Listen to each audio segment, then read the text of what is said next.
Buongiorno Roma! Buongiorno! Good morning, Rome. Welcome to the Electoral Congress of our political family.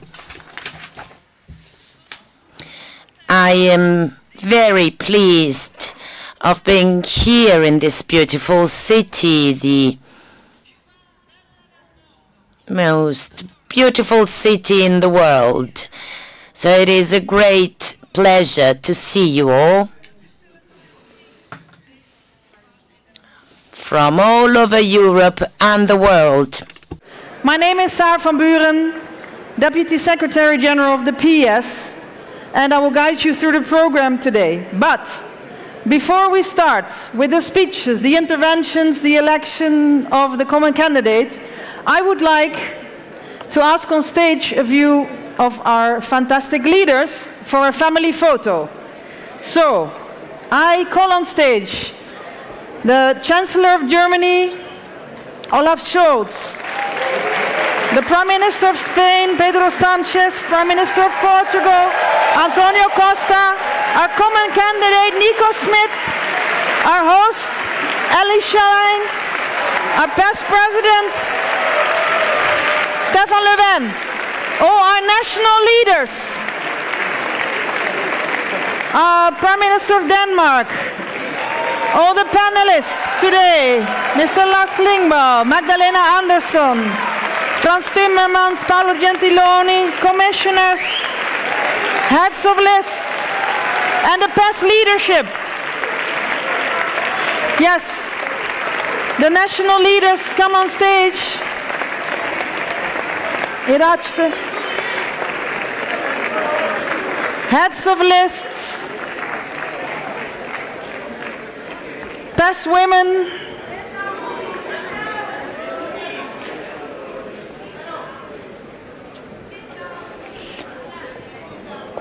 where's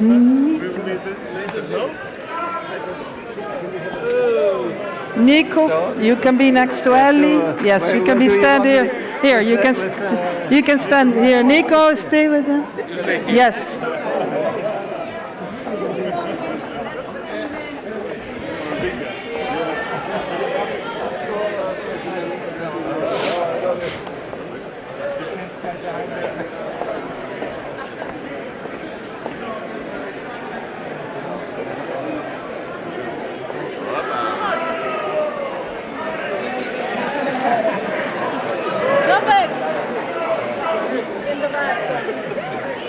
Go in front, go in front.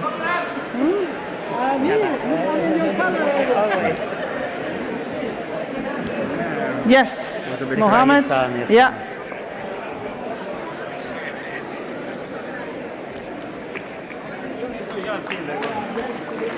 Okay, there we are.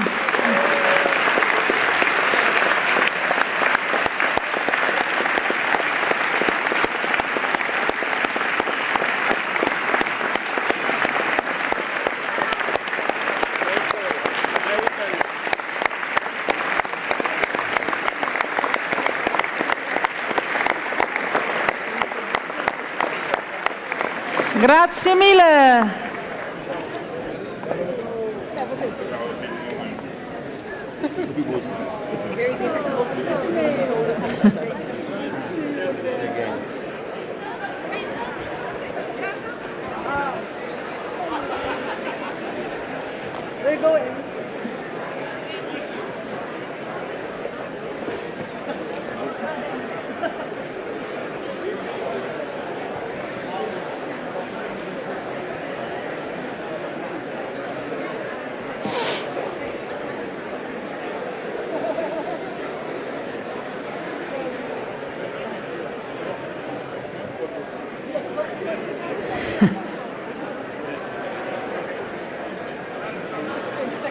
Okay, we wait a little bit for everyone to take their seats, because then we will officially start.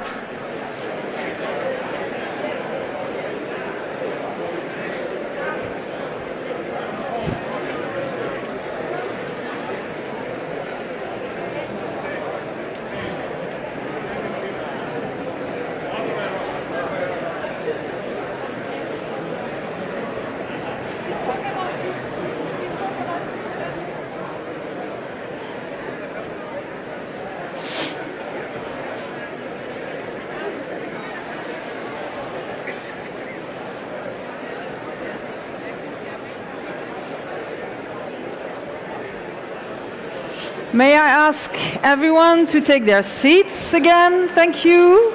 So we can start the program.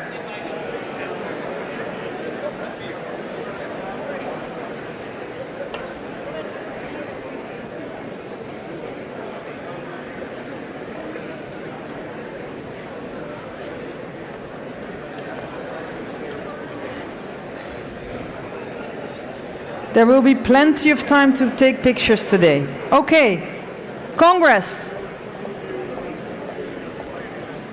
Please. Take your seats and we will start the formal program of today. And to start that formal program, we need to do something official and statutory. Yesterday, the presidency of the Party of European Socialists already appointed a Congress chair for today. But the Congress needs to affirm it again, appoint it officially again. And the presidency decided that our Secretary General, Giacomo Filibeck, will be the Congress chair, if you all agree. But I would say, in his hometown, I will welcome my friend and colleague Giacomo Filibeck.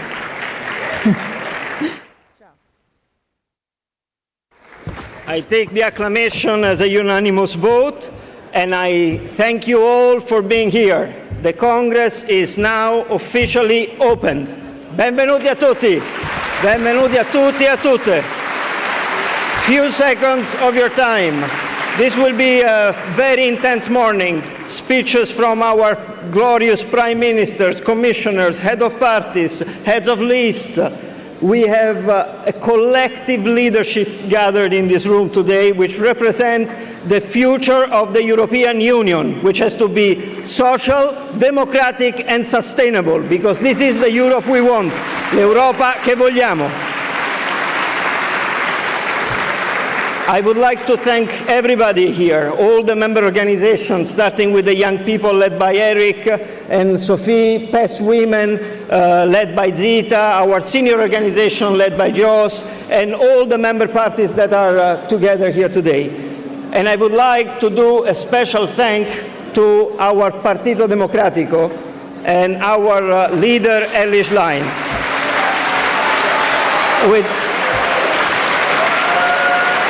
With what happened last weekend in Sardinia, PD and Elli showed clearly that even the worst kind of right wing in government in this country can be defeated.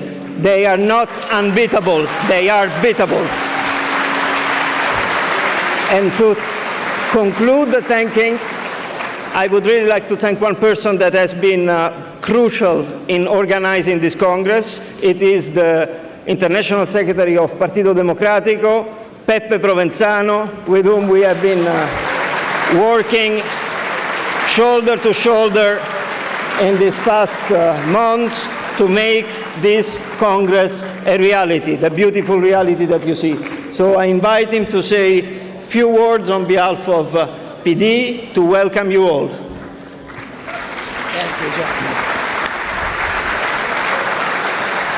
Ciao, buongiorno. Good morning to you all.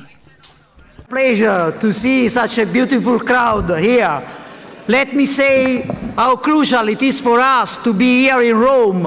Italy is one of the most important political battlefields against the far right. As Giacomo said, Giorgia Meloni and its allies won the past elections, but they do not own Italy. Their arrogance will be punished, and we will win again, like we just did in Sardinia. Thank you, Ellie. Thank you, Partito Democratico. We need more Europe.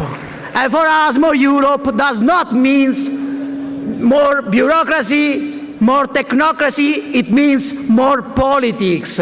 Russia's horrifying invasion of Ukraine has shattered the illusion that policy could be replaced by businesses. The war in the Middle East, the last heartbreaking images from Gaza, for which we are strongly calling for a ceasefire, show us that only through politics we can find the path that leads to peace, to two people and two states. Europe is a peace project. We must always remember it. Now, as the pandemic dramatically shown us, society exists. Welfare state is not over. There is always an alternative.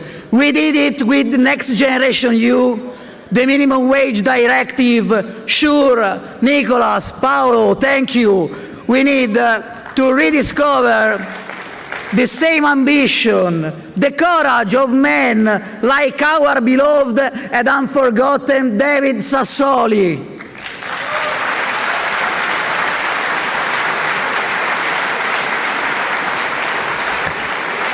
We must say clearly to our people, we are European socialists. The Europe we want is not the one we have today.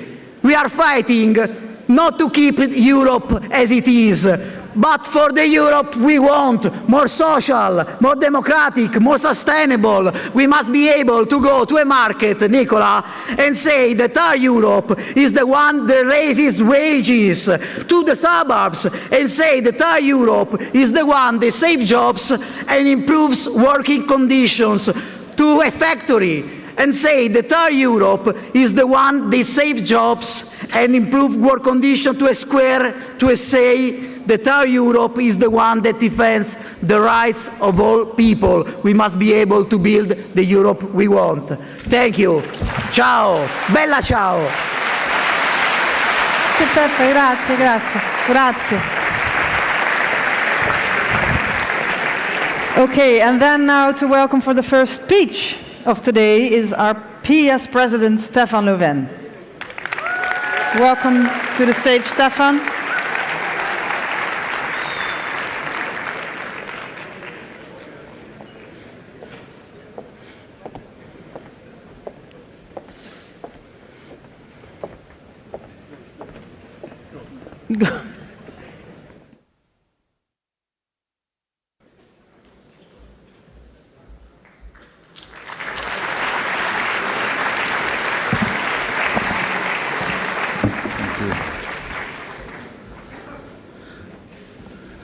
Dear all, delegates, prime ministers, party leaders, members, activists, care compagne e cari compagni.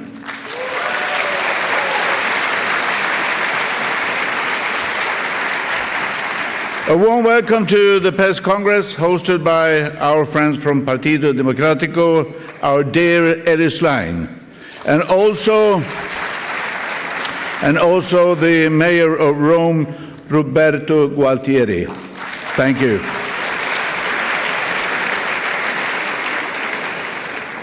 Cara Ellie, prima di tutto. Dear Ellie, first of all, congratulations for your victory in Sardinia. Well done.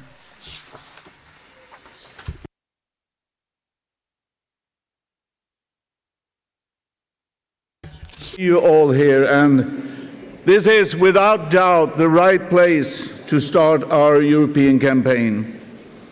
The city where almost now 70 years ago, Europeans witnessed an historic moment. The birthplace of this beautiful, beautiful peace project that we call the European Union. A union that would have remained a remote idea had it not been for the millions of citizens driven by a deep determination to move from years of hate and destruction to a new era of peace and solidarity. Rome reminds us of this. No vision is born without dreamers. No dream can grow without ambitious people, and no ambition can survive without courage. And that is why we care so much about the European Union, not as an end to itself, but because for us, Europe means solidarity and equality. Europe means development and progress. Europe means democracy and peace. So allow me to focus on these 3 points. Friends, solidarity and equality have always been the driving forces of social democrats. And that is why it is so important for us to build a union of opportunities for all. Everyone should be able to develop her or his full potential. 2 very important perspectives of that is gender equality and children's rights. For us, gender equality is both a moral thing, a deeply ideologically stance, because we are so convinced of the equal value of all human beings. But gender equality is also about logic. The best way to develop a society is, of course, to use 100% of its potential, not 50%. And in the words of Malala Yousafzai, she said, and I quote, "We cannot all succeed if half of us are held back," end of quote. And that's why, dear friends, in these European elections, I want every woman, every girl across the European continent to know, understand, and feel that PES is the only party, the only political force that can both fully understand the importance of gender equality, but also move towards a really equal society. That is our task.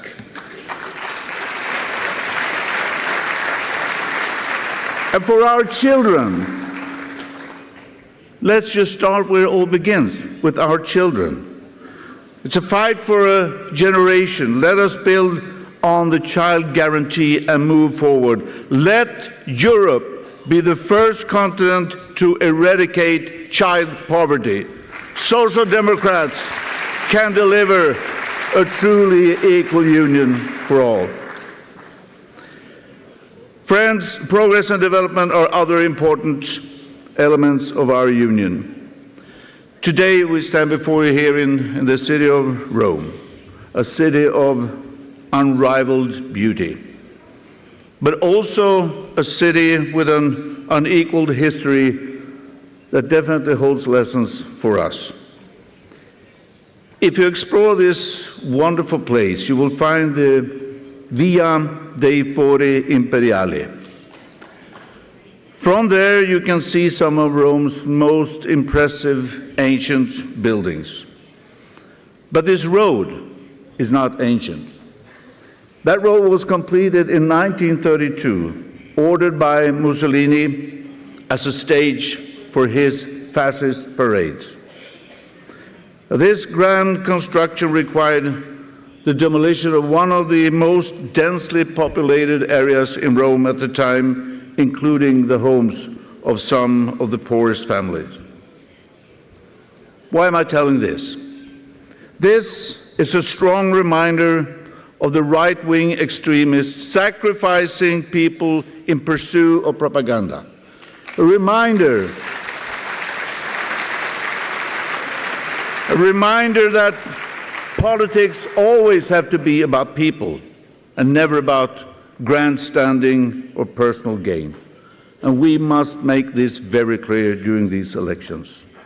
But Social Democrats, we care about people and general interests. We care not about the few, we care about the many. It's in our DNA, and this is why we fight so hard for welfare state and public service. Now, I have fought many elections, and you know as well as I, in every election, the voters are told this is the most important election you will face. I believe that this time voters need to know that this is the most important European election since 1979. The stakes are high, and the alternatives, the choice is clear. It's either a right-wing Europe held captive by the far right or a progressive Europe led by Social Democrats. And this is not just an empty warning. Just a few months ago, here in Rome, far-right protesters proudly made the fascist salute. The fact that the country's prime minister, elevated to government by Christian Democrats, cannot bring herself to condemn that fascist rally is disgraceful.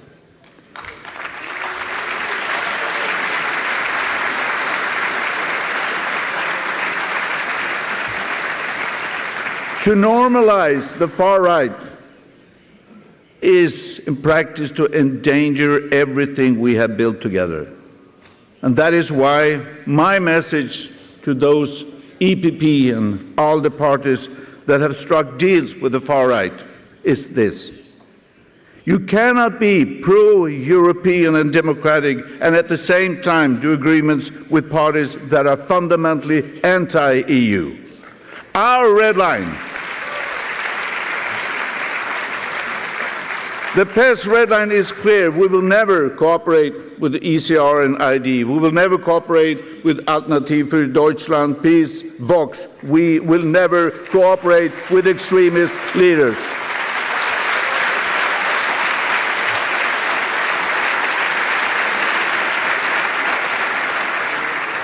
Comrades, such regressive movements promise a lot, but they deliver nothing.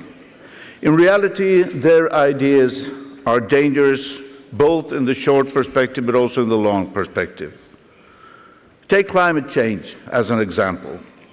Now, our planet has now breached the 1.5 Celsius warming benchmark for the past year.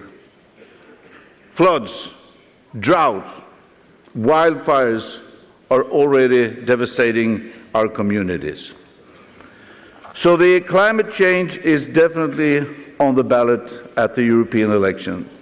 And it is unacceptable that EPP is siding with the far right and using the Green Deal as a scapegoat to avoid discussing what is really important for farmers and for the planet.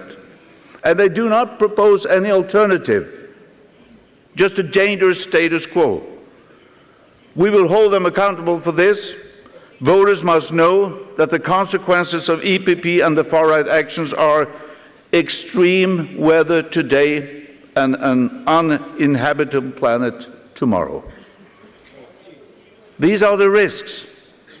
But on top of that, if we do not act, we will miss the opportunity to effectively create sustainable jobs, drive innovation, provide affordable and clean energy, build sustainable and warm homes, and also produce clean public transport. We cannot leave this to the markets. But through a green social deal, we will take account of social progress, we will support families, workers, farmers, we will support citizens and small, medium enterprises to ensure that the climate adaptation is a fair one.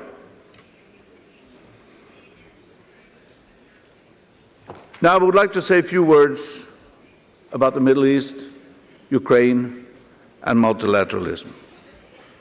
As the former Labour Prime Minister Yitzhak Rabin said, and I quote, "We must fight terrorism as if there is no peace process and work to achieve peace as if there is no terror." Let us be clear. Israelis and Palestinians both have the right to peace and security and a right to self-determination. We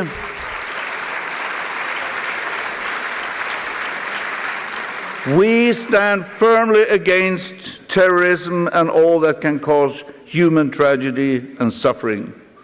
We combat anti-Semitic, Islamophobic, or any other racist sentiment wherever it appears. I firmly condemn the rise of anti-Semitism in Europe. Europe without its Jewish population is not Europe.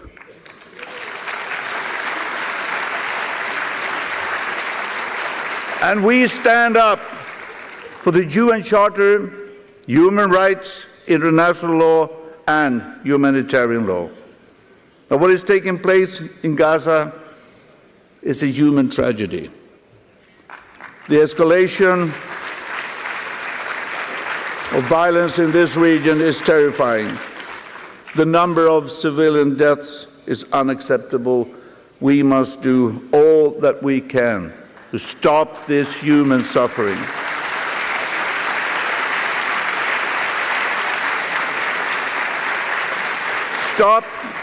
Stop the killing of civilians. Make sure that people are receiving the much-needed aid. And in the words of Hannah Arendt, and I quote, "No punishment has ever possessed enough power of deterrence to prevent the commission of crimes.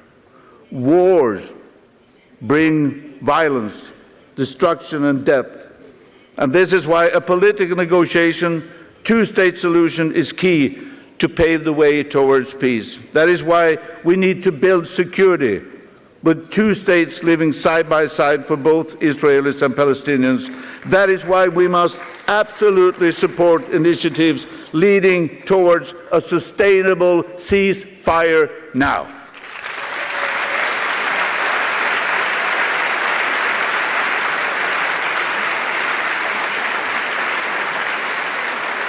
As a promoter of peace, Europe must and can play a very important role.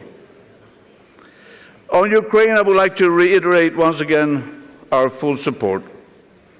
It is now more than 2 years since Russia invaded the country, violating international law and waging a war that has killed thousands.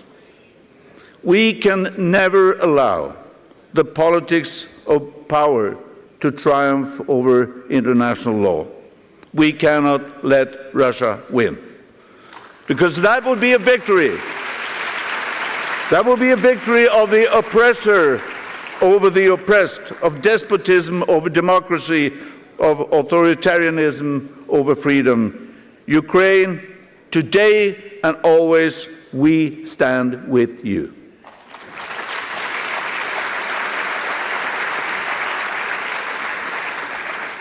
Alexei Navalny's fight was a beacon of hope for democracy in Russia. His recent death has shocked us deeply, but it should not shake us. It must motivate us to continue his fight by continue supporting civil society and human rights defenders. And friends, in the light of these events, it is more important than ever for the EU to be engaged in the global multilateral order. The EU must continue to promote peace and support international cooperation together with the United Nations, as it has always done. And in this regard, the United Nations Summit of the Future, not least promoted by the UN Secretary-General Antonio Guterres this year, will be an important opportunity to build a more effective and equitable system of international cooperation that is so needed. Dear friends, I don't want to leave this stage without a word of thanks to our dear Antonio Costa.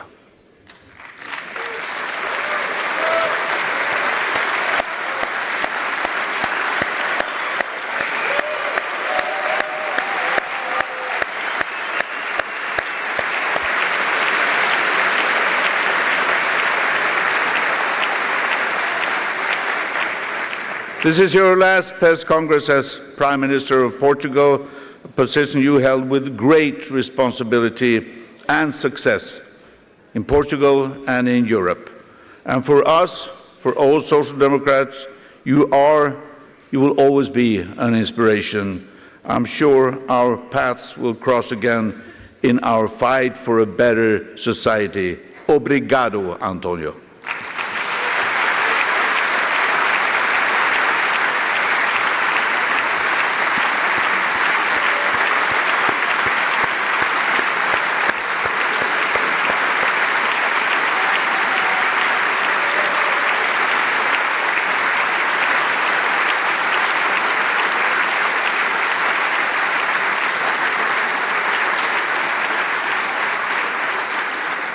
Listen to these applauds and never forget it.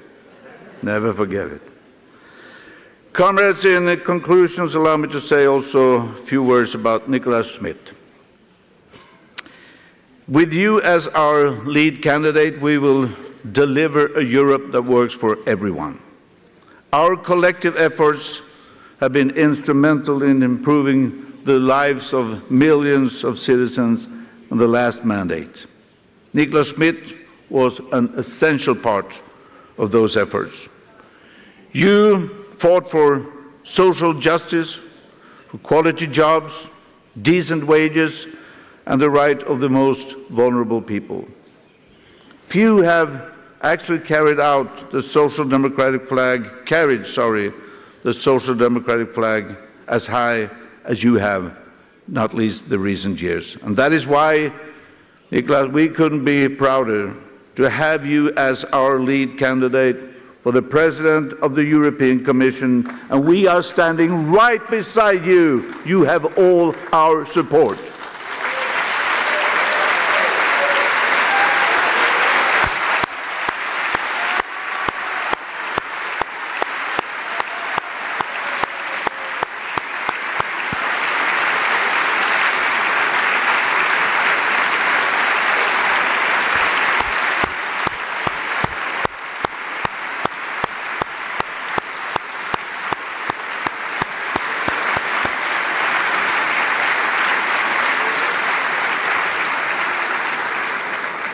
So inspired by our figures and successes, I want citizens to know that they can count on us to meet the existential challenges that we face. They can count on Nicholas Schmidt, can count on our governments, our MEPs and leaders, and of course, they can count on our activists and members to build a Europe that will rekindle the flame of peace and solidarity that actually inspired this beautiful project.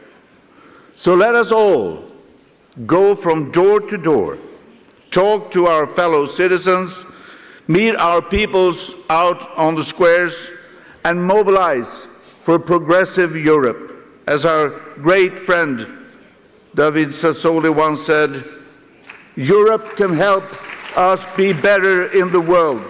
I couldn't agree more.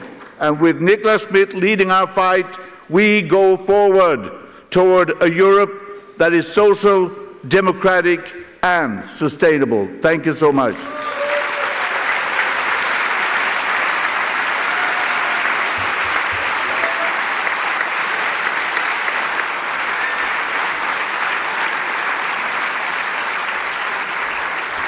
Thank you, Mr. President. Thank you, Stefan.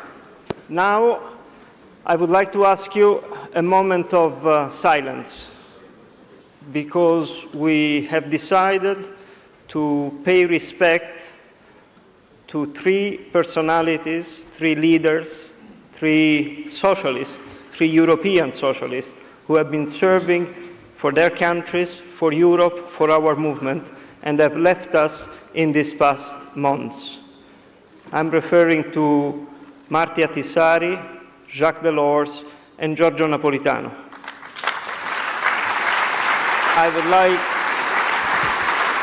to acknowledge the presence of the son of Giorgio Napolitano, Giulio Napolitano, is here with us.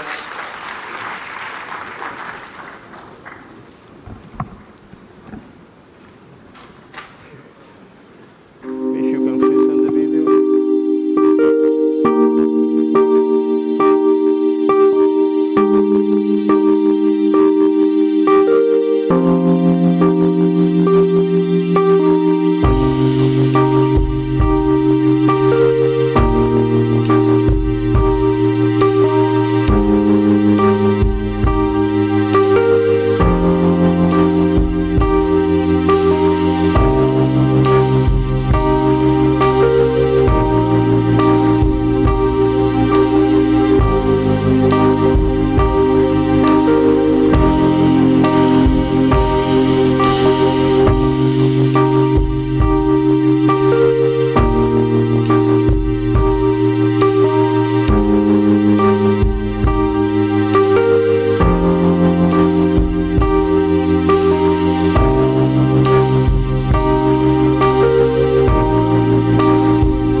There is one sentence that represents the way I personally feel, and I believe all of us do. We are standing on the shoulders of giants.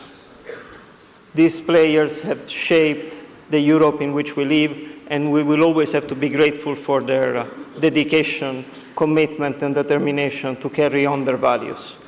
Another giant that we would like to record, to commemorate, to remember today, as this is the 100 years since he was brutally assassinated by the fascist regime of Benito Mussolini here in Rome, is a great socialist, is Giacomo Matteotti. And I would like to invite on stage the current leader of PSI, Enzo Maraio, who will say a few words about it. Thank you, Enzo, for being here. Thank you for your support.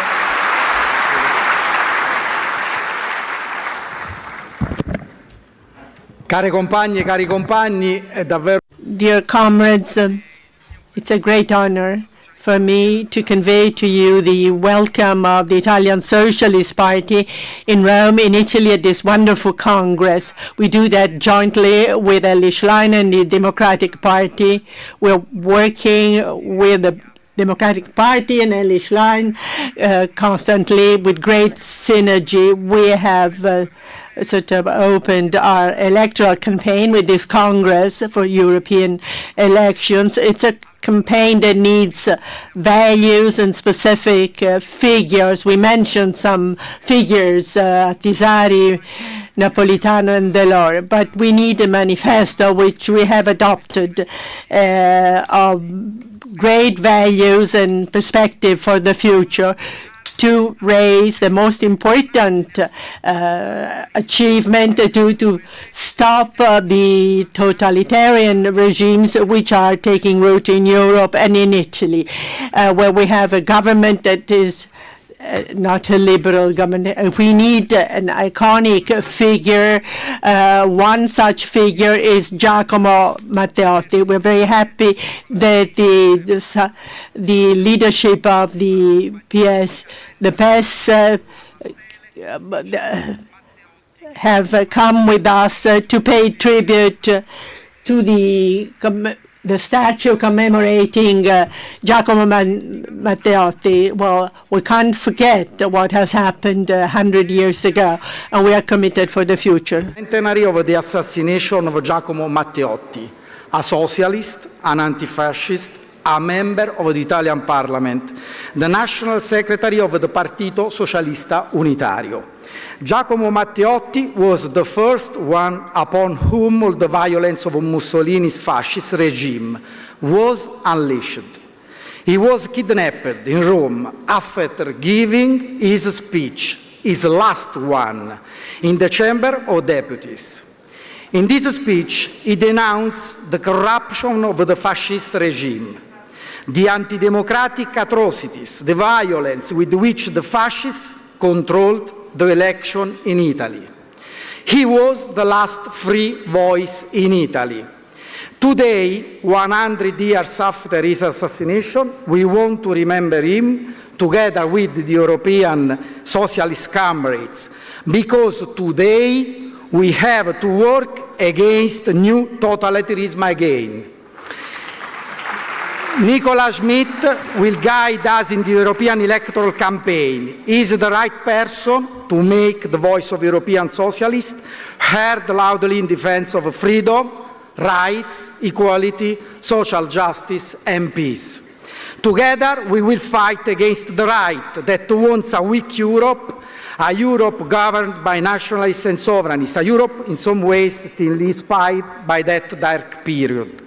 We want a social and fair Europe, a strong Europe able to speak with one voice to the world, a Europe that promotes peace, security, cooperation, sustainable development, human rights and the rule of the law in the world. A Europe which promotes democracy and freedom all over the world. We pay our tribute to all the people like Matteotti and like Navalny, who sacrificed their lives for second defense of freedom and democracy. They are the heroes of yesterday and of today, to whom we express our deepest gratitude. Once more, welcome to all of you and the good works to all of us. Thank you.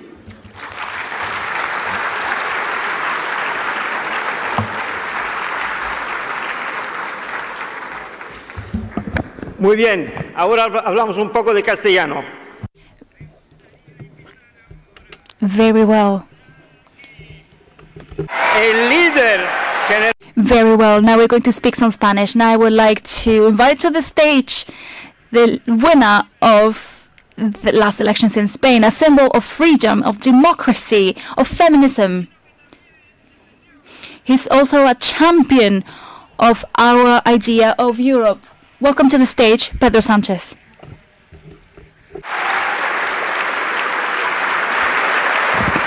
Muchas gracias. Thank you very much.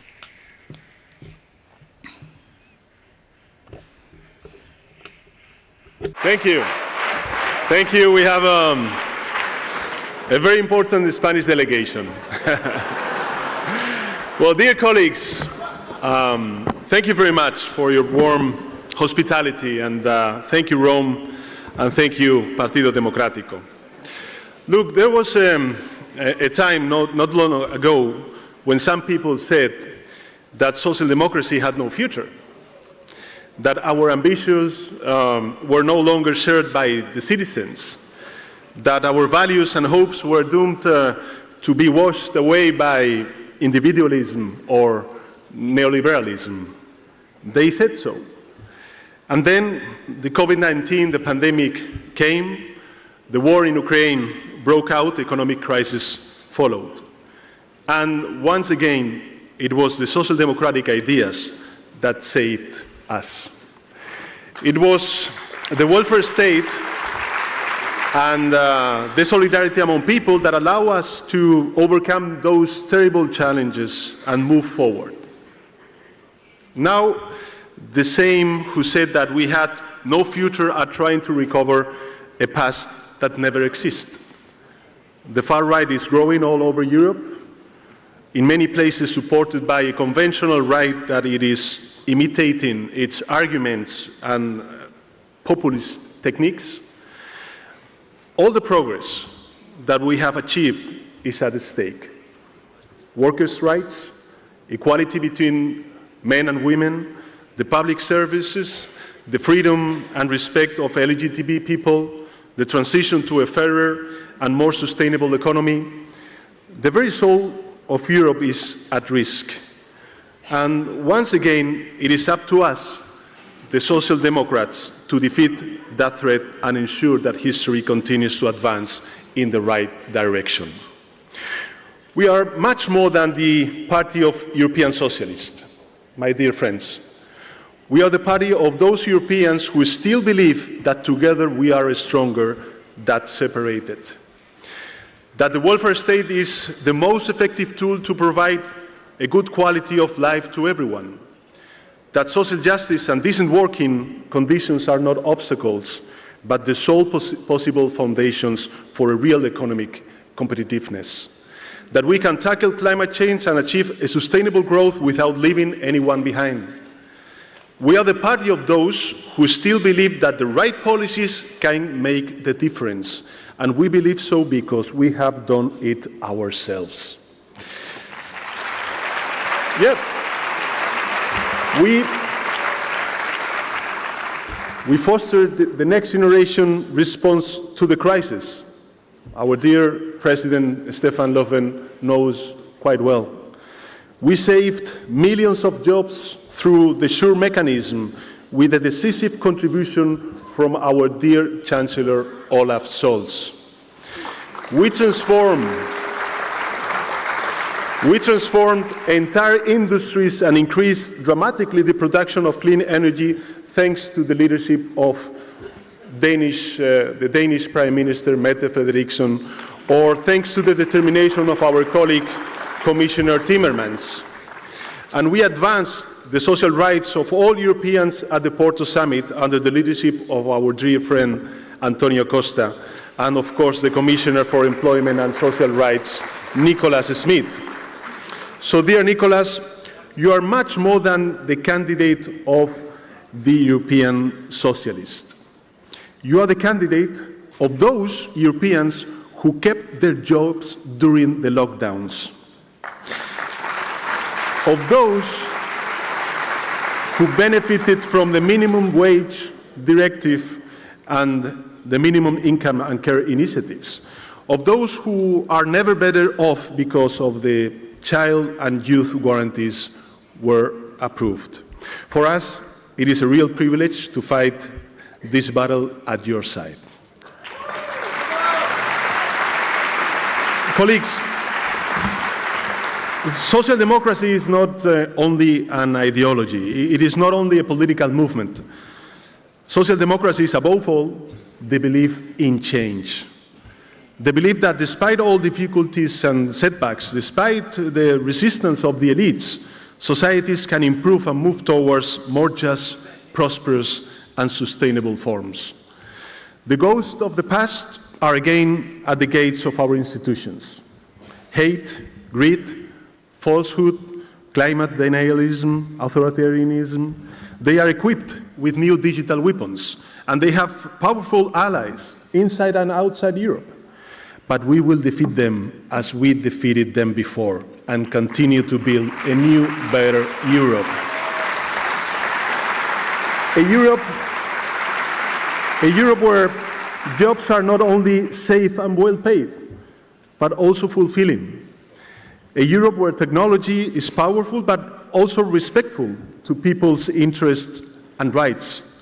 A Europe where quality education, healthcare, and housing are not the privilege of a few. A Europe where men and women are equals and where people can become whatever they want, regardless their social background. A Europe, in short, that remains what it has always been, a beacon of freedom, democracy, and human dignity. So, friends, the challenge is huge, but our determination to face is even bigger. Let's offer hope where others offer fear. Let's offer openness and tolerance where others only claim fragmentation and hate. In short, let's bring innovation and future where others only promise nostalgia and a past that never existed. Time will prove us right. It always does. Thank you very much. Wait, 1 second. I ask Ellie and Nico to come on stage to thank you for your beautiful words. And allow me to say that it was 2 days ago, but it was your birthday. Yes. And that doesn't happen that often. Only once every 4 years. Absolutely. So still, happy birthday, Presidente. Thank you very much. Thank you very much.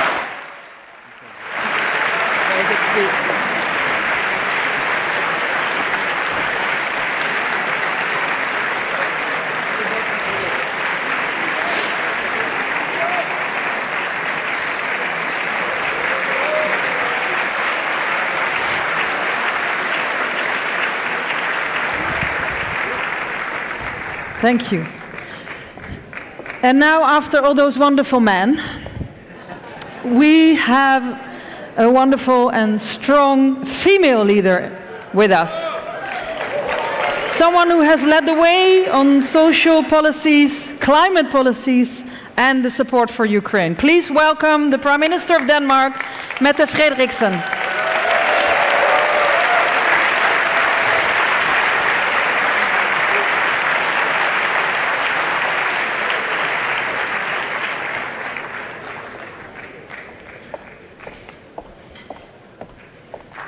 Thank you.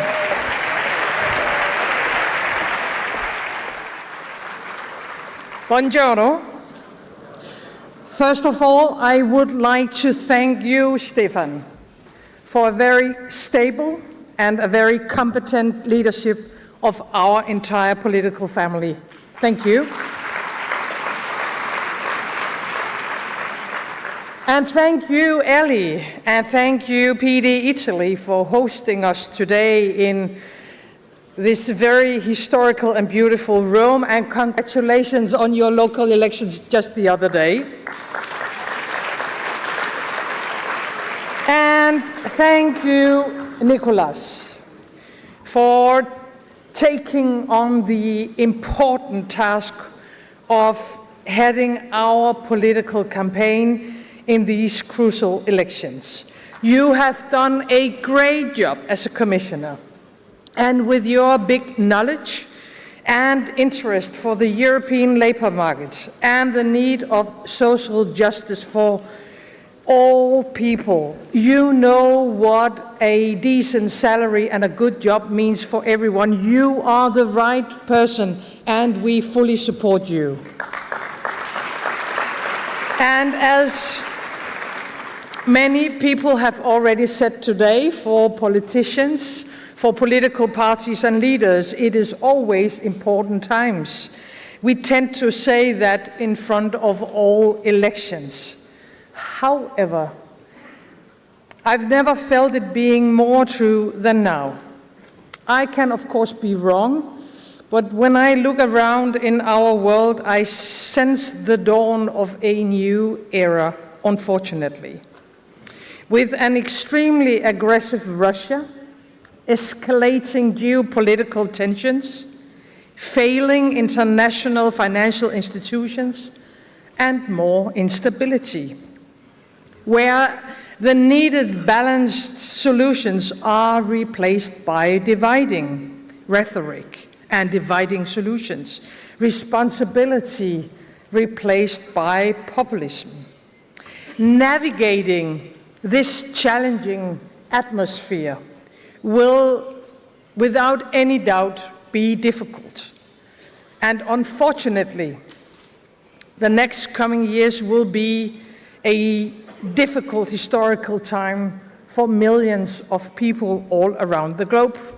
And therefore, now more than ever, we need progressive, balanced, and trustable solutions.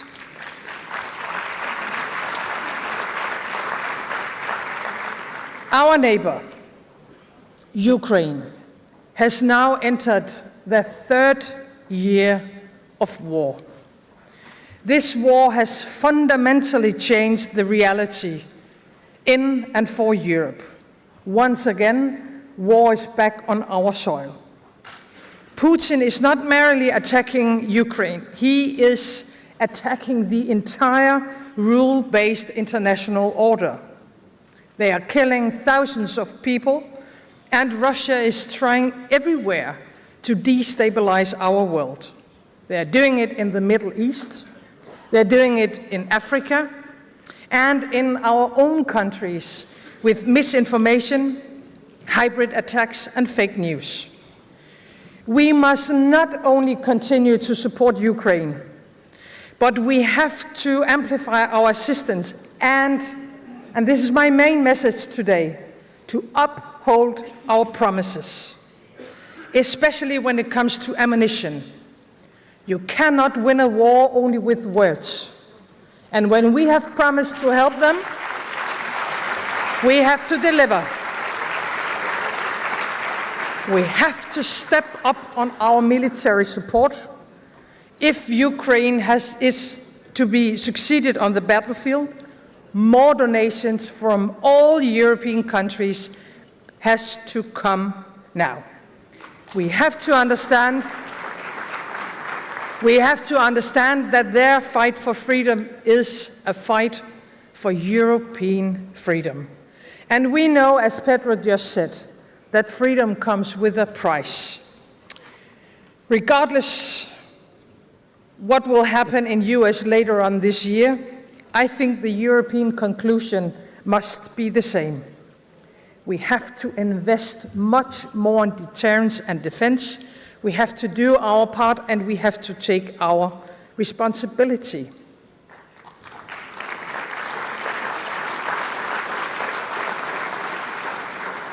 With two wars close to us and a global race in technology, we as Europeans have to speed up and we have to scale up.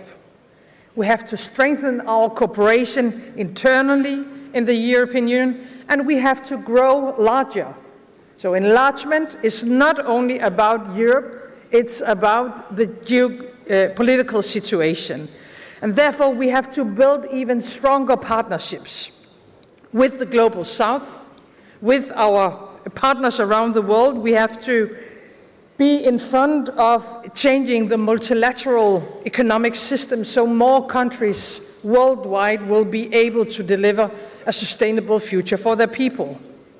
We have to stand united, and we have to play a constructive and ambitious role also when it comes to the difficult situation in the Middle East. Israel have the right to defend themselves, and they have a right for their own state, of course. And the same goes for the Palestinians. They have the right for security, and therefore a two-state solution is the only way forward, and we have to play that part in Europe. Well, if you ask me today, I expect that security and resilience of the European Union will be one of the main themes during upcoming elections. Europe, all of us, are facing important cross-border challenges that can only be solved if we unite our European forces. The climate crisis calls for an urgent green transition, but it is only us that can provide real solutions, not leaving anyone behind. And let us remember that transition is not our main goal. A just transition is our goal. The digital revolution requires new democratic ground rules. Irregular migration and a broken asylum system calls for a new approach. It cannot be smugglers that decides the future for people nor for Europe. Corporate tax evasion, social dumping, poverty, and other social injustices need to be properly addressed by us. And none of these difficult challenges can be tackled by any single nation. It requires a strong European Union. So let me finalize by saying that Of course, these elections are crucial for the future of Europe. It is up to us to provide progressive and fair solutions to the main challenges threatening our societies and our people. And you know what? Today we have a stronger and more united European Union than ever. Our next step is to demonstrate how our social democratic goals of social justice, economic reason, green ambition, and security go hand in hand. And if we are able to do that, and we have to be, as we have in the past, Europe will again be a beacon of freedom against oppression, against dictatorship, for democracy, for prosperity, for all over Europe. Thank you and good luck, everyone. Thank you.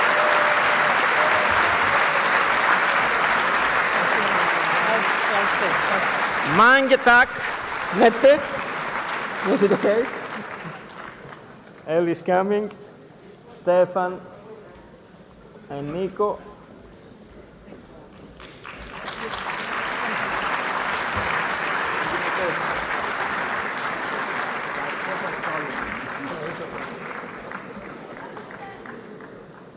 Okay.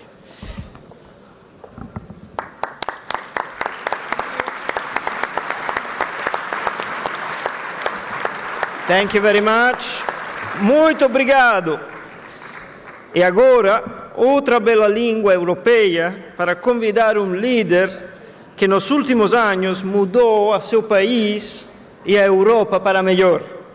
Esta é a última vez que participará num dos nossos congressos como primeiro-ministro, mas certamente não será a última vez que contribuirá para o sucesso de nossa família política. António Costa, primeiro-ministro de Portugal.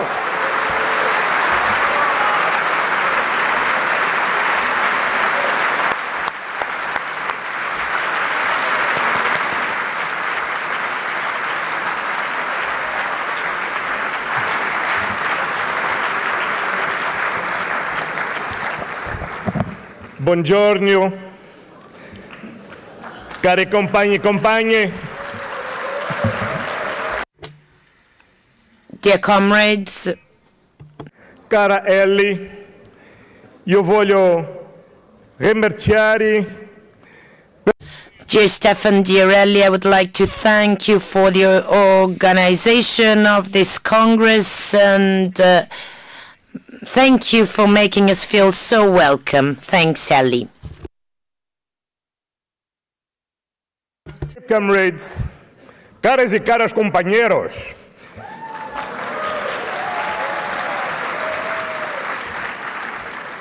Europe is experiencing very challenging times.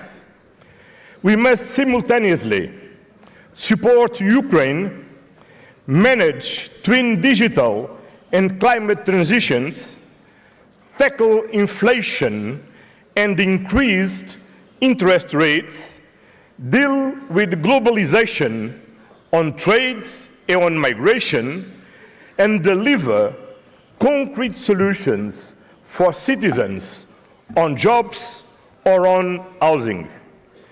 Our mission is to face these challenges while providing confidence to citizens, clarity to companies, certainty to farmers that in Europe, with the European Union, no one will be left behind. Our progressive answer is not to deny scientific evidence, to postpone the necessary changes, to build walls, or to surrender to Russian aggression. We are here to provide effective solutions to real problems. Let me stress three main points. First, we must empower people and boost the competitiveness of our companies. We must invest in skills, reskills, upskills, lifelong learning, research, innovation. We need a real European industrial policy and a permanent common investment fund to support a vibrant and innovative economy that creates new and better jobs. We should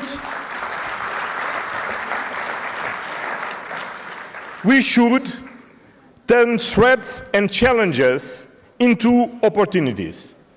Our investments in green energy, zero-emission mobility, digital or defense must strengthen the competitiveness of our economies and the resilience of our societies. Secondly, a strong social pillar is essential to fight inequalities, to achieve a fair transition, to improve social dialogue, and to build a progressive society. I'm very proud, really very proud, that the face of our campaign, the person who will lead us to the next elections, is Nicola Schmidt.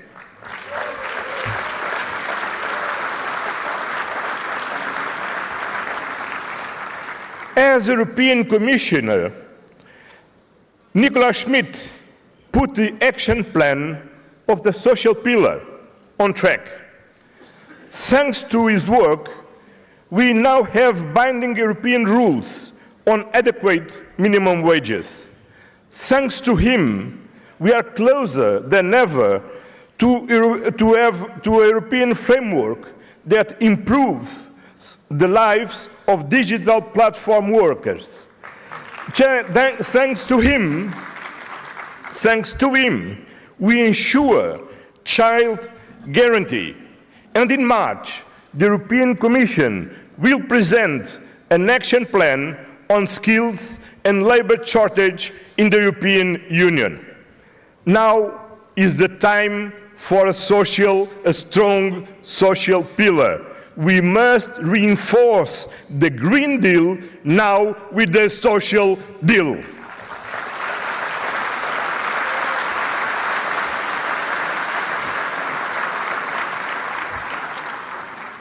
Thirdly, global challenges needs global answers.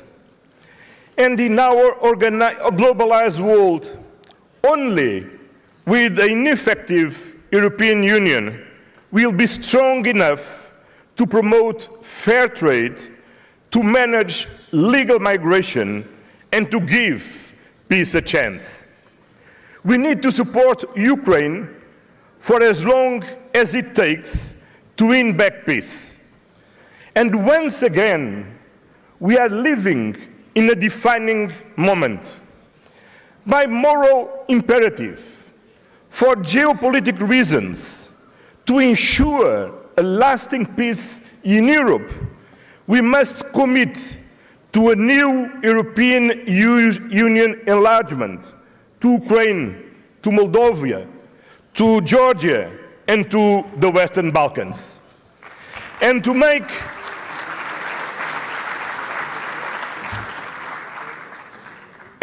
sure that this huge step will be another great success for Europe, we need to prepare ourselves internally, and starting right now by reforming our institutions and our financial framework.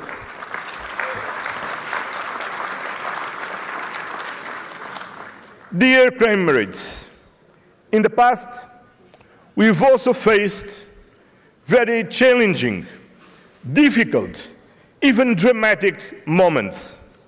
In each of these moments, we forge our unity. The European Union was born from the wreckage of the Second World War. It enlarged across the ruins of the fallen Berlin Wall, learned the bitter lesson of the euro crisis, and with COVID, it delivered vaccines, saved millions of jobs, and ensured a fast recovery with SURE and the Next Generation EU. The European Union is now under populist fire. Our main task as socialists and democrats is to fight populism by tackling its deep causes. Populism is fueled by fear, and we must provide our citizens with trust, with confidence, and with certainty to build the Europe we want. Let us to build the Europe we want, a social, democratic, and sustainable Europe. Good work.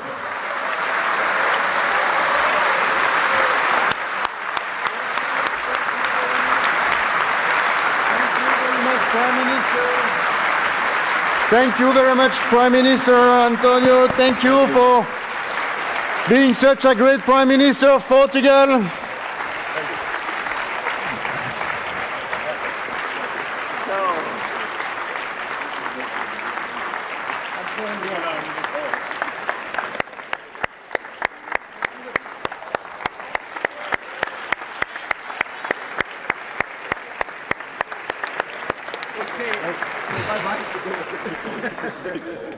Thank you, Antonio, great President, great Prime Minister of Portugal, with great achievements that he has done during all his mandate and his contribution to Europe. So thank you, Antonio, again. And we will continue now. We will have our first Psych Talks. And it's my pleasure. We're going to start now with the heads of the list debate. And it's my pleasure.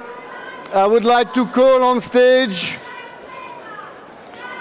Christel Schaldemose from the Social Democratic Party of Denmark, Ellen Fritzon from the Social Democratic Party of Sweden, and Elio Di Rupo from the Parti Socialiste de Belgique. Merci à vous.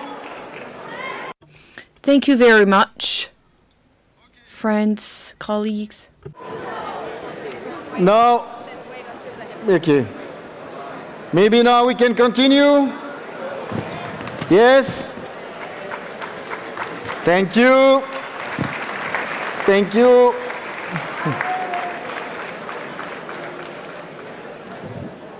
Okay, sorry for this little interruption. It's direct, live. Now, I'm very glad we have three speakers with us. These are three head of the lists in their respective country, ready for starting the campaign. I'm very glad to welcome Christel Schaldemose, Elio Di Rupo, and Ellen Fritzon. We can give them a big applause. Thank you. And we will start with Christel, who's already a member of the European Parliament and fighting for the digital rights to protect our values, the right of voters. Christel, can you tell us what are the big issues for the campaign in Denmark, please? Yep.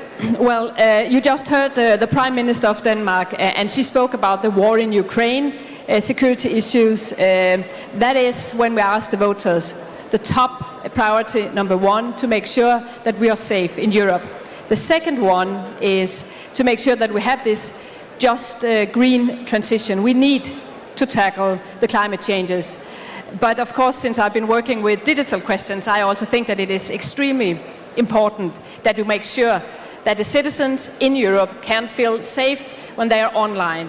It needs to be as safe as be online as it is offline. So what we do to protect citizens offline, we should do the same when we are online. So that's what I find very important.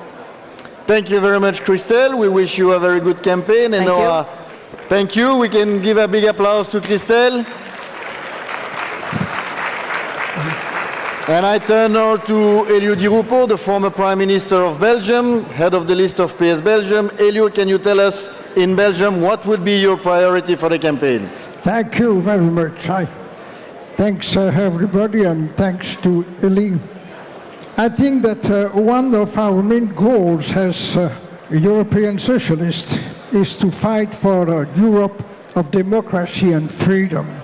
We also fight for an ambitious European social policy, and we fight for equality for all, and in particular for full equality between women and men.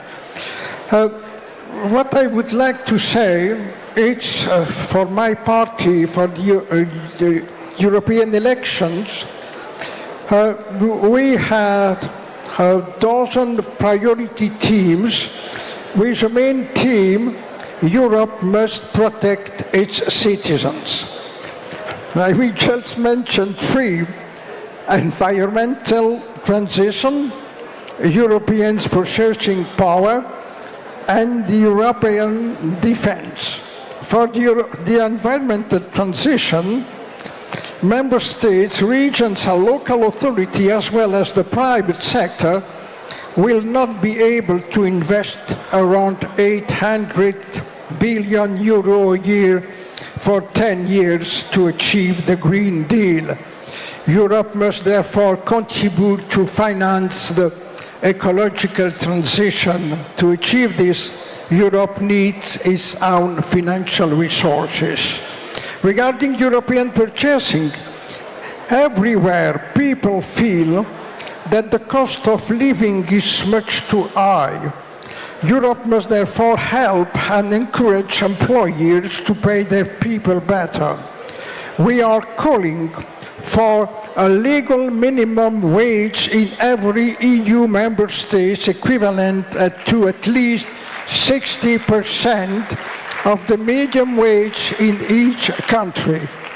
We also demand that Europe implement a European industrial policy that benefits all member states.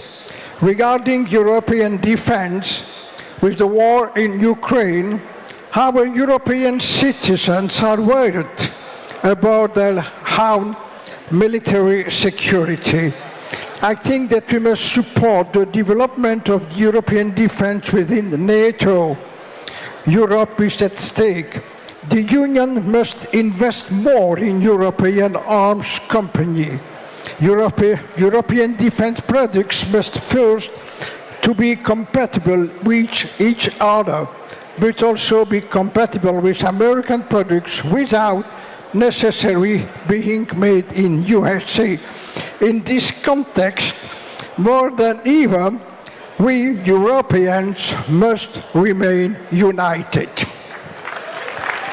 Thank you very much, Elio. Thank you very much. Can I ask the delegates please to sit? That would be easier for the speakers.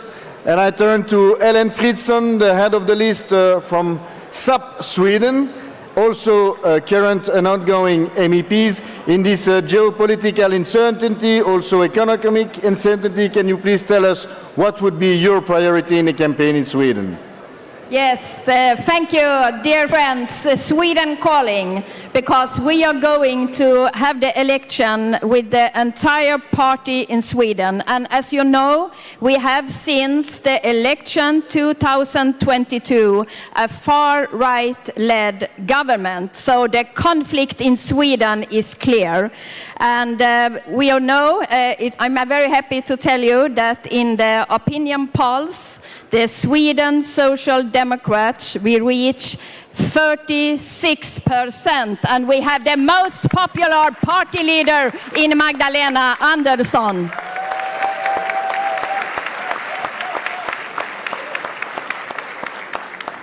And we have adopted an election strategy, and we had pointed out 4 important issues. We are on the side of ordinary people in any situation, and we understand the problems and ordinary people's concerns, and we of course know how to address them. So the first point is about security, and you know, because of war in Europe and around Europe. And we need to have a conflict because the far right, they want to divide Europe, and we need more cohesion and cooperation in Europe. The second point is about crime and terror, because we can see in Sweden that terrorist threats and crime make Sweden more dangerous. The third point, of course, about economy. Sweden is, as other countries, getting poorer. Energy prices, food prices, and the ordinary people pay the bill, and that's not fair. So more equal societies and, of course, gender equality. And last but not least, of course, environment and the climate issues. More countries need to do more. And the far-right government in Sweden, they have no ambition at all to reach the climate targets. So we will promise to continue the hard fight for sustainable and more equal societies in Europe. So thank you. Now we are going to do this together. Thank you. Thank you to our three speakers. All the best. We are with you during the campaign. We'll follow you. And we call now the next panel. Thank you. Yeah, thank you, Jonnek. Thank you, Christel. Thank you, Helen. Thank you, Elio. So now it's time to move on to the more thematic discussions. And we will follow the themes of our manifesto. So the first one is solutions for a better quality of life.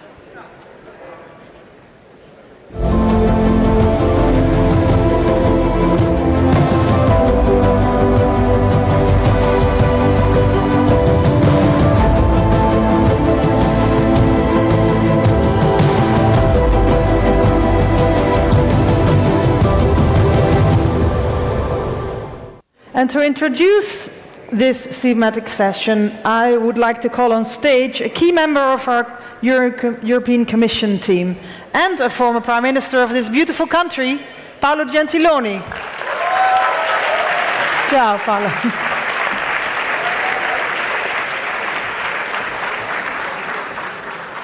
Grazie. Thank you.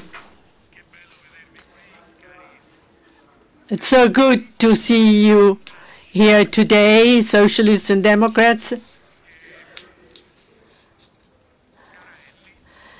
Dear Ellie, who has organized this Congress, at the end of a wonderful week for Ellie and for all of us. From the island of Sardinia to the Nuvola. So it was a wonderful week. Thank you. Approaching the end of a political cycle, lesson learned. First, I think that the two black swans of the pandemic and of the Russian aggression in Ukraine sent shockwaves throughout our economies. But equally unprecedented was our response. It was a response marked not by austerity, but by fairness and solidarity. Not austerity, but fairness and solidarity. I am particularly proud to have designed, together with Nico Schmidt, the SURE instrument in the darkest months of the pandemic. And then finance ministers agreed on this instrument. And let me recall that among these finance ministers we had Olaf, Magdalena, and Roberto, the mayor of Rome. Grazie, Roberto. SURE supported almost 1/3 of total employment and over 1/4 of firms. It was a European success, and it paved the way for the big program of Next Generation EU. I believe we can be proud of what we achieved.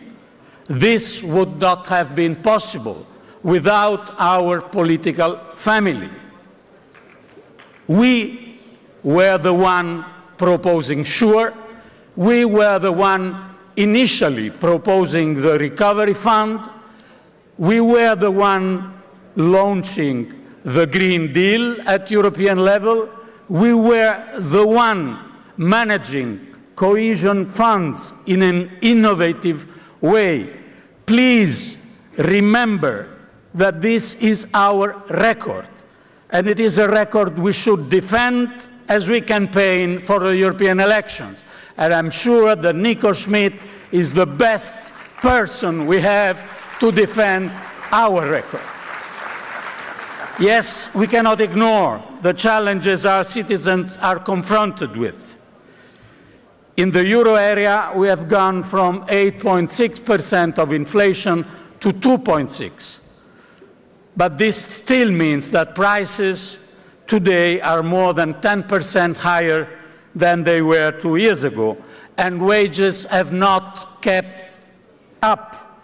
Our recovery has been job-rich, but not salary-rich. Higher interest rates and the dearth of housing have made home ownership all but a dream in too many of our cities, and the Green Deal is facing headwinds. Many see it as a cost rather than investment in our future, as it is. And finally, digitalization and the spread of AI hold great promise, but may also have a profound impact on large part of the workforce and increase inequalities. So looking ahead, the question then is how can we finance the necessary investments in the green and digital transition, in transport and infrastructure, in defense and security, in reskilling and upskill? How do we ensure that no one is left behind? Yes, we have more balanced rules, more midterm oriented, but we need new step forward. And my view is crystal clear. Common financing of EU common goods should be part of the solution. This form of just debt could be at the heart of a new pact for European intergenerational solidarity. Recovery plans and SURE have proved to be good blueprints for future initiatives of this kind. And finally, taxation has also a role to play, both to finance our common goals and to build a fairer economic system. During this mandate, we concluded an important agreement on minimal taxation for multinationals. We have been the first to introduce a carbon border adjustment mechanism. But the fight against tax evasion and avoidance must be a key part of the socialist platform. Equally important, in my view, is to rebalance the tax burden between labor and capital. Europe, dear Nico, Europe perhaps needs its own IRA. We discussed a lot about the Americans' IRA, but probably we need an inequality reduction act in Europe in the coming years. So these are the 100 days to go to the European elections. Let's make every day count. As we used to say here in Italy, al lavoro e alla lotta, e forza Nico. Bravo Paolo, grazie mille. Grazie. Thank you, Paolo. Very good. Some solutions for a better quality of life. I would like to introduce and ask on stage the panelists for this discussion. Elisa Ferreira, European Commissioner for Cohesion and Reforms. Olivier Faure, leader of the French Parti Socialiste. Please, Elisa, please join. Francine Klausner, co-leader of the Luxembourgish Socialist Workers' Party, Peđa Grbin, the leader of Croatian Social Democrats, and Vasco Cordero, president of the European Committee of the Regions. A warm applause, please, for the panelists. Thank you so much for being here. And I start with you, Elisa. So our family is a fighting family for a better quality of life for everyone, of course, but first and foremost also for our youth and our future generations. But how do we avoid the brain drain of the young people, the young generation? Yes, this is a basic question, because we need these young people, qualified people, in order that Europe can perform and can play its competitive game in the world economy. And the important aspect I would like to underline is that these people are living places where they are needed.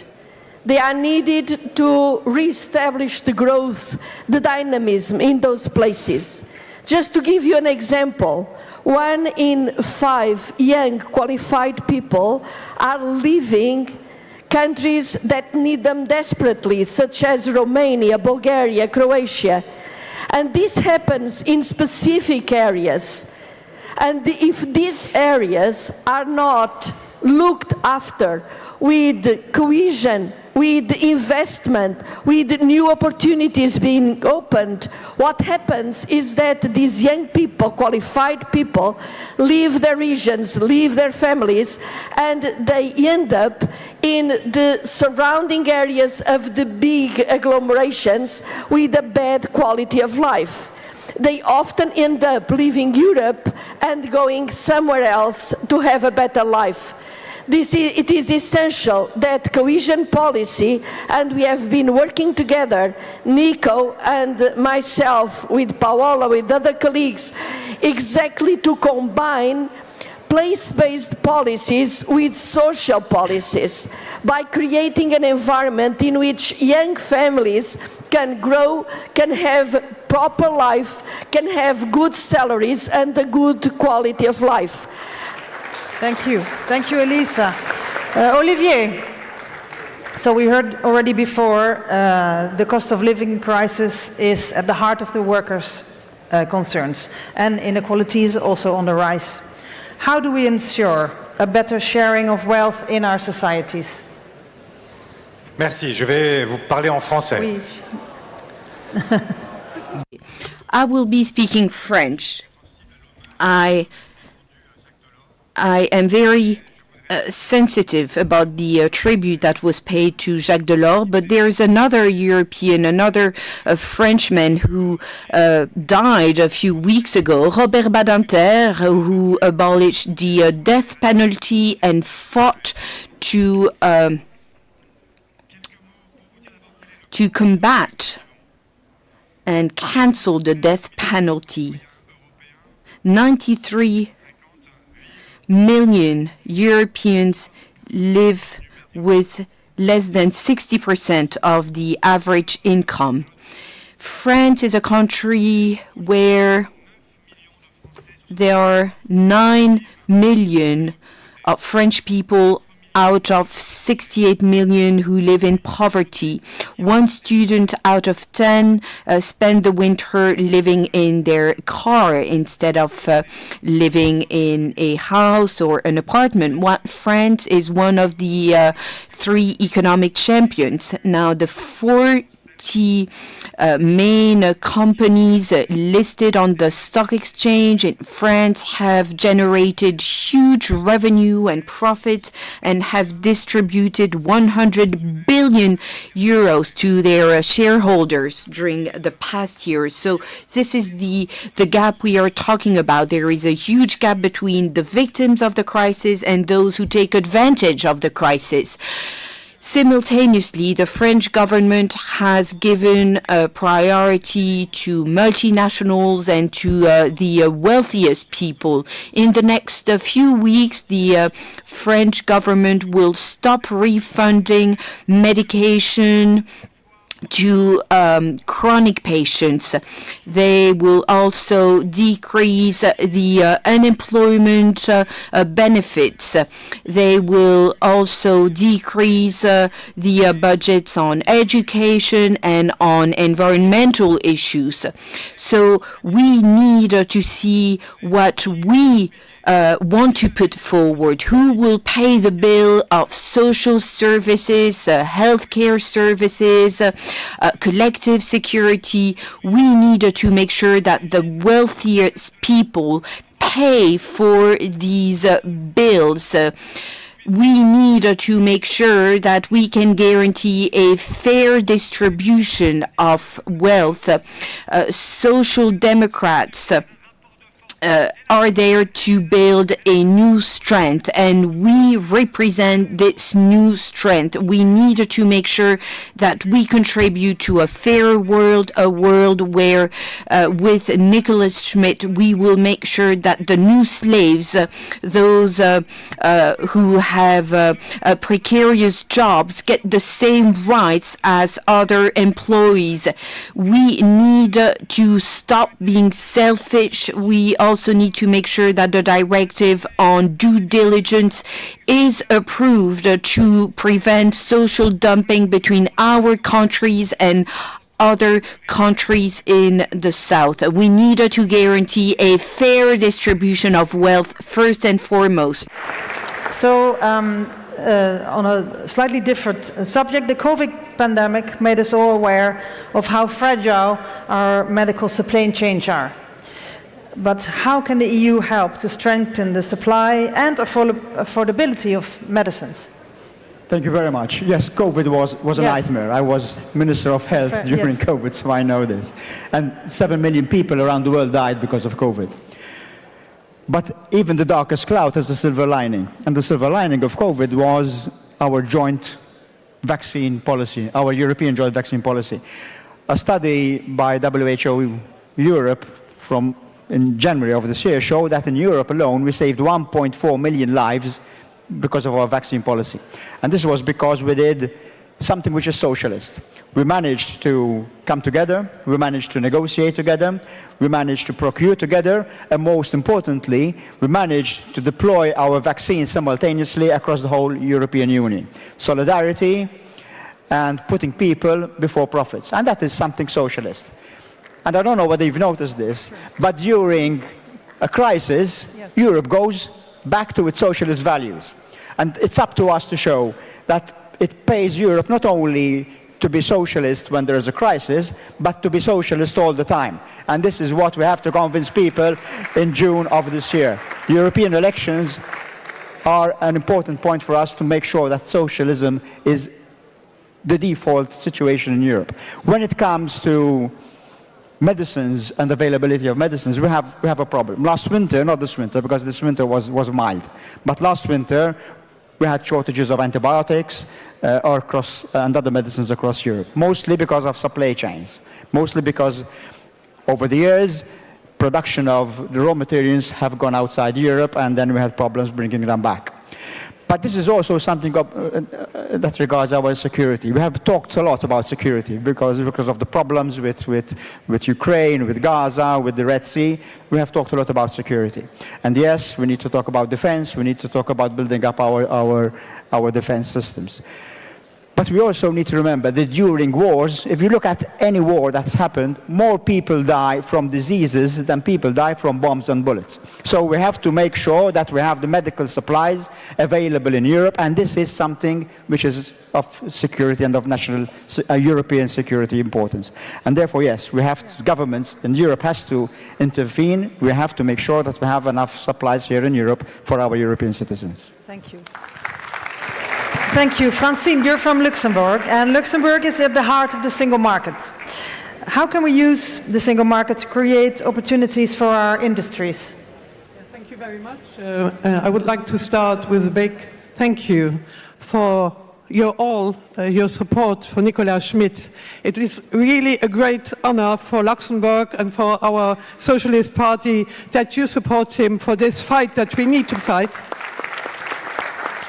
And it's true, it's the right guy, you know. I know him for many years. We worked together in government, and he's a really great socialist, but he's also a humanist, and he's a fighter against injustice. He's a fighter for decent wages, for decent jobs, and that's what we need right now to build trust. That's what Antonio Costa said. We need the trust in our ideas and give people this trust and this confidence. There he is, Nicolas Schmit. Nico, I'm really happy that you are here and that you have the support of all these people in this room and abroad. Thank you for doing this, Nico.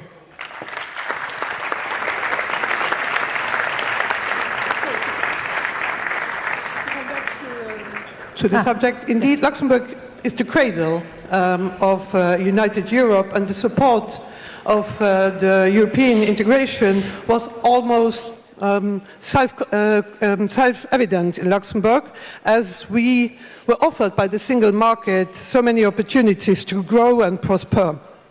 As you perhaps know, 50% of our population in Luxembourg don't have a Luxembourgish passport, and more than 250,000 people commute cross-border every day. So we know about integration, we know about inclusion and the importance also of social cohesion.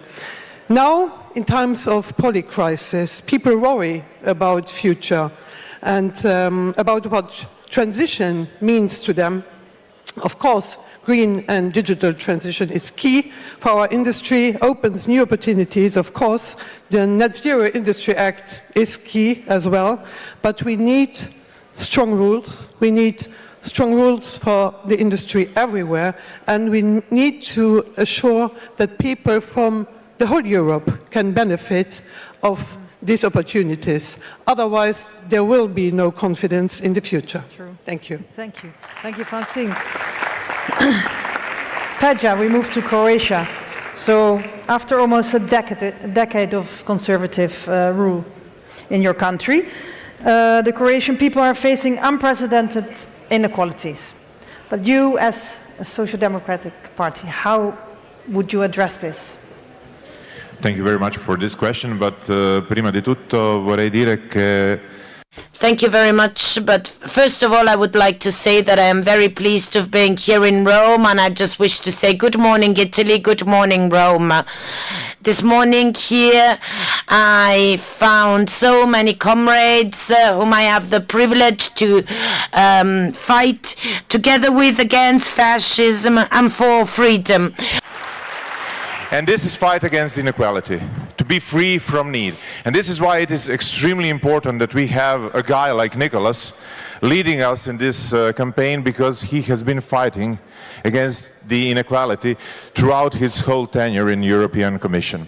I come from a country where 1/4 of workers earn less than 800 euros a month. Half of workers earn less than 1,000 euros a month. You can imagine how difficult it is to live with such wages in the time of inflation. So for us in Croatia, it's extremely important to put emphasis on the programs that will bring down this inequality. In the core of our program, not only for the European elections, but for the national elections as well, is the fight for greater salaries and the fight for greater pensions. And this is the only way we can surpass this inequality. We, of course, have to tackle every other aspect of the political life, but here and now, the most important part of this is to have our people being equal to the others. And I have been listening to the situation in Luxembourg. A lot of people from my country have emigrated because now we have open borders. It's so easy to go to Austria, it's so easy to go to Germany, Ireland, where wages are greater. And if we do not invest more from our European funds in people, in their works, jobs, instead of concrete and infrastructure projects, then our European project will be in huge danger. And this is why we want to put emphasis on this. Inequality, higher salaries, higher pensions. Thank you. Thank you, Pedro. Thank you. And welcome, Vasco, President of the Committee of the Regions, and in your capacity, You have an overview from local and regional and European. What are the current and future priorities in the cooperation between all those different levels, local, regional, national and European? Well, thank you so much. It's a pleasure to be here. And to get to the point, I think the first aspect would be the transitions, the green and the digital. But mainly the green transition, because in this issue, the cooperation between the several levels of government is a key to success, not only to duly implement this transition, but especially in a moment like this where the right is trying to picture the climate concerns as some form of extremism, some form of climate radicalism. The cooperation make this reforms, make this transition happen at local and regional level is key to explain to people, mainly and also to farmers, the importance that a green transition has for the sustainability and the survival of that activity. Second issue, public services. European funds, mainly through cohesion policy, are of the utmost importance to make this happen. It cannot only happen at national level, at European level. You need communities. You need local and regional communities to provide them to the citizens. Third, enlargement and reforms. The cooperation with all the levels of government is key. Why? Not only to explain and prepare the European communities, local and regional, to the importance, to the usefulness of enlargement, but also to help local and regional authorities in the acceding countries to better prepare to meet our standards. In all these three levels, the cooperation between local, regional, national and European are a key to success. Thank you. Thank you, Vasco. Thank you. Elisa, Vasco was already touching the subject. How can we fight the green discontent and have a just transition? Well, first of all, we have got to keep our targets, our decision in what concerns the European contribution to limit the climate problem. That is no question about it, but we have got to do that by looking at each community, at each region, and to making sure that this adaptation keeps industry, keeps agriculture, keeps services in Europe, and that the quality jobs are kept in Europe. This is the core of the secret, so we need to make sure that our decisions on global targets are previsible, that they are stable, but this requires a detailed approach on each location to see in concrete terms how you can adapt and keep a quality of life there. The second issue that I would like to underline is that at this moment, the funds, European funds, are doing this kind of support in all those areas that are covered by the Just Transition Fund. So the Just Transition Fund is exactly an experiment on which the work done by Nicola Schmidt, what was said here by Paolo Gentiloni, we have got to get together and to make sure that we have the funds to manage the transition, keeping the social aspect prevailing in this transition. My last comment is that, as Jacques Delors said, we have to do also the enlargement, but it is impossible to do a successful enlargement without a reinforcement of cohesion policy. That is the lesson learned from the past, and we have got to take it with us as a good example for the future. And our colleague from Croatia just mentioned what I previously was trying to illustrate. if we let our population disappear from certain countries, from certain regions, this is a real important source of discontent, of depression, of lack of hope. If you train your children, if you educate your children, and that they cannot find a proper life in the place where they were trained and where they want to stay, you are lost. And this is what our friend and comrade Enrico Letta said very clearly in one of his important presentations: the right to move, but also the right to stay if you want to stay. Thank you very much. Thank you, Elisa. Thank you. And Olivier, you are from France, and there have been quite a lot of farmer protests in France and across Europe. And how can we show them that there is not a contradiction in the Green Deal? How can we improve both sustainability of our agriculture and improve the lives of farmers across the EU? Merci, c'est pas si simple. Effectivement, tu viens de le rappeler. Thank you. Well, that's not that easy. As you said, we've been and we are still facing a huge farming crisis in France. And we have to question ourselves about the role of agriculture with this risk and threat, i.e. that the far right would come and take voters amongst farmers because of this so-called contradiction between the green and the farmers. We have to say that the enemy of the green is not the farmers, but it's capitalism. And we should not do what the far right is doing. We have to give hope. We have to provide easy answers that are easy to understand. We should not import from outside of the EU products which are not in line with our own standards. We need to have mirror clauses. We have to do away with forced labor or agricultural farming products coming from deforestation. This has to be prohibited. We have to promote the European agricultural production. And we also have to reform the common agricultural policy. It should not profit only to large enterprises, because 40% of CAP is redistributed amongst 20% of farmers. And this is, of course, a huge work.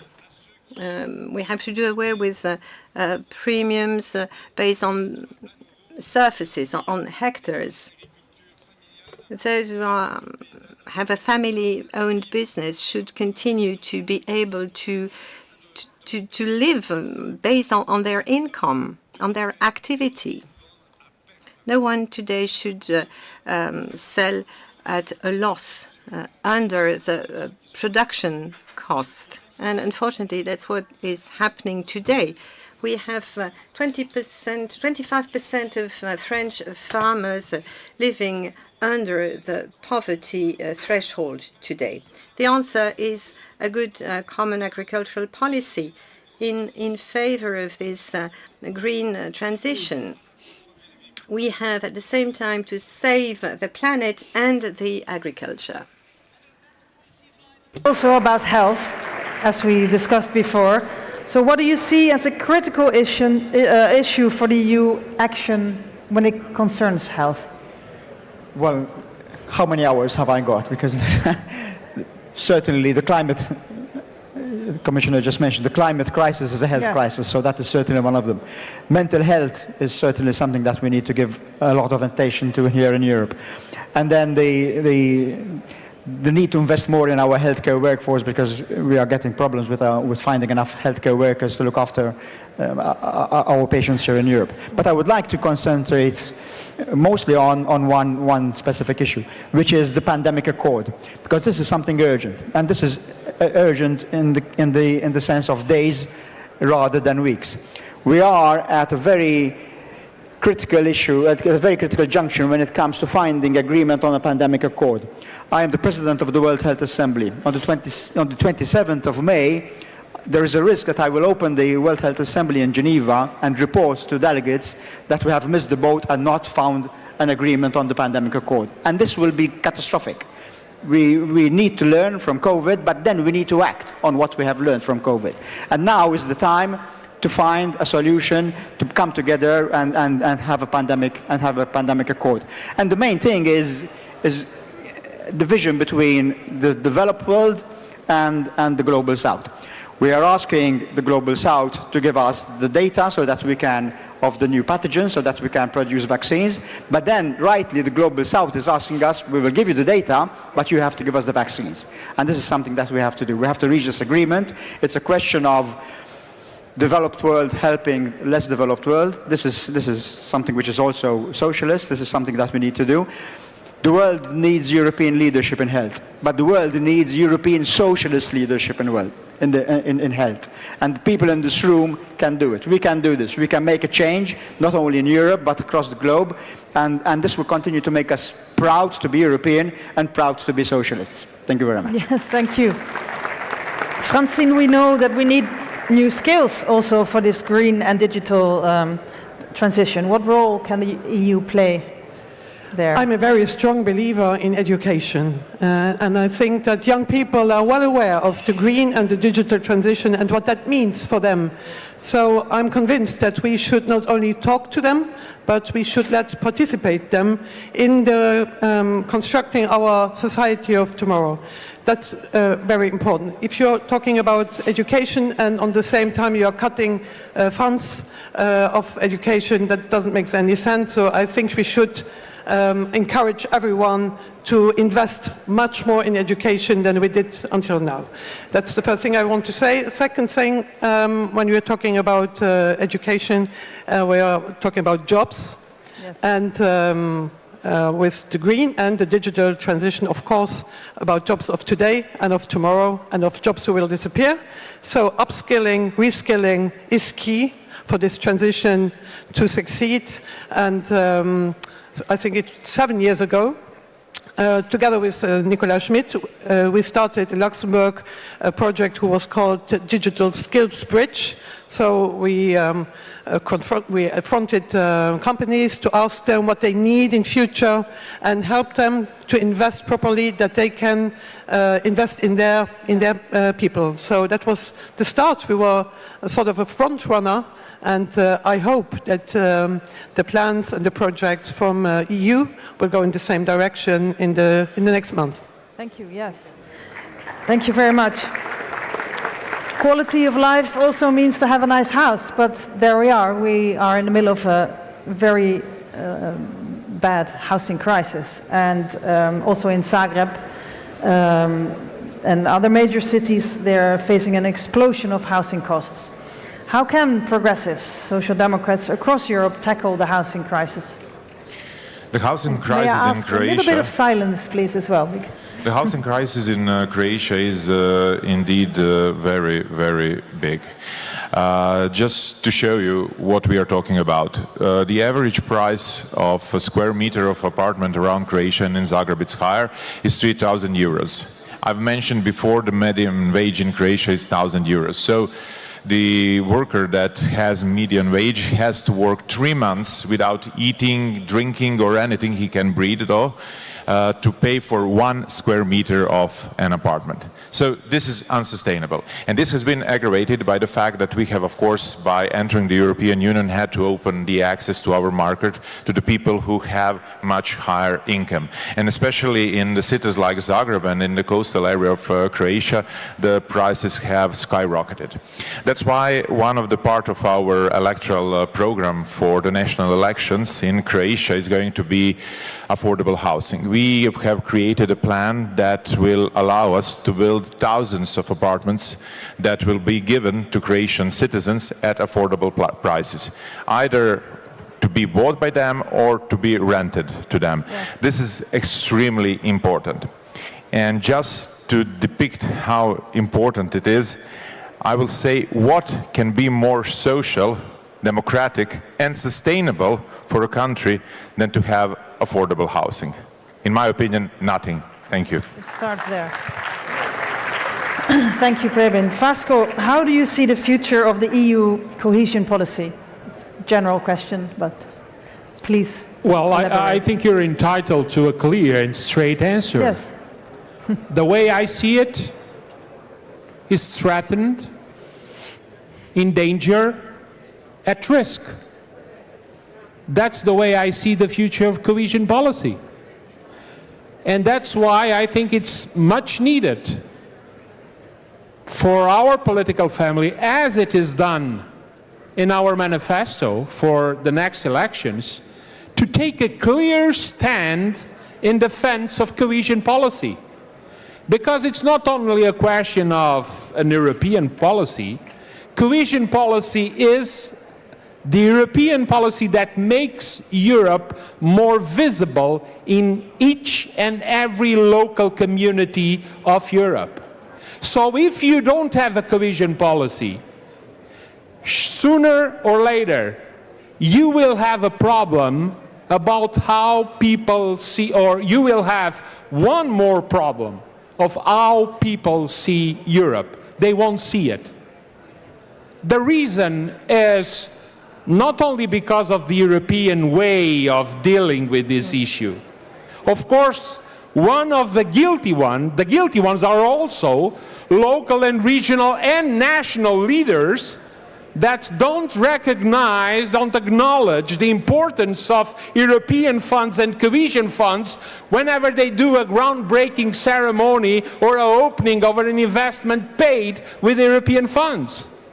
But it's not only with the single market that you can build Europe. Cohesion policy was established as a key component to counterbalance, if the expression is somehow correct, single market policy. Without cohesion policy, you won't have Europe as we know it. And in a time where we face and try and alert for the risks of extremism, of populism, it is needed a wake-up call for our leaders to defend cohesion policy.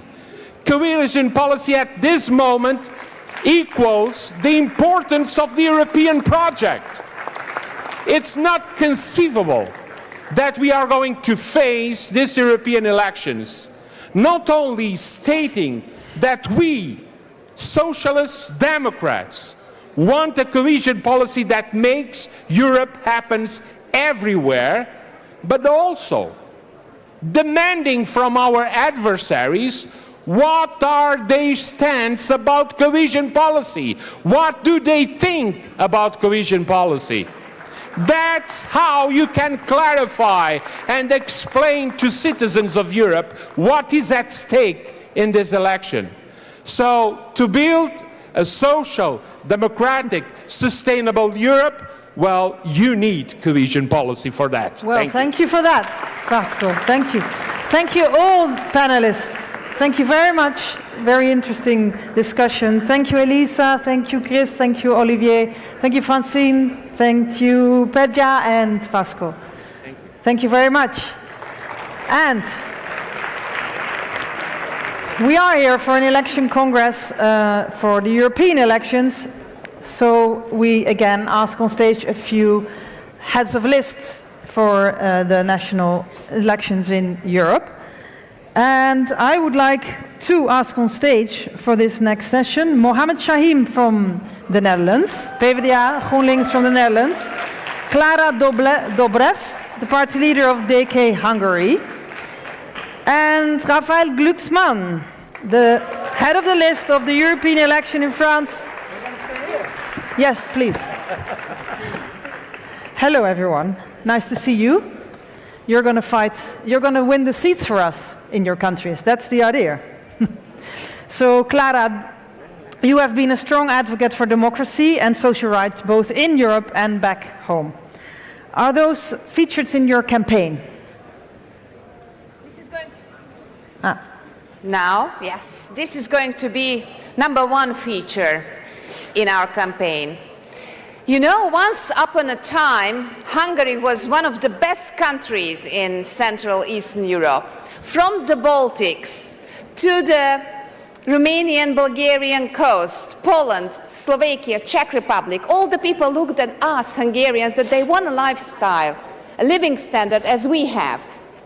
And then came a far-right populist more than 10 years ago.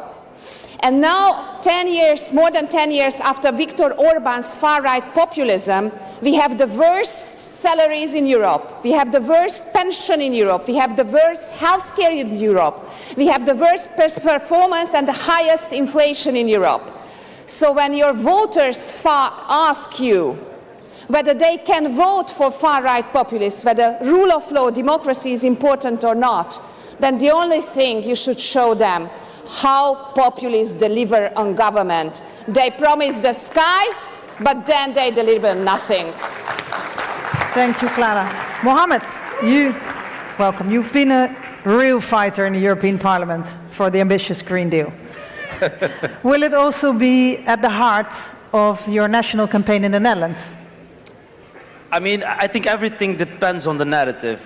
When we fight for a greener Europe, we basically fight for a more social Europe and a more just Europe. You know, we're talking about clean air in our urban cities. We're talking about fighting premature death. We're talking about creating new industry, new jobs for people. You know, that's what we're doing. I mean, if that's the core of I think that should be the core of the elections. And therefore, I believe that every social democrat should be green. Because at the end of the day, we talk about the honest allocation of means, and therefore I believe that it has to be at the core of the elections. Well, I think we can support you on that. Hello, Rafael, welcome.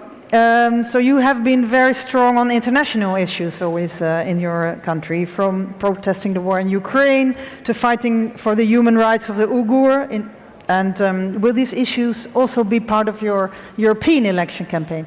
So, first, buongiorno Roma e molto buongiorno Sardegna.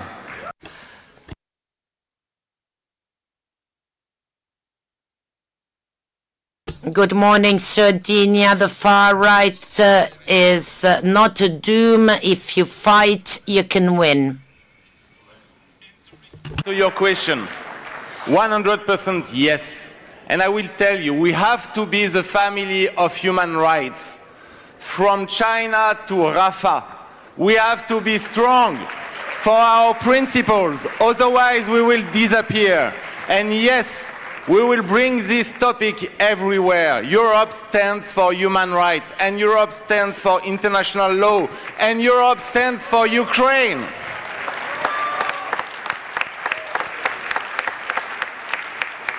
And let me be very clear, these elections are the most important European elections in history, because we are in a continent that is shaken and hammered by a war launched by Putin, but also because on 5th of November, you have election in the US and you can have Trump as president, which means we will have to stay alone in front of war.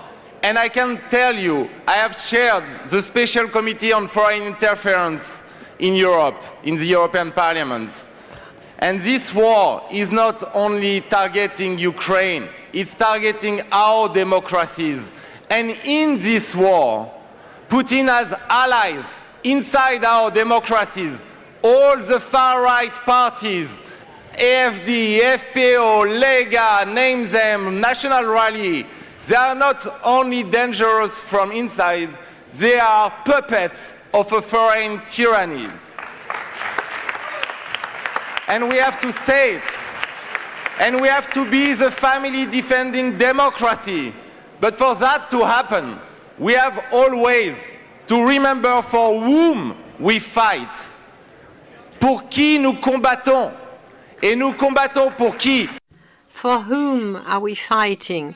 For millions of workers, of platform workers who are deprived from any form of rights. We fight for farmers who work 70 hours a week to earn 700 euros a month because of a common agricultural policy which gives money to the wealthiest and not the poorest. We fight for all those women in Europe who earn much less than their male counterparts. We also fight for minorities who are facing an unprecedented xenophobia wave on our continent. We fight for for those who have no house, who are homeless, paperless. So yes, these elections are essential. In France, we will talk about Europe everywhere, a Europe which is strong because it is just. And that's our message. And we count upon the larger European family to campaign with us and at the end of the day, win the elections. Thank you, Mohammed. We stand with you. The whole family stands with you. Good luck in your campaign. And now I would like to call on stage my colleague Thomas Waupel.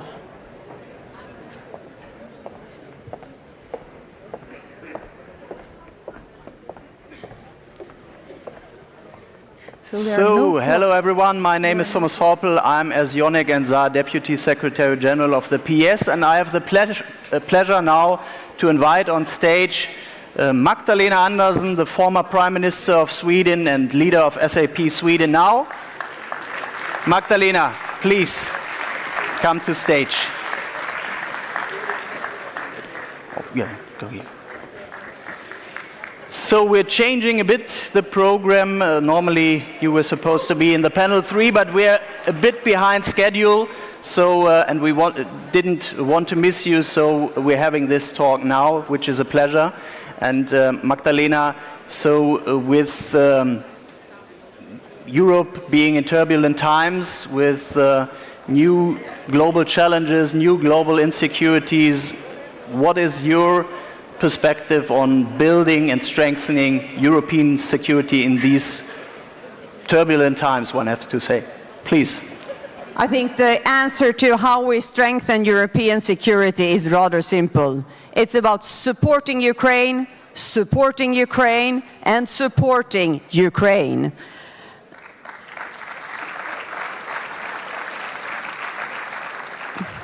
And it's obvious that so far this war has been a strategic mistake from Putin. He did not win Ukraine as quickly as he wanted on the battlefield, and I don't think he expected that Sweden and Finland would join NATO. We were able to stand together. We united in Europe in order to sanction Russia and in order to support Ukraine. But 2 years into this war, our unity is tested, and we need to step up. There is a lack of ammunition in Ukraine. We have to deliver it from European factories, but also brought from countries outside Europe. That is absolutely necessary. But this is also why the EU elections is so important. We need parliamentarians that want a strong Europe, that wants us to unite against Russia, not parliamentarians that really don't believe in international cooperation and wants to sow division between us rather than keep us united. Thank you, Magdalena. Allow me to go for a second question, now looking closer also to the international problems and challenges in general. I know your party has a long-standing tradition to promote peace, to promote diplomatic solutions, to strengthen the international multilateral order, which is unfortunately currently quite under threat. So what can you as a country, Sweden, but also what can Europe as a whole do with progressive answers to strengthen as much as we can this multilateral approach again in these turbulent, difficult times? Well, I mean, what happened when Russia decided to invade Ukraine was that Putin teared the international order into pieces. And we also know that we have a presidential election in the United States. We don't know yet who will win. But of course, if Trump is again president, we know that our international institutions that are so important for Europe, for global prosperous, for jobs, for economic growth, they will be at risk. This makes it, again, even more important that we do have a strong European Parliament. The coming years could be a fight against authoritarian regimes and democratic regimes, and we need more parliamentarians that do stand strongly behind democratic values. Thank you, Magdalena, for these words. I think we would all agree. And good luck for the European elections in your country, but of course also for the work to come after that, so for gaining back power in Sweden as soon as you can. Yeah, let's go campaigning. Yeah.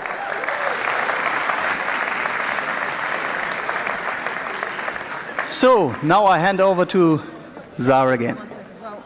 We will introduce the next thematic panel, and we still follow the order of our manifesto.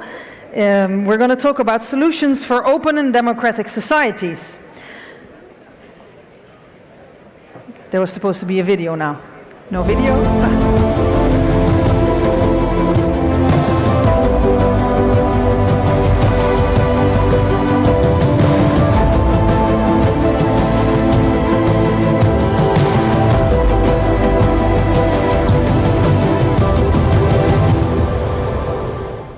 So, to introduce this section, we have today with us someone who is not just the architect of the Green Deal, but also someone who stood up to illiberal forces in Europe as first Vice President of the European Commission, and someone who today is still standing up against the far right in the Netherlands. Please welcome on stage Frans Timmermans.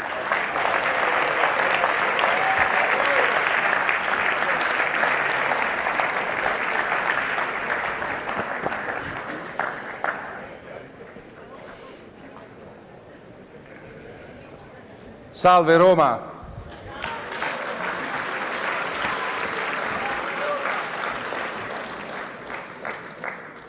Grazie per l'invito.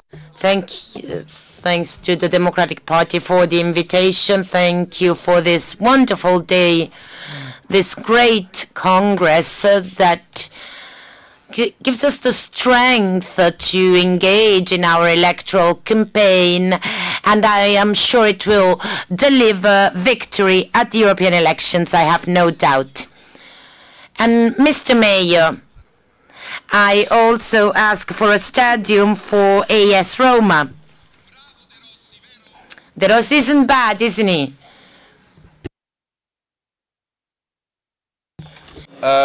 To quote Lord Byron, Rome is in my soul. I was raised in this city and I have taken the city in my heart and in my soul my whole life, so I'm always happy to be here. I want to make a couple of brief points. First of all, I would like all of you, together with me, to acknowledge the incredible heroism of the Russian people who turned out at Navalny's funeral yesterday in Moscow. You have to be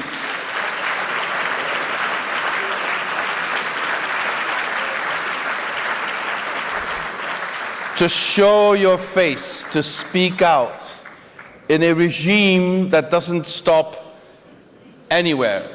A murdering machine headed by Putin who will kill anyone and who has killed anyone who oppose his rule. And then to find the courage to go out into the street to demonstrate your solidarity with Navalny is incredible. And I think from this place in Rome, we should salute these people and we should tell them we are with you all the way until Putin is gone. Now,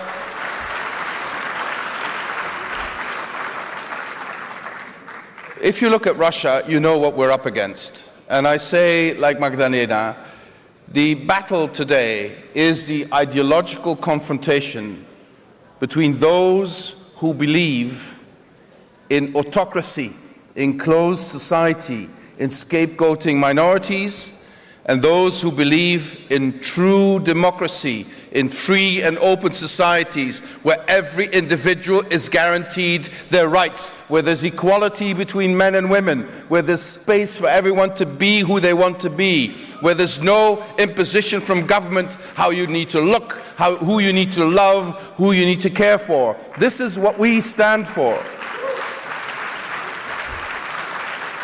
And let me tell you, now that the center-right believes there is a future for them in aligning themselves with the extreme right, let us be clear. We will never do this. We will never enter into alliances with the extreme right.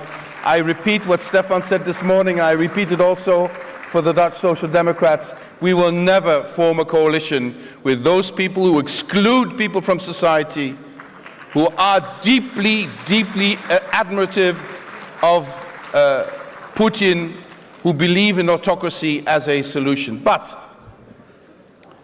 fighting for open societies, fighting for just societies, means we need to let science and facts guide us. And we need to inspire people to believe in a better future. The one thing that leads people to be tempted to choose for the extreme right is because the extreme right invites you not to look at the future. They stand with their back to the future, have no solutions except for promising a past that never was, as was also said by Pedro earlier today. So, the essence of the European Green Deal, as we have fought for, the essence is not just fighting the climate crisis. It's fighting it in a just way. The essence of the European Green Deal is creating a transition that will allow everyone to be part of that transition and that redistributes the means in that transition so that nobody will be left behind. If this European election is about anything, it has to be about our pledge, our promise that we will leave no one behind. And I mean no one. I also mean Europe's farmers. As was said before, 80% of the funds in the common agricultural policy end up in the pockets of 20% of the richest farmers and farming enterprises in Europe. 80% of the farmers, especially small landholders, small farmers, are suffering because they have no access to real support from the European Union. This needs to change, and we need to help farmers to make the transition to ecological farming, sustainable farming.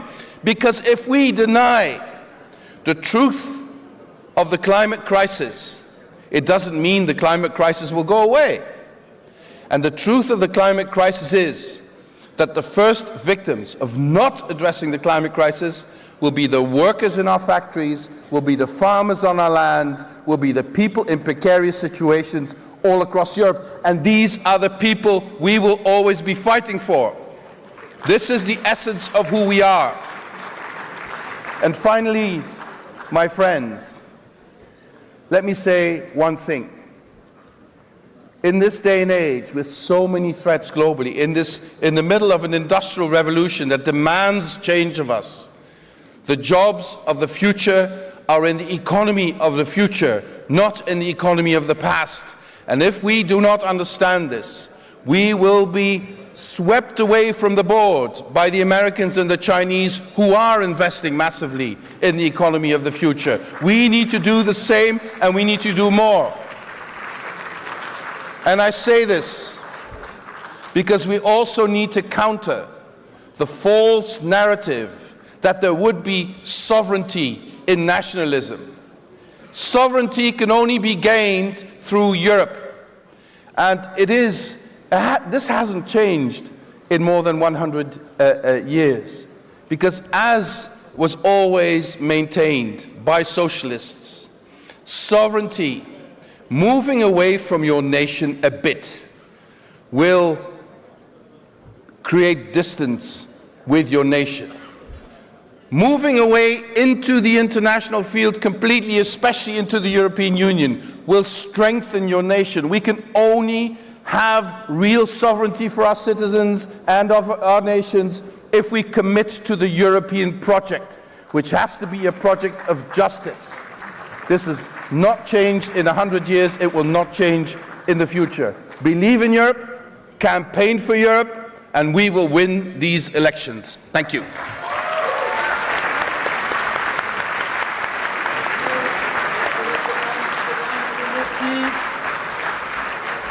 Thank you, Franz, for your very inspiring speech that is really in line with the next debate, the next panel that we will have. And thank you, Franz, of course, for all your involvement at the European level, everything that you have done for the Green Deal, and also for the current fight that you are leading in the Netherlands against the far right. We can give a big applause to Franz. Thank you. And I'm calling for the next speakers, for the next panel, the list of speakers will be Katarina Barley, head of the list of SPD, Joanna Schering-Wilgus, deputy minister from Poland, Zita Gurmai, the president of PES Women, Oliver Robke, the president of the European Economic and Social Committee. We have also Maria Joao Rodriguez, the president of FEPS, and Enrique López Rujaro, the president of YES, our Young European Socialists. Also a big applause for Enrique.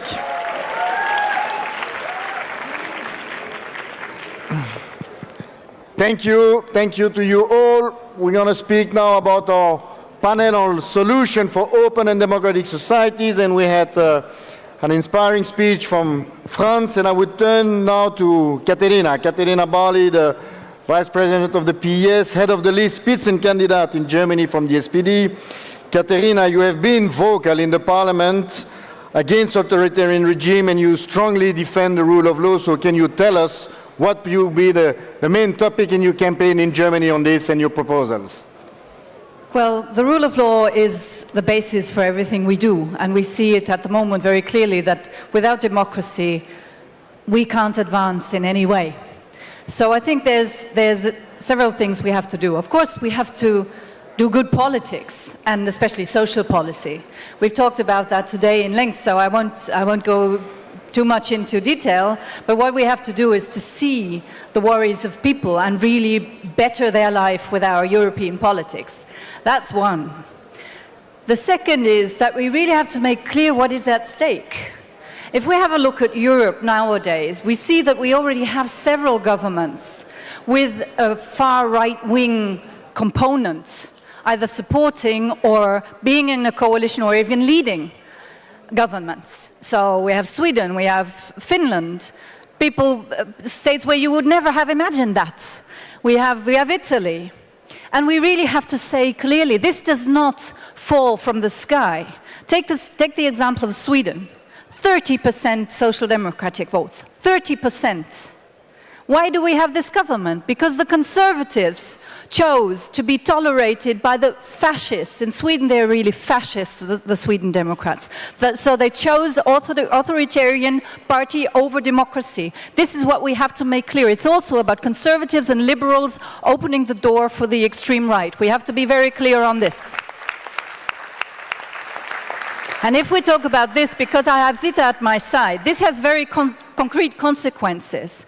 Zita demonstrated against the mobbing or harassment of a little church 2 years ago, together with a few others. Now, last week, her immunity was lifted. Because, why? Of 5 politicians who were involved, 2 were concerned that their immunity was lifted. 2 who are running for the European Parliament. So this happens in authoritarian regimes. There is no rule of law. There's a punishment and a prosecution of political adversaries. So give a cheer for Zita, please.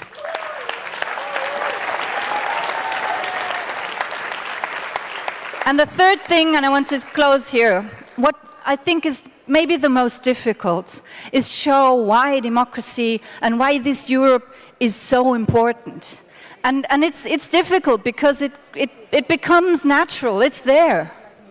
So I want to share an experience with you that really left a very deep impression on me. I was campaigning in Frankfurt, and we have two candidates from Frankfurt running on our national list, on place 62 and somewhere. One was born and raised in Iran, and the other was born and raised in Morocco. Two beautiful, fantastic humans and politicians. And the woman, Mona, who was raised in Iran, she's been in Germany for 10 years, she said, "You really don't know how precious the European Union is. You don't really value what you have. Just imagine for a second, the region where I come from, Iran, would come to the idea to create something similar. Also a place where they have wars all the time, like we had in Europe. Imagine Iran, Iraq, Saudi Arabia, Yemen, Israel, getting together and deciding we will have such a union as the European Union is. What would that make a difference in the world? And if you think of that, if you imagine that, you see what you have managed to do in Europe with this beautiful, peaceful European Union. So let's please be aware of it and protect it and fight for democracy and the rule of law. Thank you, Katerina. Thank you. And talking about countries that have been led for years by conservative, I'm now turning to Poland. And thank you, Deputy Minister, to be with us. You have been fighting against this conservative government for years, and you have made the demonstration that you can defeat them. So, turning to you, can you tell us what we can expect from the Polish government and our priorities? Thank you. Thank you. Thank you very much. If you think during this conference that you have any doubts, is it possible to win? I can tell you in Italy, especially from Poland, is it possible to win? We win in Poland. We won, we won.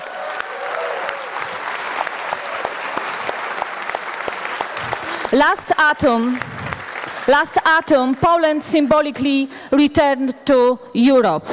And we fight 8 years. We had during these 8 years very dark times, and we fight for rule of law, for dialogue, for cooperation, and to be like a strong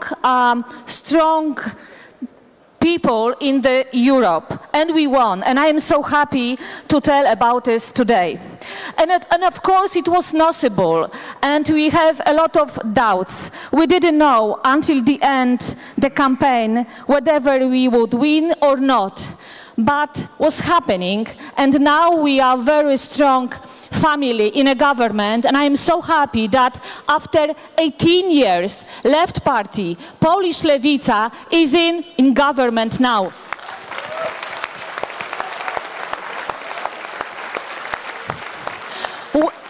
And I have to tell about it because we have a prime minister from Lewica, Krzysztof Gawkowski. We have 4 ministers of science, ministers from digitalization, social policy, and of course equality. Katarzyna Kotula, we know her. He used to be on the conference, PES conference as well.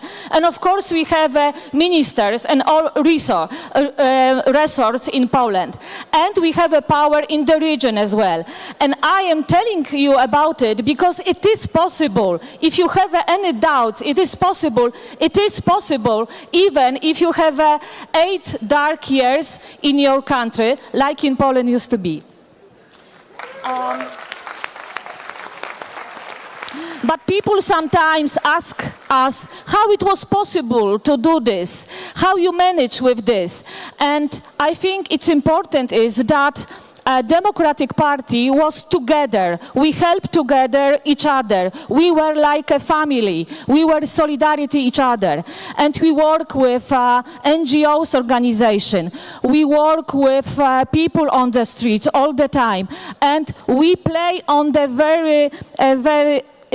I think sometimes that we play on the piano, and our opponents, they didn't know about it, and they failed, we won.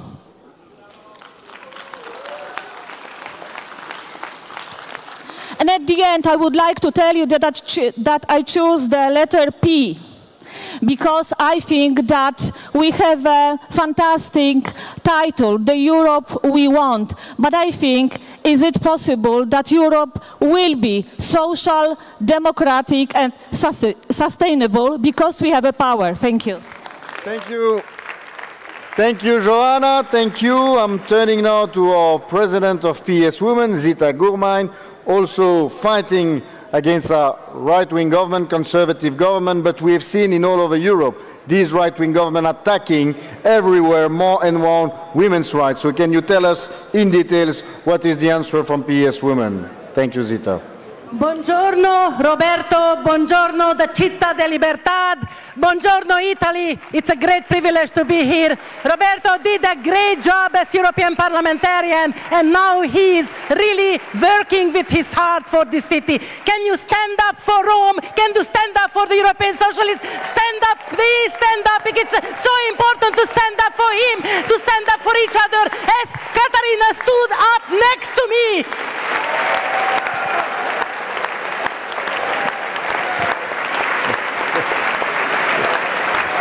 We need a strong solidarity. We need a strong solidarity because LGBTQ and women's rights are threatened. We cannot allow this anymore.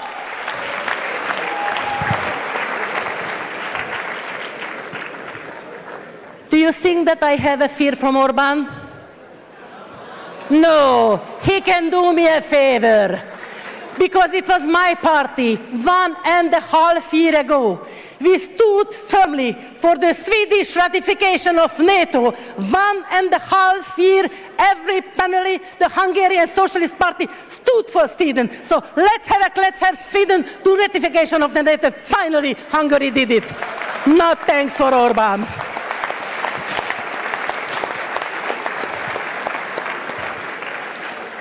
I'm convinced that women's rights and gender equality are instrumentalized by this movement to further their anti-democratic agenda, anti-fascist agendas.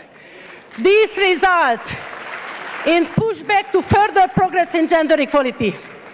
It results in the backtracking of policy and legislation that are already in exercise. Let's have a huge clap hands for Helena Dalli and our great commissioner candidate, Nicola Schmidt, the work they did with the Socialist Commissioner, hand in hand for a social Europe at the last 5 years.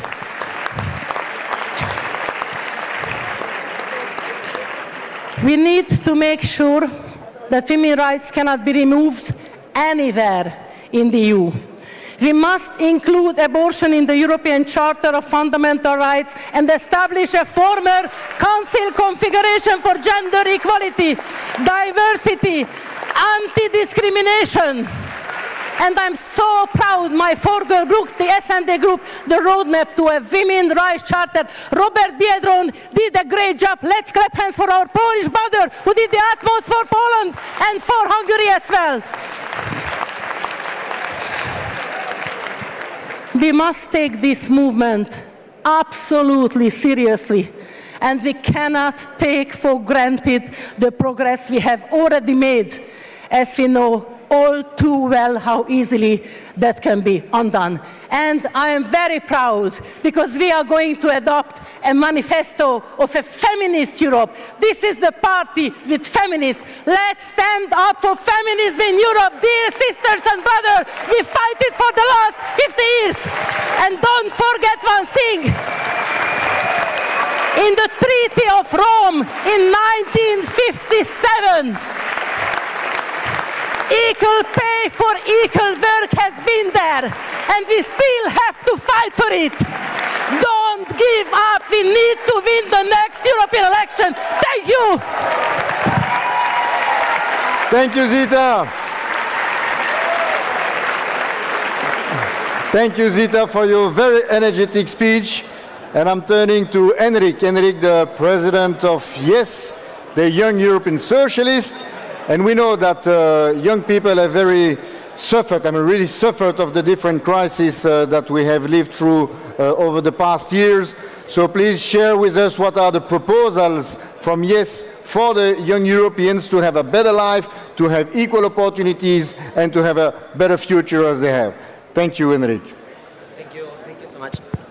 Thank you so much, Yonek. And to answer this question, we need to understand that dimension of the crisis that young people are living today. Because after the financial crisis of 2008, they nearly destroyed the opportunities of an entire generation, forcing young people, especially in the south of Europe, to go to other countries to find precarious jobs. Now we had to overcome the COVID-19 pandemic, and that took away very important years for the development of young people to develop their projects of life.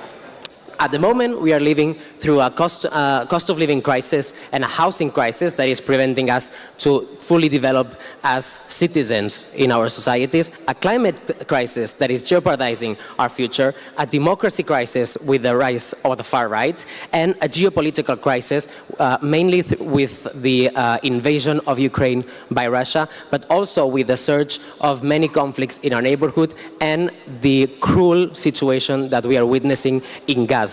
So the prospects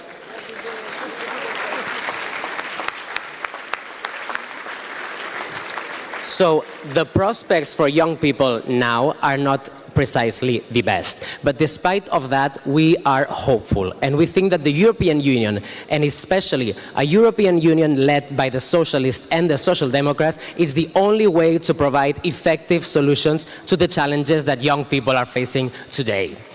And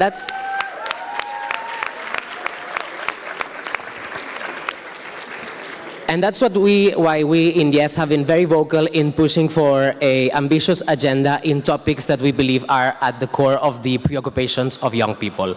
And one of these rises on top of the other one, that is housing. Young people deserve to have a decent roof to live under. And what we are seeing in our cities, in our towns all across Europe is simply not correct and morally wrong. Because young people have to... Thank you. We are seeing how young people are paying 500 euros, 600 euros to rent a couch or a room in cities like my city in Barcelona, but Paris, London, everywhere else. So this is morally wrong and a European crisis, a European housing emergency that we demand European solutions for. And we have seen it before. We have seen before when in front of a European crisis, the EU has looked for new mechanisms and new ways to act. And that is why we are proposing a European facility for the promotion of public housing, so that the European Union builds apartments for young people so that they can have decent houses to develop their projects of life.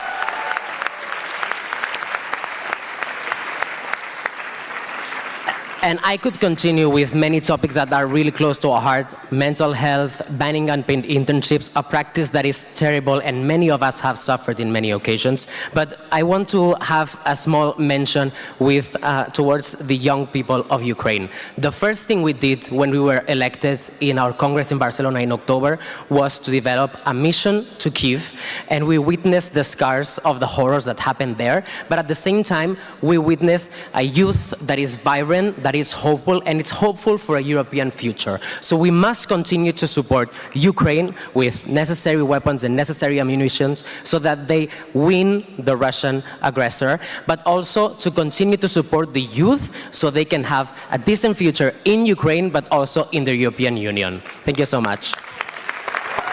Thank you, Henrik. Thank you, Henrik. I'm turning now to Oliver Robke, the President of the European Economic and Social Council, very important body in the EU. So please, Oliver, how can civil society help us to push a progressive agenda in the EU? Yes, dear colleagues, thank you, Yannick. I think civil society is already a vehicle that pushes many of the progressive policies that we have in place today in Europe. But for civil society to be heard, we need a strong institution, we need a strong platform. And I'm convinced that the ESC plays here a key role, because we are the EU institution bringing together trade unions, workers, employers and civil society organizations. And I'm convinced that this role must be reinforced, because if I look back, you ask what can be the role pushing for social or for progressive policies. Just to mention again the landmark decision, the landmark initiative of Nicola Schmidt to make sure that each and every worker across Europe should benefit from a fair and decent wage. This is really a great initiative. We were one of the first EU institutions supporting this. And I could mention a lot of other initiatives, like an action plan for social economy, or more a new economic governance framework, which is now on track to give more free space for investments in social policies, in social investments, in a more equal society. All these policies we are pushing for in the ESC. So therefore I think it is important to have a strong voice of civil society. But I think the mission is not accomplished. And therefore I think, you have just mentioned this, the housing crisis is emerging. We see that 40 million people in Europe have to allocate more than 40% of their disposable income now for housing. This is absolutely unsustainable. So therefore we are now pushing for an action plan and also for an investment plan, for an investment fund to make sure that we have affordable and social housing for everybody who needs it in Europe. This is what we are pushing for in the ESC. And I can just say we will be an ally. We have been an ally in the past. But my second point I wanted to make is, and we discussed this yesterday, we have seen an unprecedented surge in the popularity of far-right ideologies and populist movements. And we can see that the first victims of these governments are civil society, often trade unions, very often trade unions. And therefore it's so important that we stand up for democracy. And we in our house, we have a dedicated body. We are defending democratic values, fundamental rights and the rule of law. And I think it is important to look also beyond borders. Already today we are supporting our colleagues also in the candidate countries that are now part of the ESC. We are the institution that involves them. They will take part in our work, so social partners, representatives, civil society representatives from all candidate countries. I think this is important, because if we look into the figures, we see that 41% of the civil society organizations report that they believe they operate under bad or very bad conditions across Europe. And this figure has enormously increased in the last years. So this is really an alarming signal. That means we have to stand up for democracy. We have to defend resilient societies, because if we have resilient societies, then it is possible to overcome authoritarian regimes or authoritarian tendencies. And I think the best example is Joanna here. So once again, congratulations for this. We will make sure that Europe remains a liberal and resilient Europe and a social Europe for the future. Thank you very much.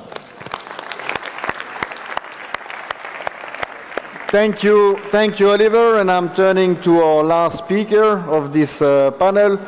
Thank you, Maria Joao Rodriguez, who is the president of PES, our foundation platform of foundation and think tank all of our member parties and in Europe.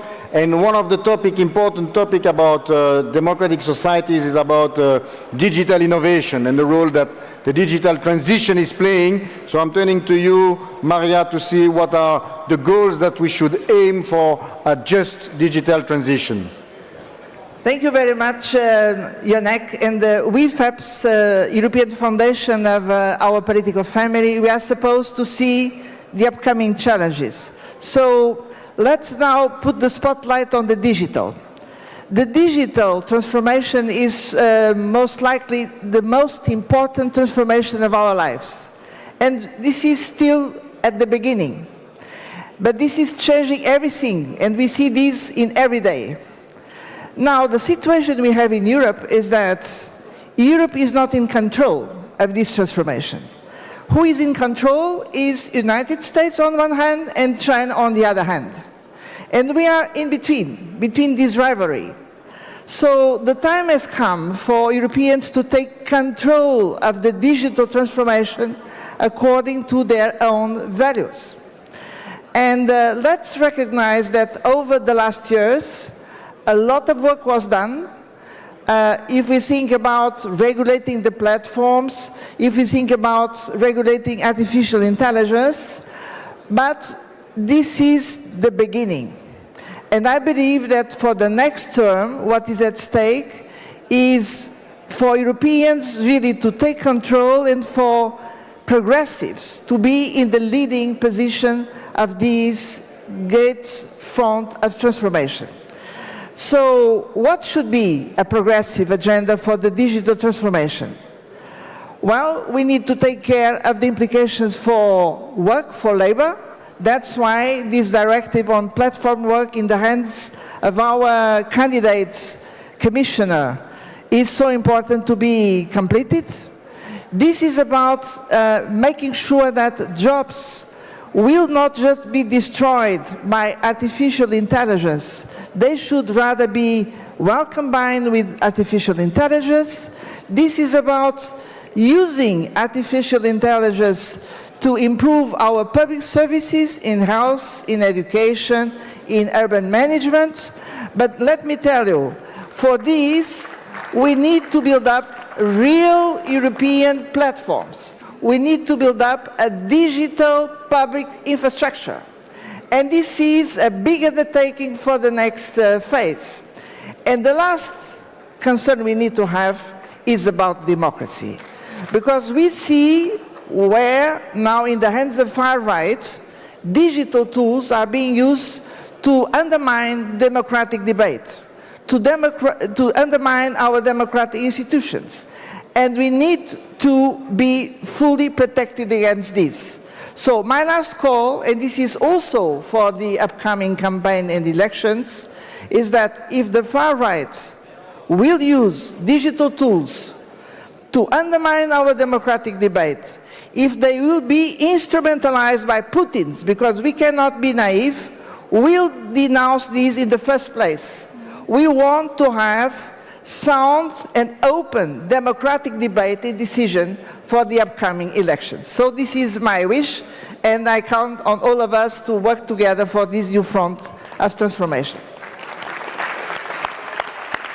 Thank you, Maria Joao. Thank you, Joanna, Oliver, Zita, Caterina, and Henrik. This is closing our very interesting conversation on solution for open and democratic societies. And I'm calling for the next panel, Thomas Voppel, my colleagues, Deputy Secretary General, and big round of applause for the speakers. Thank you very much. Thomas. Thank you, Yonek. So we now move on with another talk about how our member parties prepare for the European election. And please welcome on stage two frontrunners from our sister parties that are strongly fighting the far right in their countries. So welcome on stage Kata Tutu, the Deputy Mayor of Budapest and Head of List of MSP in Hungary. And please welcome Andreas Schieder, the Head of List of our Social Democratic sister party. So welcome on stage. Kata, you're up front against the regime of Orban. Please tell us, how do you fight against him in these European elections?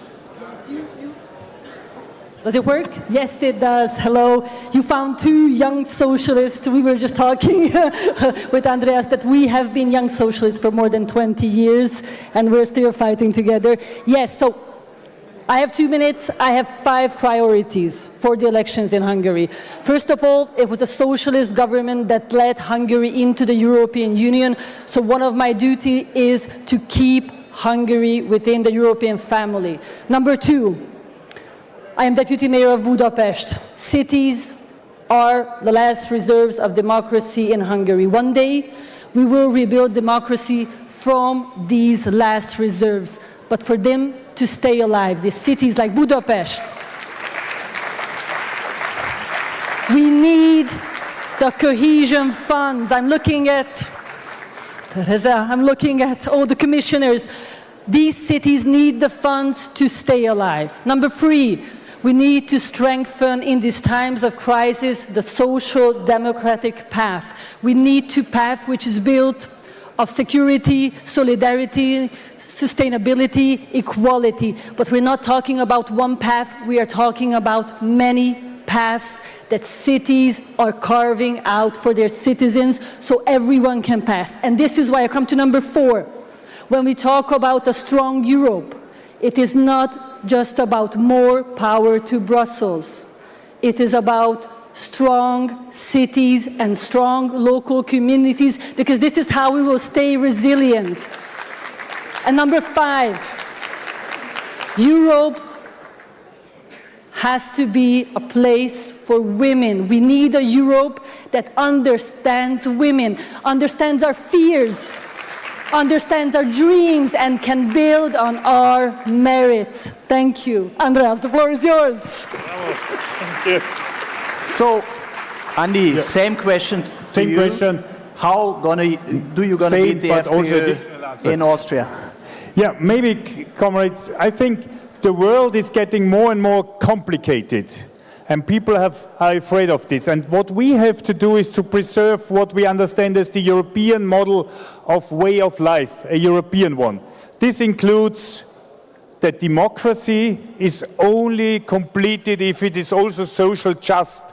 There is no democracy without social justice. Both go together. So therefore, also we have to work on the big issues, but also on understandable messages, like we are those fighting for unpaid internships. Internship has to be paid for the youth everywhere, all over Europe.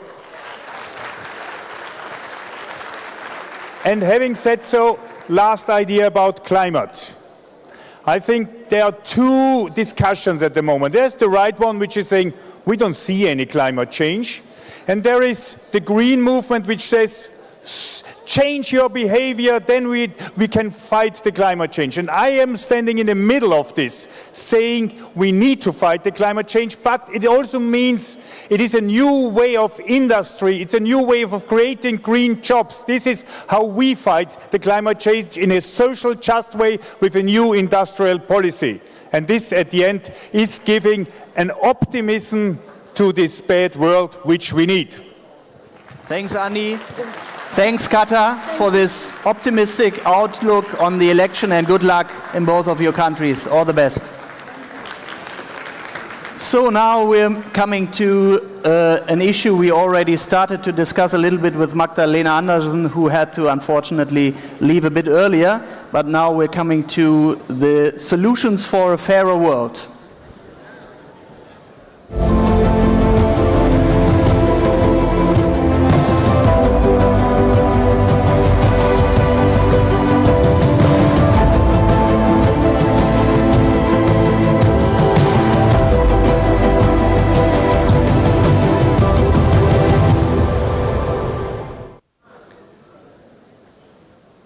And I have the pleasure to set the tone for this discussion, to call on stage now an advocate, a real strong advocate for international cooperation, for human rights, our Commissioner for International Partnerships. The floor is yours, Jutta Urpilainen.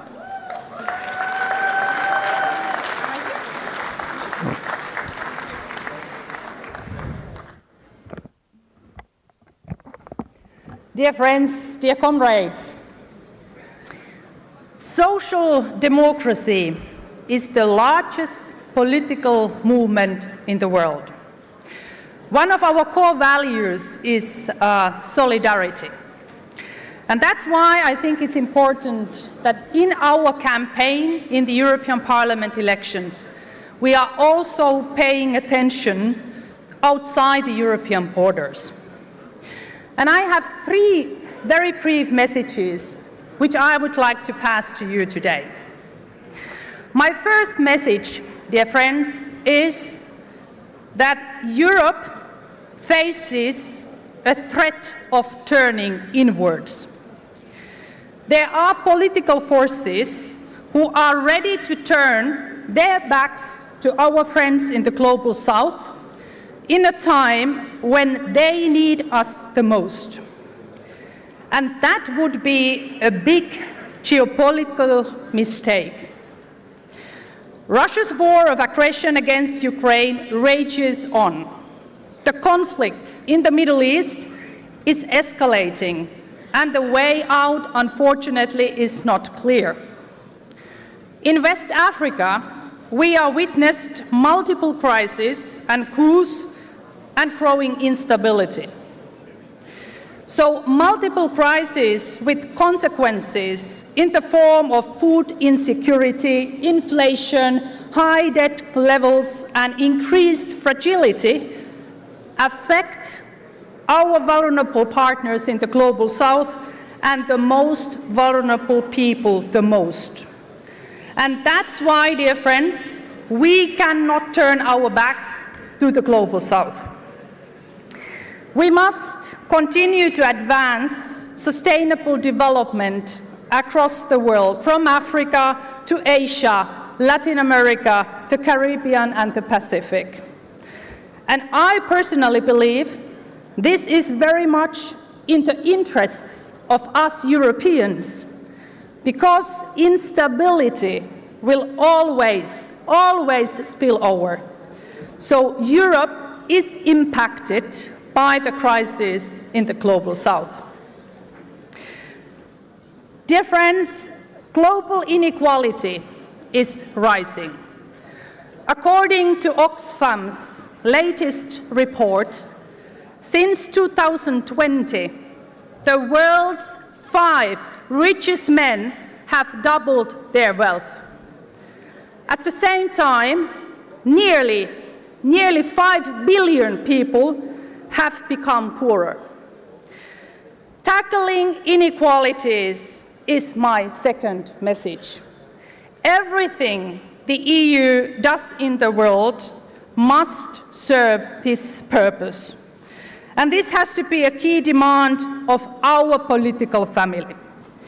We must build fair economies, invest in people and planet, and promote inclusive democracy. So topics like social cohesion, decent work, and human-centered approach to digitalization cannot be afterthoughts. They are fundamentals. I'm very proud to tell you that last year we launched the EU's own inequality marker. This inequality marker is an innovative tool that really tracks and benchmarks the EU's impact on tackling inequalities across all sectors. So it is an instrument for evaluating external action, but there can be other uses as well. So I think this is also an opportunity for our political family to promote fight inequality against inequalities. Dear friends, today the world is home to the largest generation of youth in history, a generation whose outlook to the world has been shaped by global challenges. This generation of young people, they want a different future, a better future, a greener, inclusive and digital future. And young people can be our greatest allies. And this is my third message. Through the first Youth Action Plan in EU's external action, the European Union is now strengthening particularly our engagement with young people worldwide. And we are empowering youth by investing in education. So under my mandate, the EU doubled external action budget allocation to education from 7% to 13%, because Nelson Mandela knew what he was talking about when he said that education is the most powerful weapon which you can use to change the world.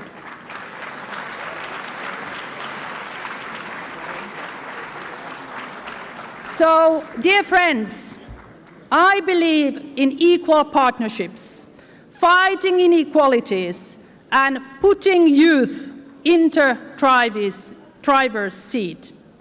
And I know from the experience that this political family is the one which champions these three objectives.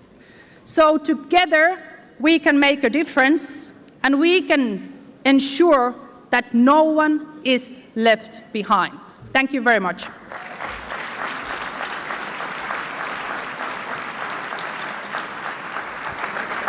Thank you, Jutta, to give this input for our next panel discussion, as I already said, about solutions for a fairer world. And for this discussion, now I have the pleasure to invite on stage the party leader of the Social Democratic Party in Germany, Lars Klingbeil. And another party leader from our sister party in Finland, Antti Lindman. And our PES Vice President from North Macedonia, Radmila Šekerinska. Please come on stage. And last but certainly not least, a special guest we have here among us today from the United States. It's the President of the Center for American Progress, Patrick Gaspard. Warm welcome to you.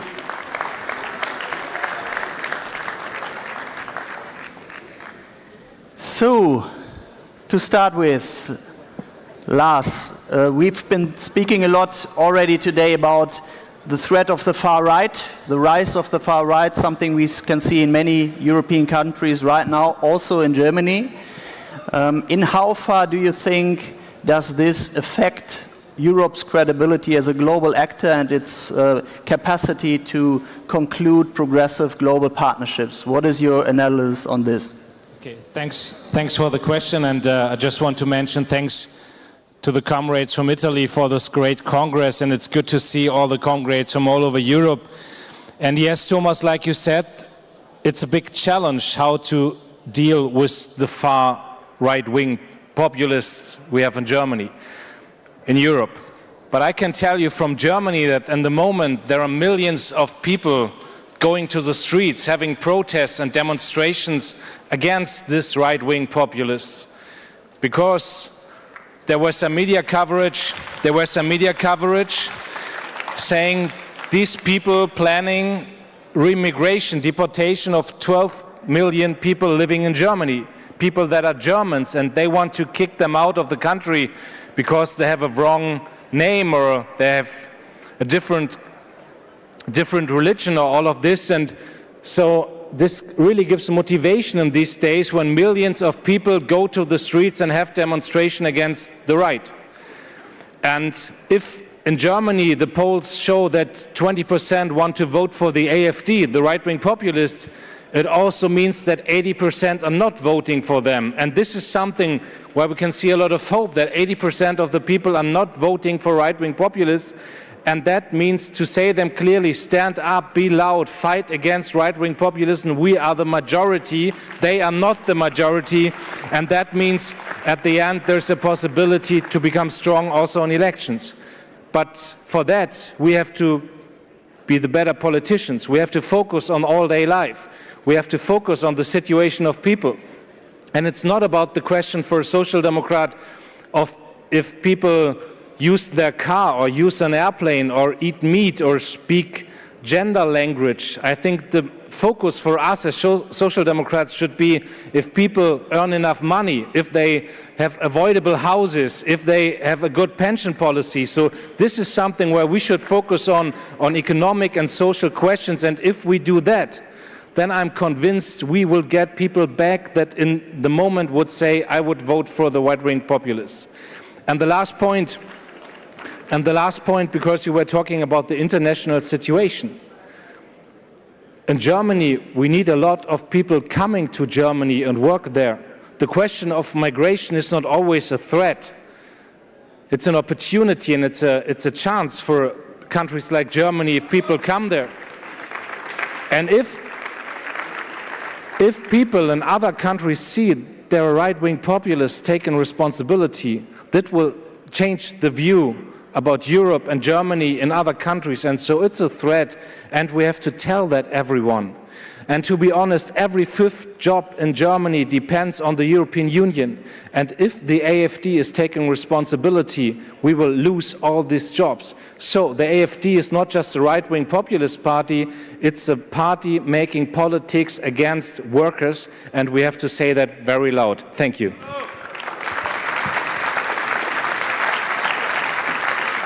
Thank you, Lars, for this clear argument and the discussion you started.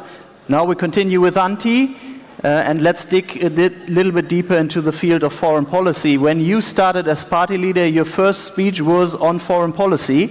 So why was that, and what are, from your point of view, the right priorities for Europe's foreign policy? Please. Thank you. First of all, I have to say it's great to be here. I didn't know that Social Democratic can be such an enthusiastic. Great. This is my first Congress here. Why I took for my first speech prioritized foreign policy? Because I come from the land country where we have 1,340 kilometers of common border with totalitarian state who doesn't much care about international treaties and multilateralism.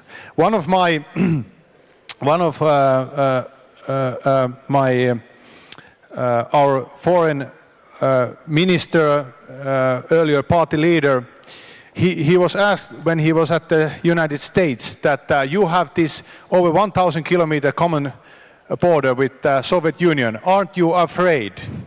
You know what the answer was? Pertti Paasio said that I would be more afraid if there wasn't a border. So we know at this point we have to be tough, we have to be strong. In Europe we have to support Ukraine, but at the same time we have to see that this battle is going on all over the world.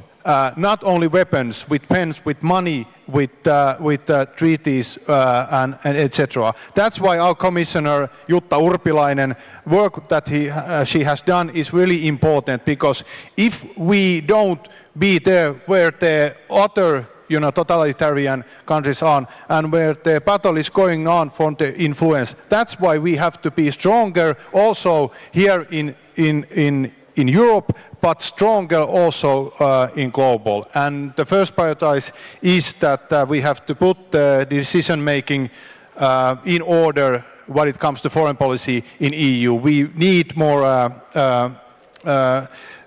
We have to make sure that any state cannot block the decision making when it comes to foreign policy. So we have to be stronger, and that's why we as a Social Democratic has to be the strongest option to the far right who wants to turn Europe inside. Thank you, Antti. Now let's come to the issue of enlargement, and let's come to Radmila. Enlargement policy was always an important factor for stabilization of our continent. With North Macedonia's accession to the European Union and hopefully other Western Balkans countries, in how far will that strengthen Europe, and in how far will that strengthen Europe's security? Please, Radmila. Thank you, Thomas, and great day today in Rome. For the Europe we want, we need an enlargement that works. And the enlargement that works has to be social, it has to be democratic, and only then it becomes sustainable. And only then it becomes successful. The Party of European Socialists was always supportive to enlargement, and time proved us right. Look at Europe of today, and imagine the geopolitical outlook of Europe after the Russian aggression in Ukraine if the Eastern enlargement did not happen. What kind of a continent would we have now? So PES was right then, and we are right now. And I'm really proud, I'm really privileged that PES is actually practicing what we preach. Because I was chosen as one of the vice presidents, although I came from a non-EU member state. This is how you show to the people that enlargement matters. So I'm proud also that the PES manifesto is very clear this time. It talks about an effective enlargement policy that will start with the Western Balkans, but an enlargement that will not be a gift, but rather an opportunity. It will be a tool to sustain democracy both within the European Union and in the Balkans and enlargement, as a tool to strengthen our economy, to safeguard environment and our social policy. I also believe that enlargement, the commitment to enlargement will be a proof that European words matter. And these words will resonate not only in the Balkans, but also in Ukraine, in Georgia, and in Moldova. So this is why, from someone coming from the Balkans that has always lived between humiliation and hope, I call on all our leaders to support this kind of Europe, to support Europe who, as we were told this morning, has to be fair in order to be strong. Well, I call on you to be fair towards enlargement and towards the Balkans. And this is how we win. Thanks a lot, Radmila. And now let's do a little jump from Europe across the Atlantic to the United States. Patrick, warm welcome again that you're here with us today. And let's be honest, what is happening this year in the United States might have some consequences also for us in Europe. So please share your insight and please answer one question. How will Joe Biden win this election against Donald Trump? Please. You asked the most simple questions. Yes. So thank you so very much for having me here. I'm here today not only in solidarity, but in deep recognition.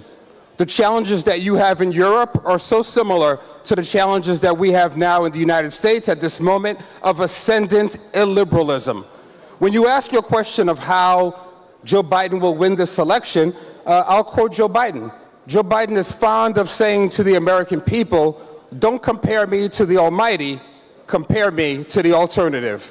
So we know that we have to drive a contrast in this election in order for Joe Biden to be successful, but it has to be a contrast that's steeped not just in dry policy initiatives, but in a story where the average American, the average citizen, the average European can hear themselves, can see themselves, and can have some sense of their own aspirations and their own social identity in the story we tell.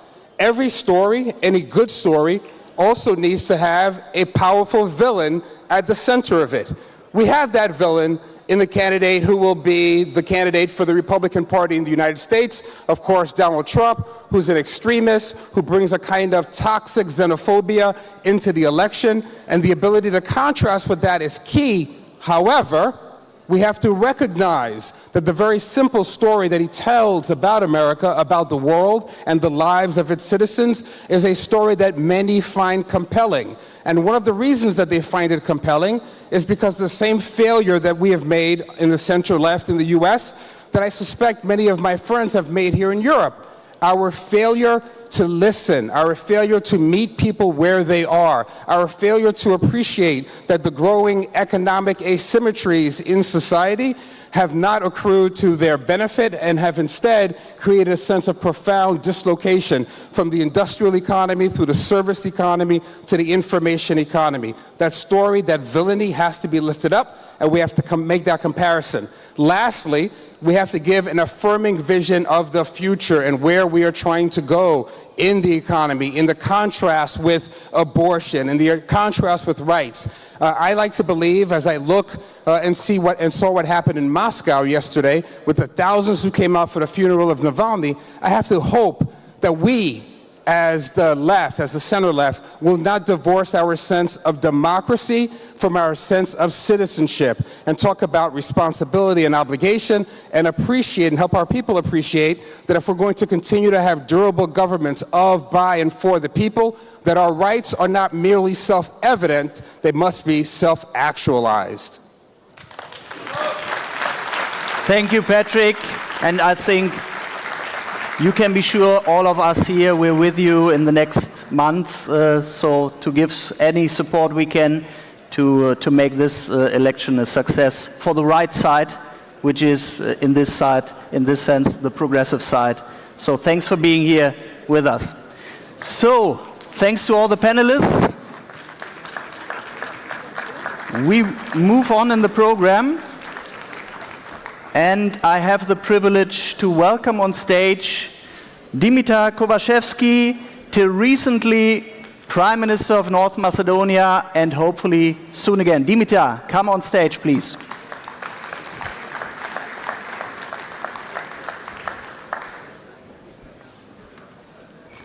Hi. So we are preparing for our European election campaign. You are preparing for an election that is very important as well, which is the parliamentary election in May in your country. And give us an outlook on your priorities and the perspectives for these elections. The floor is yours. Well, thank you very much first, and I would like to congratulate to the organizers, to the hosts, and to wish all the best on the European elections. Yes, we are a country which comes out of decades of turmoil, as the other countries in the Balkans, turmoils that started with the wars in former Yugoslavia, trade sanctions, and several waves of refugees, which lasted, I would say, 3 decades, marked with conflicts and with crises. Crises come in all types of forms and sorts and shapes, and one thing always remains the same. When populists are in power, they create disputes, they add to the conflicts, and the country stagnates. When social democrats are in power, we solve disputes, and the country moves forward. It was us, the social democrats, that solved the dispute with Greece, and it was us, the social democrats, that moved the country into full membership into NATO. And it was us, the Social Democrats, that we started the accession talks with the European Union after 17 years of waiting. We as Social Democratic government succeeded in tripling the minimum wage, doubling the average wage, increased pensions by 50%, decreased unemployment by 50%, increased FDIs by 100%, decreased youth unemployment by 50%, increased social support by 300%. We brought democracy back. We brought the freedom of media back. North Macedonia was 138th place in the world in freedom of media, and in the last 6 years we managed to move it to the 38th place in the world. We fought for gender equality, and we are the first government that put it forward, and it will be passed in the next parliament, a law on gender equality. We made, after 3 decades, for the first time, agricultural reforms. We increased the subsidies, and we started 30% advanced payment to the agricultural producers. We made a country going forward. So, the upcoming elections will be a test for us, but also it will be a test for the European Union. Our pro-European agenda must prevail. We together need to convince the citizens, we need to convince the voters that the country will go into the European Union and that the enlargement is a process that is alive. We need to show that with us the future is predictable, the future is stable, the future is democratic, the future is European for North Macedonia, a country going forward.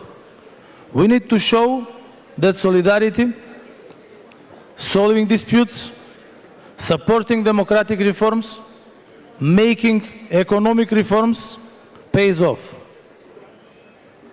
And I am sure that with the progressives in the European Union, with the progressives in the Balkans, with the progressives in North Macedonia.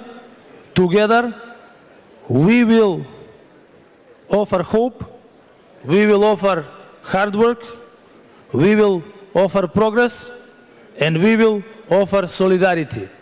And we will win. Nije će pobedime. We will win the presidential elections and we will win the parliamentary elections. And North Macedonia will be by 2030 European North Macedonia. Thank you. Dimitar, thanks a lot, and here I think you can count fully on all our solidarity, both for the upcoming election campaign, but also, of course, for the accession of your country to the European Union. We want you in, and good luck for the campaign. As you described, I think you have good arguments to win that. Thank you. I wish you good luck to all of us and hard work to all of us. Ciao. So now I greet back my colleague Yonik to take over on stage. Thank you, Thomas. We just had a prominent guest coming from far away, coming from across the Atlantic, and we were extremely pleased to have him with us. Now it's my pleasure to welcome another guest to our Congress. Please, a warm applause to Esther Lynch, the General Secretary of ETUC, the European Trade Union Confederation, representing millions of workers of Europe. Thank you, Esther, for being with us today. So can I also start by saying thank you, Yannick. I want to thank every MEP here. You've worked so well with us. It's been great cooperation. But importantly, it's been great cooperation that's delivered concrete results for working people. So to thank every MEP, but importantly, to thank Nicholas Schmidt. His leadership has been phenomenal. His insight into the need for a threshold of decency to ensure that no worker should be obliged to work for pay that is indecent. But importantly, he also understood that the only way workers will get a fair wage is through collective bargaining. So he introduced in the same directive a guarantee for workers to be able to join a trade union and to have their right to collective bargaining properly respected. It's a legacy that workers can look to and can have confidence in him for the future. But we know, just before I go, but we know the job isn't done. And that's why I also want to thank you for the first priority in your manifesto, quality jobs.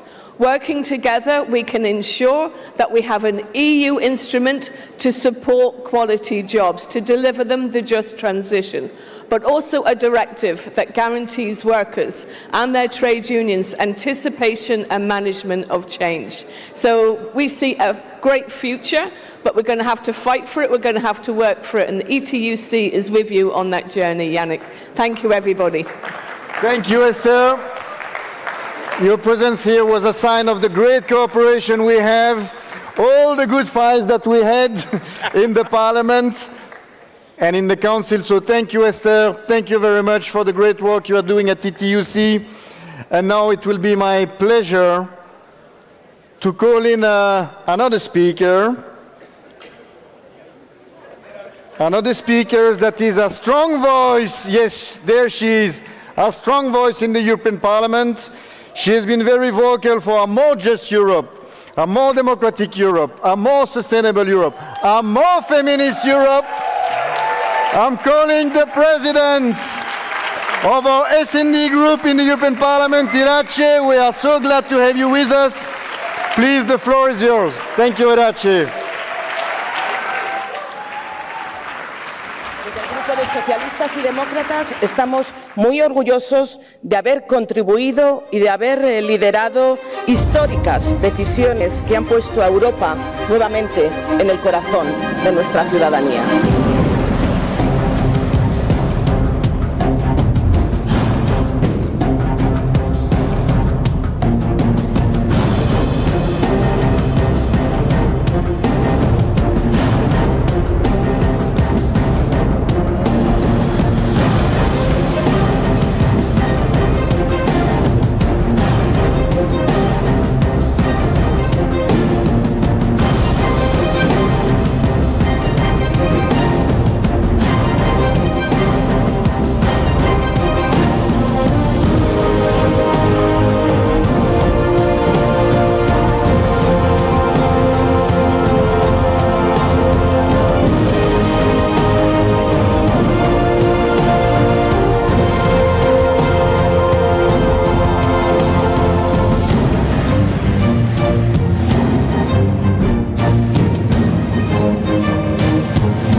Yeah.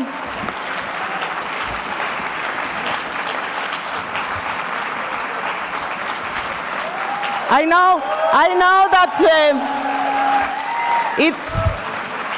it's a lot, but we did it.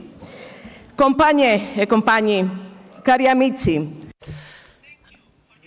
us in Rome, and a special thanks to you personally, Eli, for hosting us this amazing city where already centuries ago Europe discovered its vocation for unity. Hoy es un día importante porque estoy rodeada. Today is an important day because I am here with men and women who share our social democratic beliefs, and you carry out your jobs with integrity, with sacrifice, with courage, with leadership. A courage and a leadership that we need today more than ever, so we can put a stop to the rise of the far right that is also taking over Europe. Let's think back to the words of our dear friend and President David Sassoli when he visited the concentration camp of Sassoli in summer 2021. Have you ever wondered why authoritarian regimes are so afraid of Europe? That was David's question. Why are they so worried? Europe doesn't cause any wars. We don't impose our model. There's one reason why they're so afraid. They're afraid of our values. Freedom breeds equality, justice, opportunities, and peace. It happened once, and it could happen again. His words make us defend democracy in the face of the threat of the alliance between the right and the far right.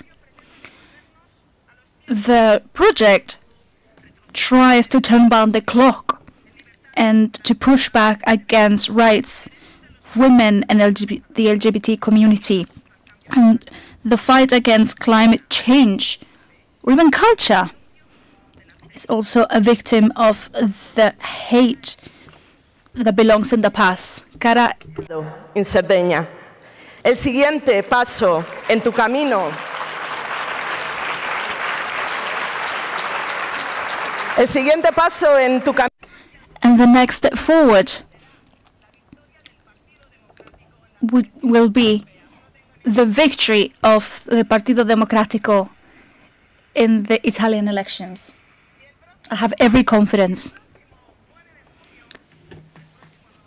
On the 9th of June, dear Nicholas, you will lead us to victory. We have no doubt. We have every confidence. My dear friends, we can feel it. We can be very proud of the brave and historic response that we gave to the pandemic and to Putin's war against Ukraine. We've protected the working class.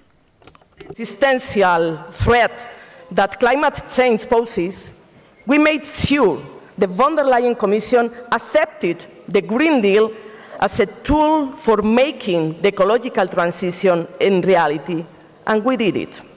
When the future of our children and young people and of the working and middle classes was at risk, we reformed the electricity market and built the social pillar with the child guarantee, the youth guarantee, minimum wages, the reduction of the gender pay gap, and by making sure there are women on company boards.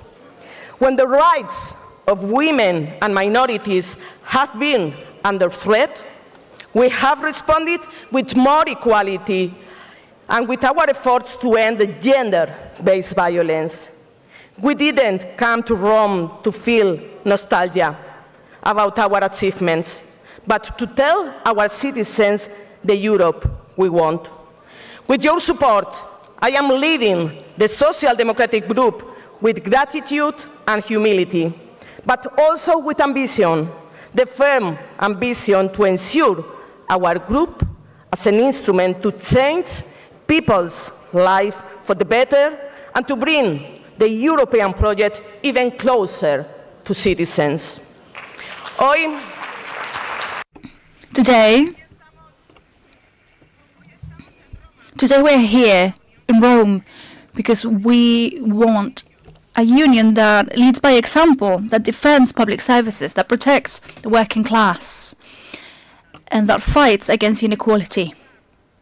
We need to keep working and reinforcing the social pillar, a social pillar that guarantees decent housing, fair wages, minimum wages, paid internships, and that eradicates poverty. As scourge. Today, we raise our voice in Rome. We want a union of equality. The 21st century is the century of women. We have a long way to go still, and many victories to achieve full equality between men and women. There's no more important victory than the eradication of gender-based violence. We will not stop. We will never stop. I will never stop until consent is a part of the Gender Violence Directive.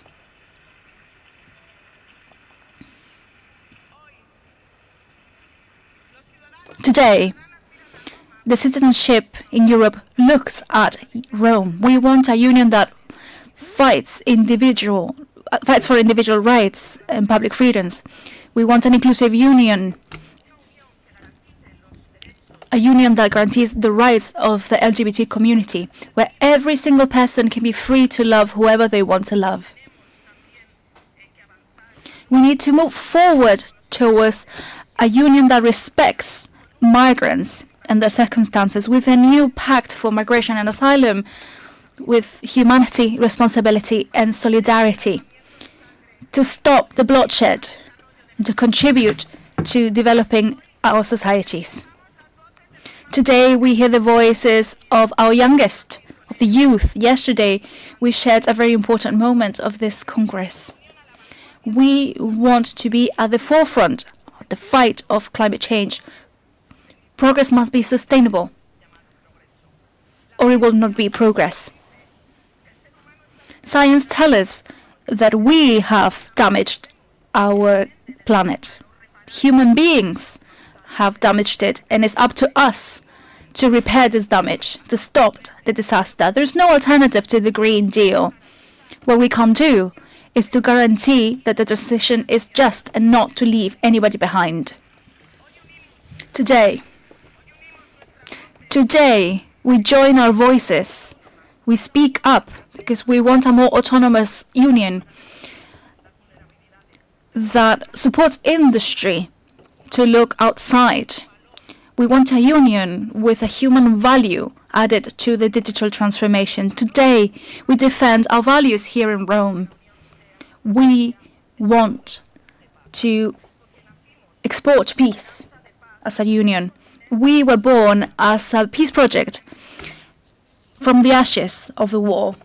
We've had a long tradition of wars, and from the ashes, from the rubble of the Two World War, an idea was born. The war would never dictate our present or our future. And that's why we want a union that is not indifferent to suffering of so many peoples. We have kept our resolve in the face of the war in Ukraine. We must apply the same resolve to lead an international peace conference to put an end to the crimes of Hamas and the Netanyahu government.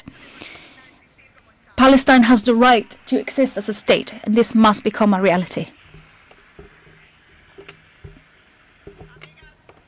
My dear friends,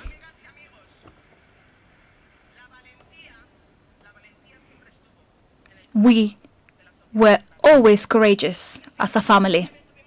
In the 19th century, we were courageous enough to put an end to the unspeakable suffering of men and women in the Industrial Revolution. In the 20th century, we were brave enough to build the biggest peace project and the biggest welfare state in our continent, in our history. In the 21st century, let us be brave again, and let us rise to the challenges facing humanity: social justice, equality, gender equality, sustainability. There's always time to dream. 70 years ago, our grandfathers, our parents had a dream that made their destiny a reality. Owing to their effort and sacrifice, we have the very best thing we could hope for, the dream of Europe. Today, in Europe, we are living the dream. Let's keep making it a reality. Thank you.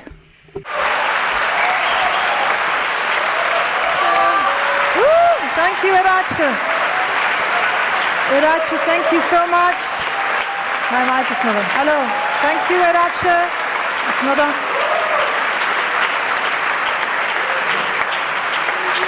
Thank you so much, Irache. Thank you so much for all the work. Well, Congress, we're finally starting a little bit the formal part of the Congress. The adoption of the manifesto, the election of our common candidate. So very exciting. And before... What?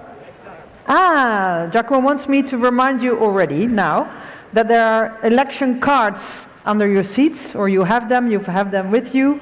So please, if you don't look them up, get them with you, because we need you to hold them up later.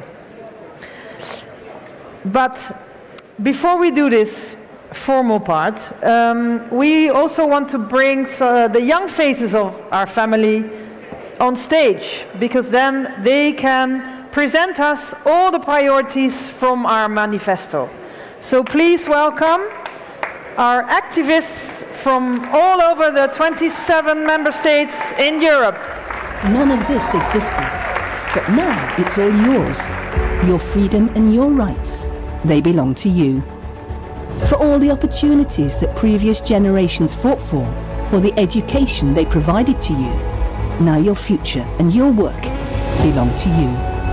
For all those women who didn't give up, who were not stopped by the blows coming their way, now your body, your mind and your money belong to you. For all the doors they closed and all the windows you opened, your independence and your home belong to you.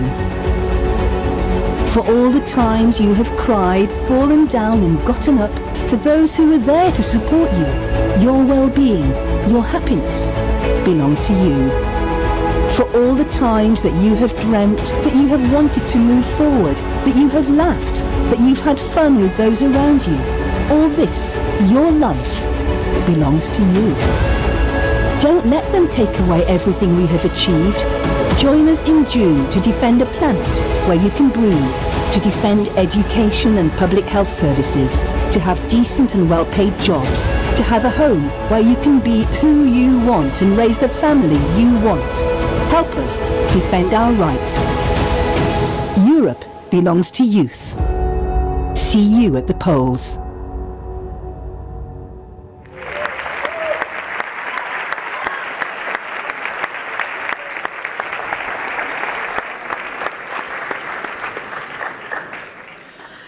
Zajedno stojimo ovdje s vizijom za kvalitetna radna mjesta i dobro plaćene poslove za sve.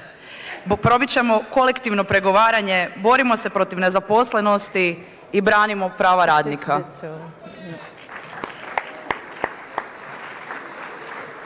Together we stand for gender equality and social inclusion.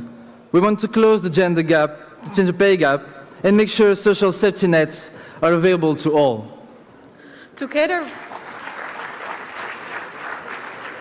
Together we stand for a green social deal to reach climate neutrality, promote investment on renewable energy and secure affordable and reliable clean energy for all.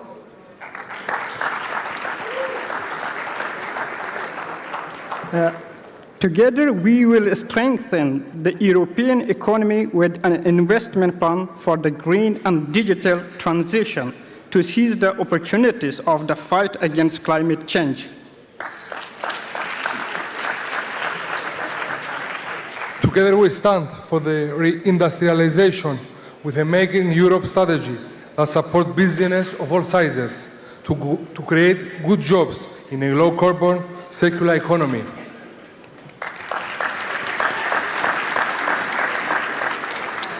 Juntos defendemos un sistema tributario. Together we stand for a fair tax system that strengthens social justice, combats corporate greed and fights tax fraud. Together we stand for the right to decent and affordable housing for all and the fight against homelessness. Ensemble, nous nous battons pour un accès universel à des soins médicaux et Together we stand for universal access to quality health and social care and medicines that are accessible and fairly priced. Efficient public services, inclusive education and affordable public transport, energy and water. Together we stand to diminish our environmental footprint, protect and restore nature, limit environmental pollution, and ensure a healthy planet for generations to come. Together, we stand to end the climate and biodiversity crisis and support farmers with their livelihoods and transition to sustainable agriculture.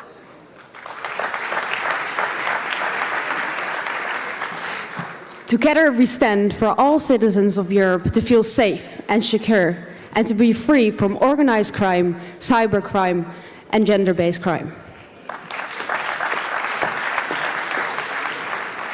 Împreună susținem ca toți cetățenii să se bucure de toate drepturile care decurg din calitate de stat membru al Uniunii Europene și să aibă un nivel înalt de calitate a vieții peste tot, fie că vorbim de orașe, zone rurale sau regiuni izolate.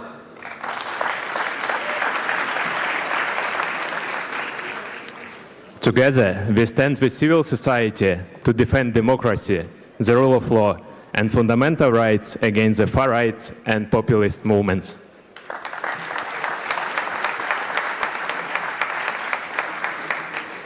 Together we stand for the rights of women, minorities, vulnerable groups, migrants, trade unions, and LGBTI communities that are threatened by the far-right and populist movements.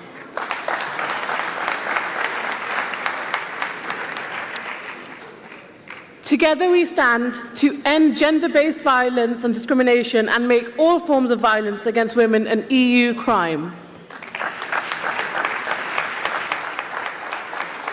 Together we stand against prejudice and all forms of discrimination in Europe. We want strong political and social rights for all citizens.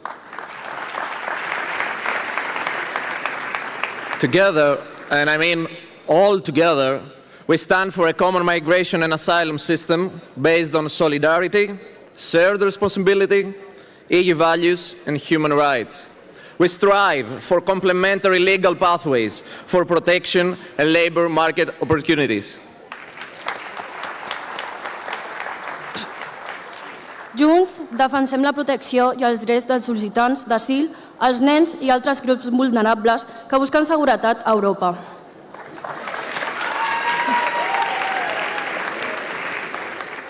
Together, we stand with the youth for their democratic participation, quality traineeships, and mental health support.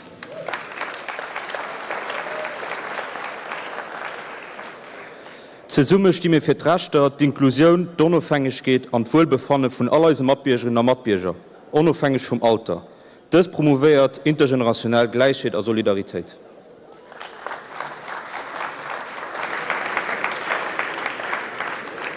Together, we stand for a digital transformation that is accessible and inclusive and protects citizens against privacy breaches, disinformation, and online threats. Together, we stand for workers' rights and democracy, ensuring the human in control principle when dealing with artificial intelligence. Together, we stand for a strong and independent Europe that is committed to defending EU values on the global scene and continues supporting Ukraine against the Russian aggression.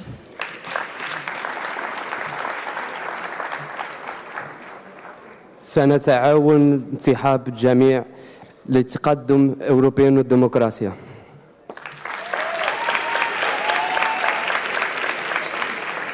Together we stand for international peace, democracy and justice. We want to achieve a fair two-state solution between Israelis and Palestinians.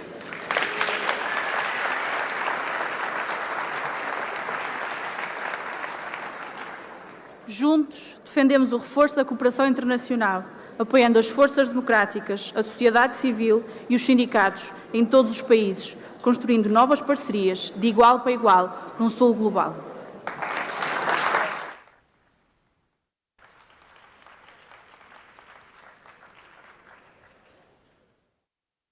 Yeah, that was it.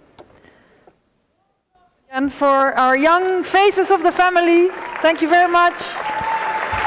We couldn't think of a best way to present our manifesto than to show through the voices and the faces of our young generation that the European Union is a mosaic of cultures, language, histories and tradition, but that it is in the unity of our diversity that we find our strength and our richness.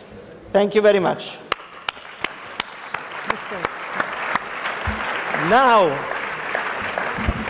the time has come to proceed with the adoption of the third electoral manifesto of the Party of European Socialists. You have your card in your hands, I hope, and I hope that you will confirm that this manifesto is the outcome of a long debated process that reached consensus and unanimity within our family. So, who's in favor of the manifesto for the elections of 2024, the European Parliament of the Party of European Socialists? I see a lot of carton rouge, and this is nice. Well then, I would say that we consider this manifesto approved and adopted. Thank you. Thank you. Woo!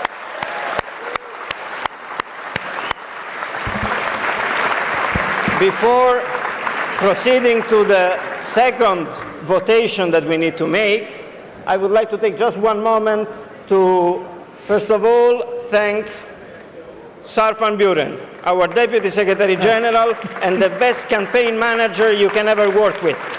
She can make miracles, and I'm sure she will, also this time.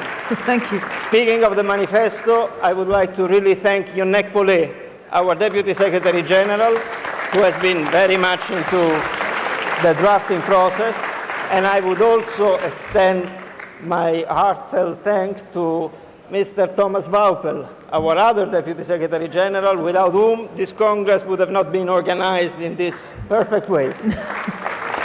Thomas.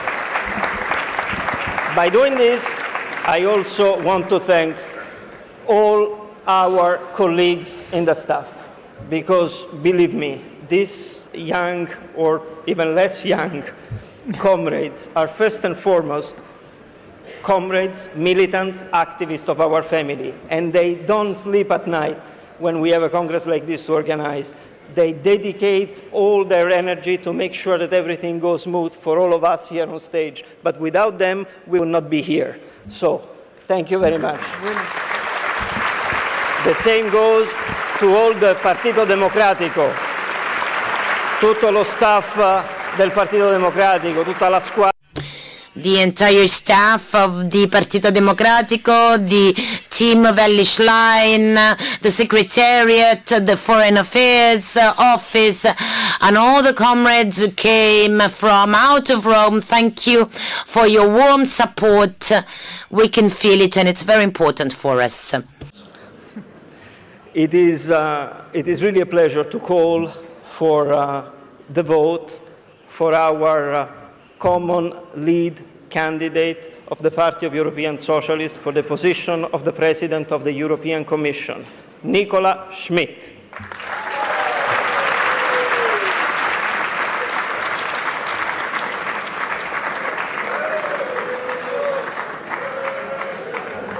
Nicola, I think I'm very happy to communicate that you have been unanimously elected as the new lead candidate of the Party of European Socialists. keep waving.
Dear Nicola, we are waiting for you on the stage.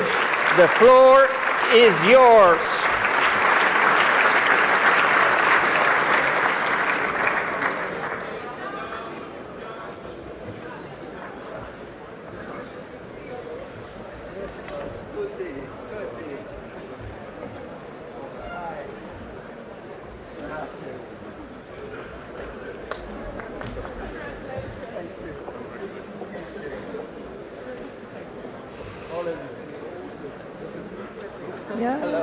Yeah. Thank you. Yeah. So, Thank you. it's my turn now.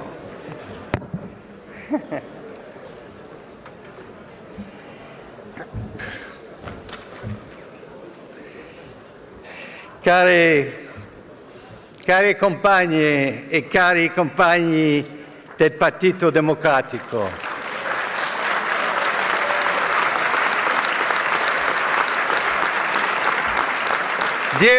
dear Stefan, dear Ali, dear Sindaco Roberto, dear Olaf, dear delegates, dear activists, cari compagni e cari compagni, grazie per il sostegno e la fiducia. Sono veramente fiero e onorato. I'm very proud and honored to start this journey with you, starting from Rome.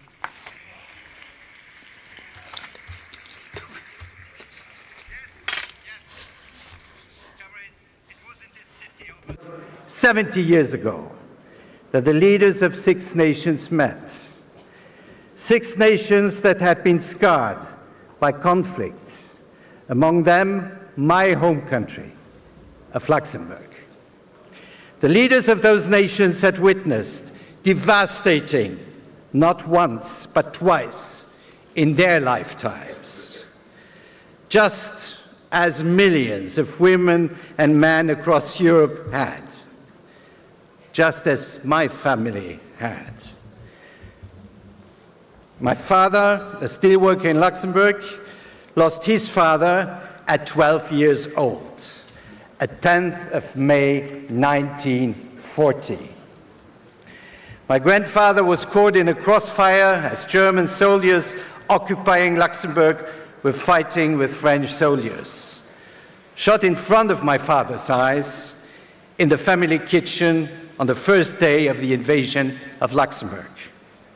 That experience, dear friends, shaped my family, and it shaped my politics too. Here in Rome was taken a very strong commitment. 12 years after the end of the Second World War, the commitment that only unity could prevent the madness of war by building an unprecedented project by lasting peace. What happened to my father's father, happens every day in Ukraine, every day in Gaza. And we have to express all our solidarity.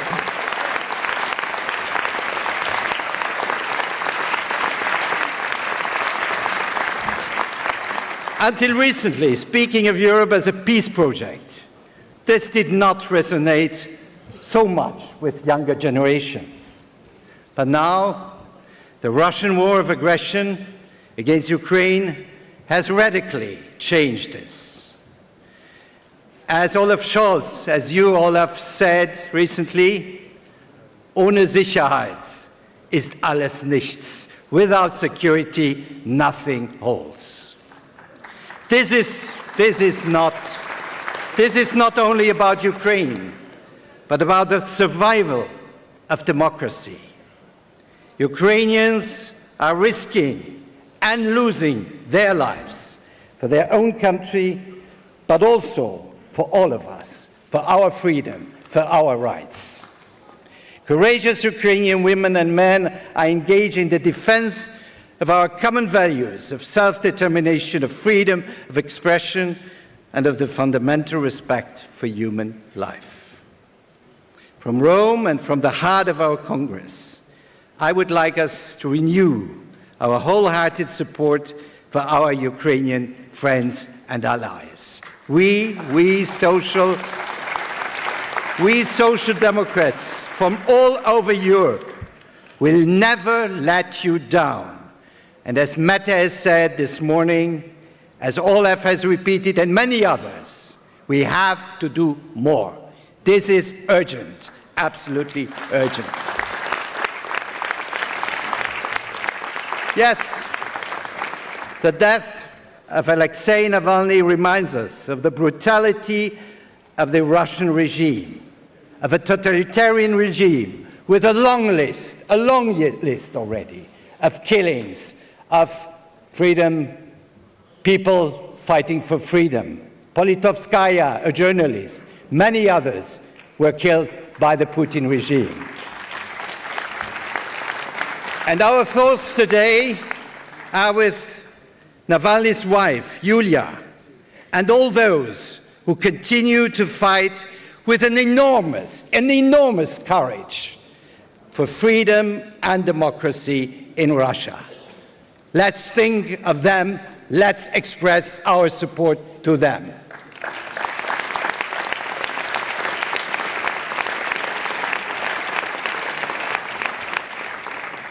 Navalny's death strengthens our resolve to stand with democracy and its defenders, whether in Russia or elsewhere.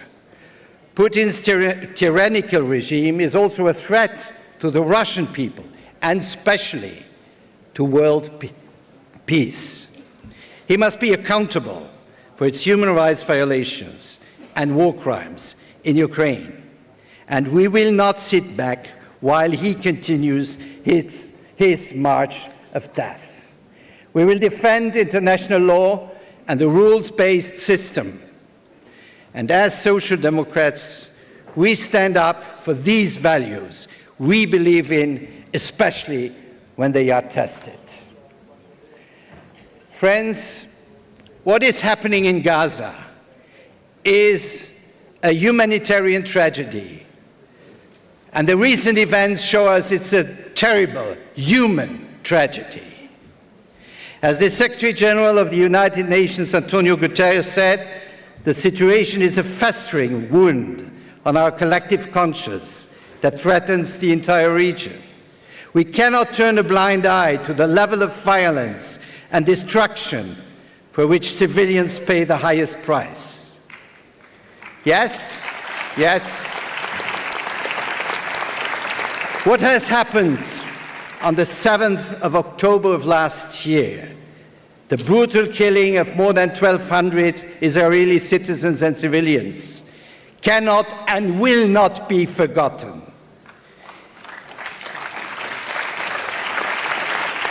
Israel has the right to defend itself from Hamas and any other terrorist group that attacks its civilians. However, international and humanitarian law must always be respected, and we can never accept collective punishment as an answer.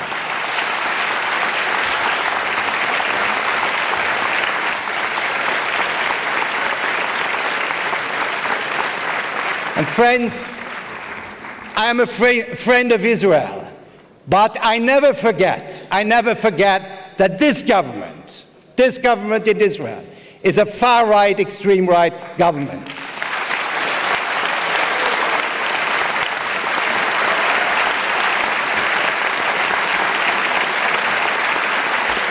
And this government was ready to abolish the Israeli democracy. And those who are in this government also killed the peace process in 1995. And I have to say, they killed the peace process by first killing our friend, Labour Prime Minister Yitzhak Rabin.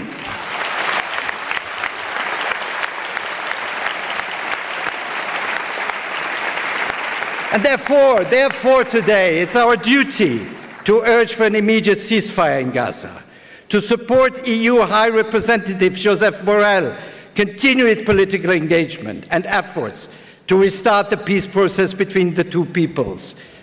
And we do not forget, yes, we do not forget to free the hostages. We do not forget the hostages.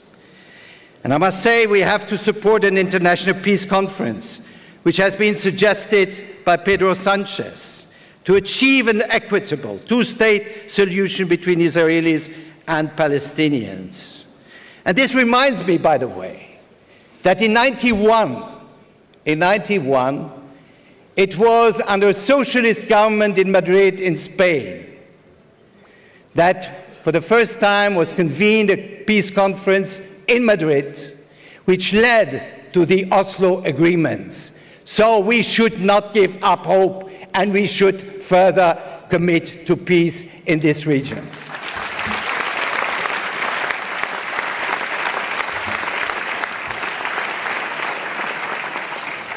Comrades, unity and solidarity are key in times of crisis. Both values define us, Social Democrats and the EU. And this is what Europe has done to face the multiple crises of the recent years, thanks to the leading role of our political family. And let's recall it together. Faced with the COVID-19 pandemic, we have reacted swiftly with concrete solutions, which sure set up in 2 weeks with the help of Paolo Gentiloni. We have saved more than 30 million jobs and kept afloat millions of enterprises. We have put together an unprecedented recovery plan, thanks also to Olaf, to mitigate the socio-economic consequences of the crisis and to support our economies in the green and digital transitions. Under the steer of Franz Timmermans, we have designed the Green Deal, which has become the new European growth strategy based on a sustainable development model. We have adopted a directive to ensure fair minimum wages across Europe. In previous crises, Europe pushed to cut wages, but this time we have put the value and dignity of work at the center, a real paradigm shift. And we have enhanced women's rights with concrete measures to ensure equal pay and to stop violence against women. We have been constantly fighting to defend the rule of law and fundamental values, which are not anymore secure in our union. Dear friends, thanks to the ideas and the driving force of our political family, Europe has protected its citizens in times of crisis. We will not allow that Europe will take the path of austerity and social regression, as it did during the financial crisis.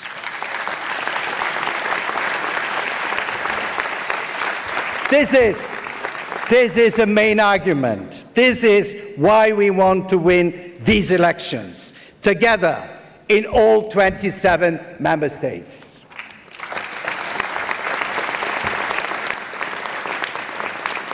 And I want voters to know that Social Democrats will keep fighting for all citizens and will respect their commitments and promises. We will fight for quality jobs.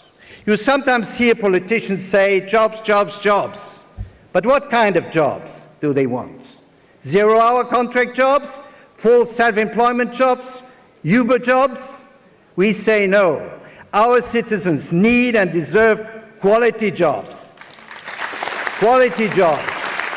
As they should benefit of the right to train, which is an essential right very much defended by Jacques Delors. We are the movement that fights against precariousness, and especially precariousness of the life and jobs of young people. We are for social protection and job security for everyone, without exception. We will fight for the European Green Deal with a red heart. We reject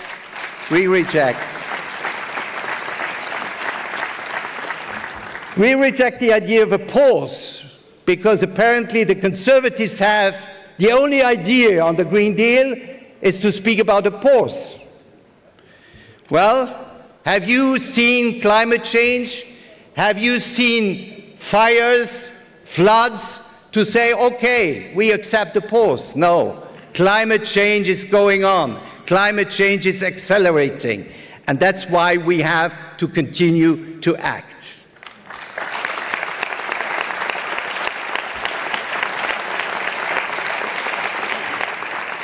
A do nothing, a pause, whatever, is not an option as climate catastrophes multiply. We will make positive change. It is not to continue the status quo as we are pushed towards the cliff edge of climate catastrophe. We will implement the Green Social Deal for a just transition, because for us, social justice and climate justice go hand in hand, because it means energy affordability and independence, because it means a strong and competitive clean tech industry based in Europe, because it leads to the creation of quality jobs. Climate neutrality has to be a force for social and economic progress. To rise to the challenge of the transition, the EU will need means and resources that are at the height of its ambitions. Olaf, du hast das Wort des Jahrzehnts geprägt. Zeitenwende. And this is true. We are living in times of major changes in all aspects, economic, social, geopolitical, and so on. And this applies also to our policies we need now to cope with this Zeitenwende. And this also applies to our economic governance. Each member state is faced with staggering investment needs. We have to meet our climate objectives by investing in the modernization of our industry and in technologies, to invest in people and social protection. In the face of new threats, we need absolutely a European defense and a European defense industry. And this is why we want an EU permanent investment capacity. Europe's competitiveness is at stake, as is our security. It is about our social and democratic model. Yes, the defense of democracy needs clarity and firmness. We will fight those propagating hate and division in our societies, those who fuel fears and prepare the return of nationalism. And as François Mitterrand said in his last speech to the European Parliament, le nationalisme, c'est la guerre. Nationalism is about war, and unfortunately he was right in saying that. And that's why we will never run behind the far right. There is no ambiguity for us. No cooperation, nor with IDEA, nor with ECR. Not now, not ever.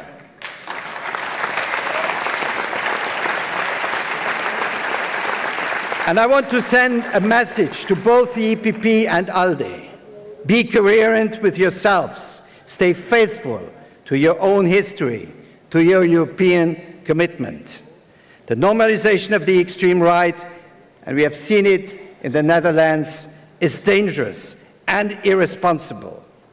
Take, for example, Italy, dove Meloni e il suo governo di where the far-right government of Meloni are against the minimum wage, which will guarantee decent life for those that mostly need it, the young people in particular.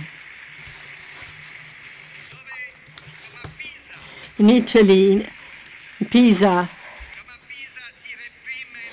the freedom of our youth to demonstrate safely their views is being repressed.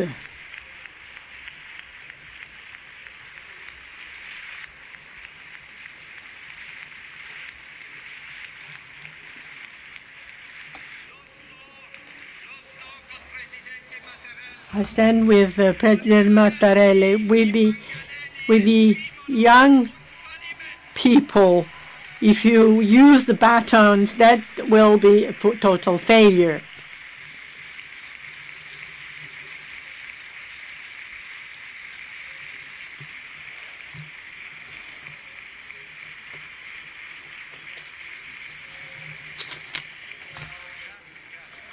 Thank you. Together against the far right.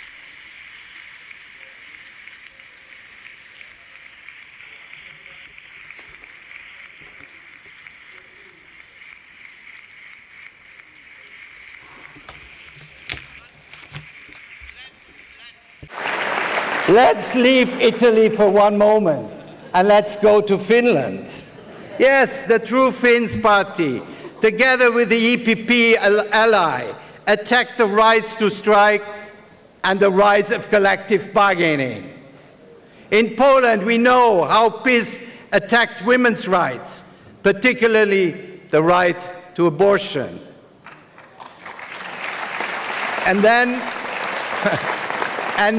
in Hungary, where Viktor Orban's government attacks press freedom, LGBTI rights, spreads state corruption, adopts repressive laws, and our comrade Zita's immunity has been lifted for fake reasons. This is not acceptable.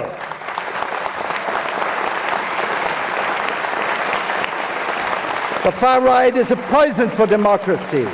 They have no project other than to destroy democracy and our common social Europe. Instead, we socialists bring a message of hope. We want to shape a new Europe that protects and includes. And this can only be done through a strong social Europe. The promise of social progress cemented my convictions as a true European and a committed social democrat. That is why I joined the Luxembourg Socialist Workers' Party when I was just 17 years old, inspired by the great figures of social democracy such as Willy Brandt, Olof Palme, Gro Harlem Brundtland, and Bruno Kreisky, who was the first to defend the rights of the Palestinian people.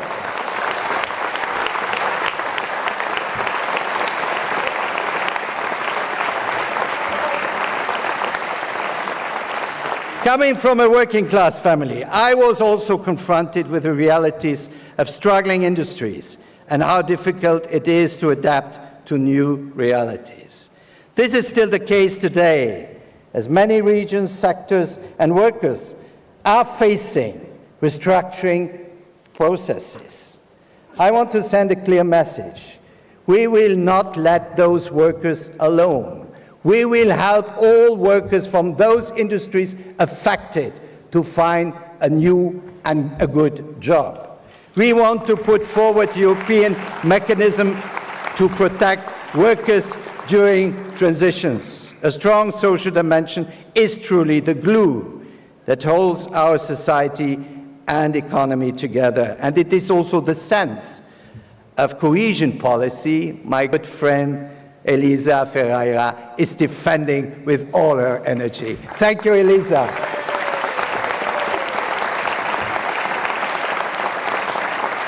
The European Pillar of Social Rights, which was born in Gothenburg under the leadership of our dear Stefan and continued in Porto by our friend Antonio Costa, remains key. We must continue keeping it high on our EU agenda until its 20 principles are fully implemented. The fight against inequalities and the creation of equal opportunities defines our political identities. This is why we will continue to define rules to protect workers and ensure their social rights in the world of work, which is the more and more digitalized and shaped by artificial intelligence. This is why we will continue to fight for zero death at work, and I know this happens very often in this country. As a Commission for Employment and Social Rights, I've got the honor of fighting for a fair minimum wage, for decent working conditions, for trade unions and democracy at work, for empowering youth, protecting children and ensuring equal opportunities for the most vulnerable in our society. We will consolidate what we have achieved and go much further. Poverty and social exclusion are deeply entrenched, affecting nearly 100 million Europeans and mortgaging the future of millions of children. Rising prices, higher interest rates, and the ongoing housing crisis have exacerbated this social suffering, which is spreading to more and more middle-class families struggling to make ends meet month after month. Women are particularly hard hit, with single mothers facing particularly difficult living conditions. The gender pay gap and domestic and sexual violence are still a reality. Yes, we need a feminist Europe, a Europe without any kind of discrimination, Yes, we are social democrats, and that's why the distribution of the wealth we create together, the opportunities our society offers, and the solidarity we can show as a society are all the result of political choices. Europe must change course to be a continent divided, not to be divided between haves and have-nots. And that's why, dear friends, I will not give up on women's rights. I will not give up on workers, good working conditions, and decent wages. I will not give up on platform workers, and I hope to have an agreement next week. I will not give up on protecting trade unions and collective bargaining and more economic democracy. I will not give up on opportunities for our children and youth. I will not give up on fighting poverty. I will not give up on protecting our planet and giving citizens and workers the tools they need to make the transition a good opportunity for all. I will not give up, yes, on fair taxation and tax justice at all levels.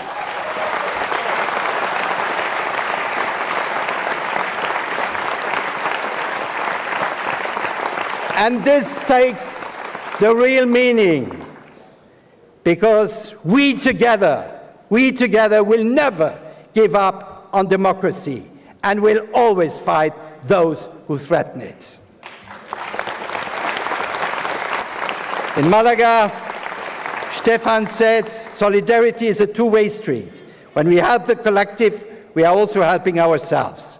I couldn't agree more. A more social EU is the completion of what we started in Rome.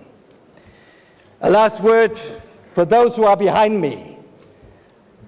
Not only our future, but our present, young people.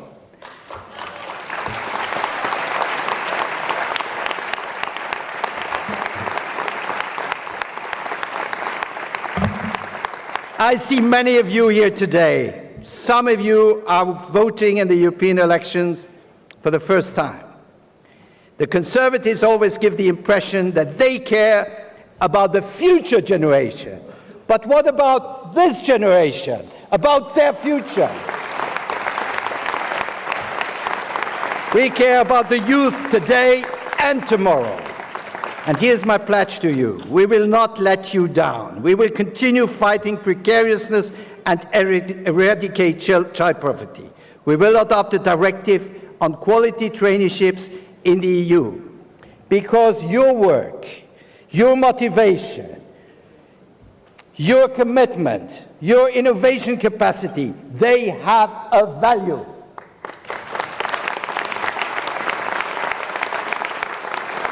And that's also why we will propose an EU plan against student housing crisis, and in more general terms, plans to tackle the European housing crisis.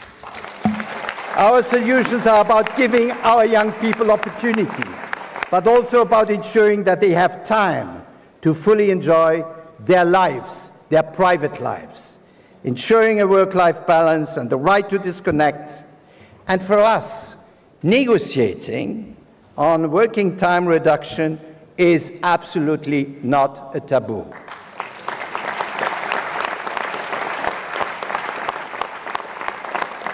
It's also about taking care of young people's health, especially mental health, through a strong mental health strategy, as mental health problems among young people have dramatically increased. It's above all about empowering young people. This is our pledge, because the EU also belongs to you. To conclude, comrades, friends, I look around the room and I get motivated to embark with you all on this essential journey. I'm proud to take up the torch left by our strong past common candidates, Martin Schulz and Franz Timmermans. We have a clear program for action with our manifesto, and we have, across all our member states, many committed candidates ready to fight for our ideas in this campaign. As your common candidate, you will find me fully engaged on your side. Comrades, we have a project of hope, of progress, of justice, and shared prosperity. I'm ready to lead our political family, to defend our ideas, to talk to citizens, workers, farmers, to listen to their concerns, to practice a strong dialogue and present our strong social democratic projects. I'm counting on your support, and you can count on mine.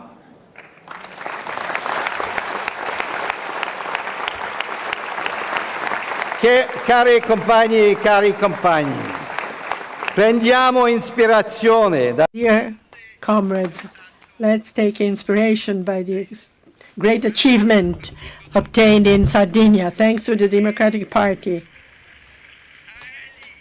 And I'd like to tell Ellie that I thank her very much, and I'm fully in support of Ellie. It's true, Ellie. The wind is changing. The wind is changing.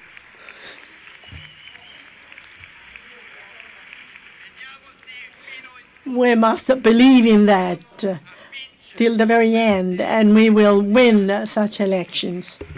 We'll carry them. Thank you. Nico Schmid, our common candidate for the European elections 2024.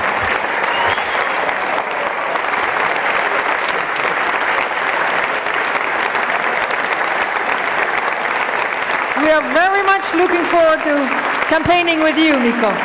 Thank you so much. Nico Schmid.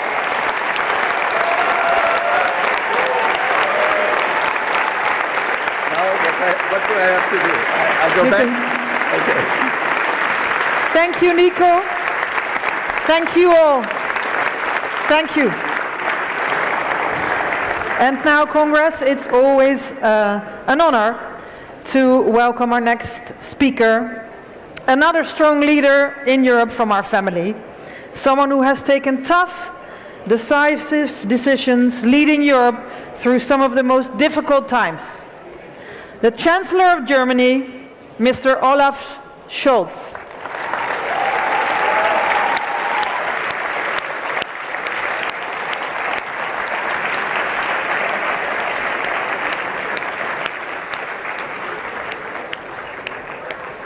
The floor is yours, Olaf.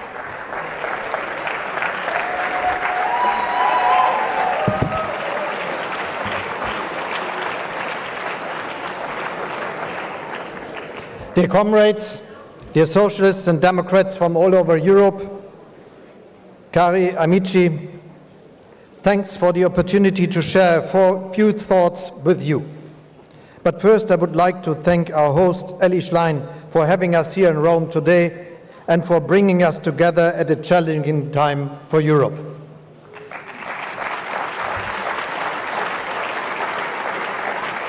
These days, much of what we thought was safe in Europe is at stake. The far right is on the rise in almost all of our countries and throughout democracies around the world. Right-wing populists are running election campaigns against our united Europe and its core values. What they mean, though, is a nationalist Europe. What they try to undermine is that our national states can and will be strong in a united Europe. We live in a world of 8, soon 10 billion people. Economies in Asia, Latin America and Africa are rising. These continents demand more political influence, and they have every right to do so. In order to maintain our impact, in order to be heard in this changing world, Europeans must act together. The strongest national interest of all our member states is a strong European Union. The European economy must prove its competitiveness in this rapidly changing world. The European social market economy remains a unique model of success in the world.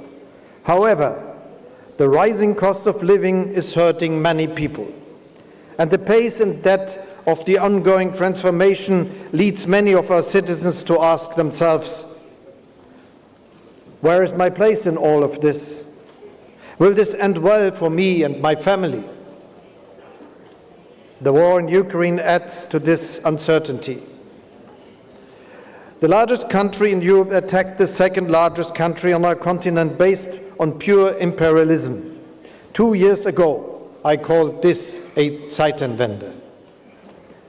But borders must not be changed through the use of violence. The core principle of international law, this cornerstone of security in Europe, was a result of the hard work of social democratic leaders like Olof Palme, Willy Brandt, François Mitterrand or Helmut Schmidt. And this principle must be upheld. We must uphold it. This is our task.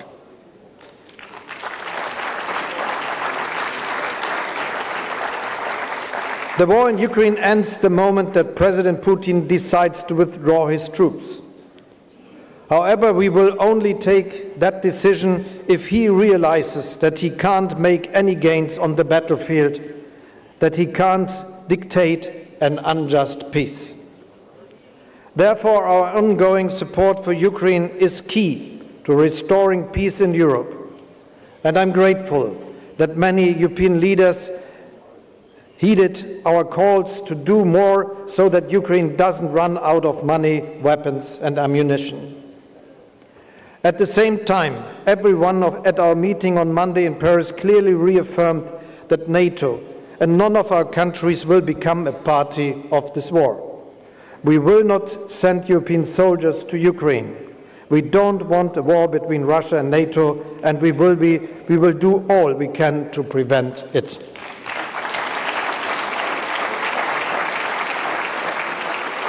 This requires us to invest more in our own security and defense, jointly as Europeans, so that no one dares to attack us.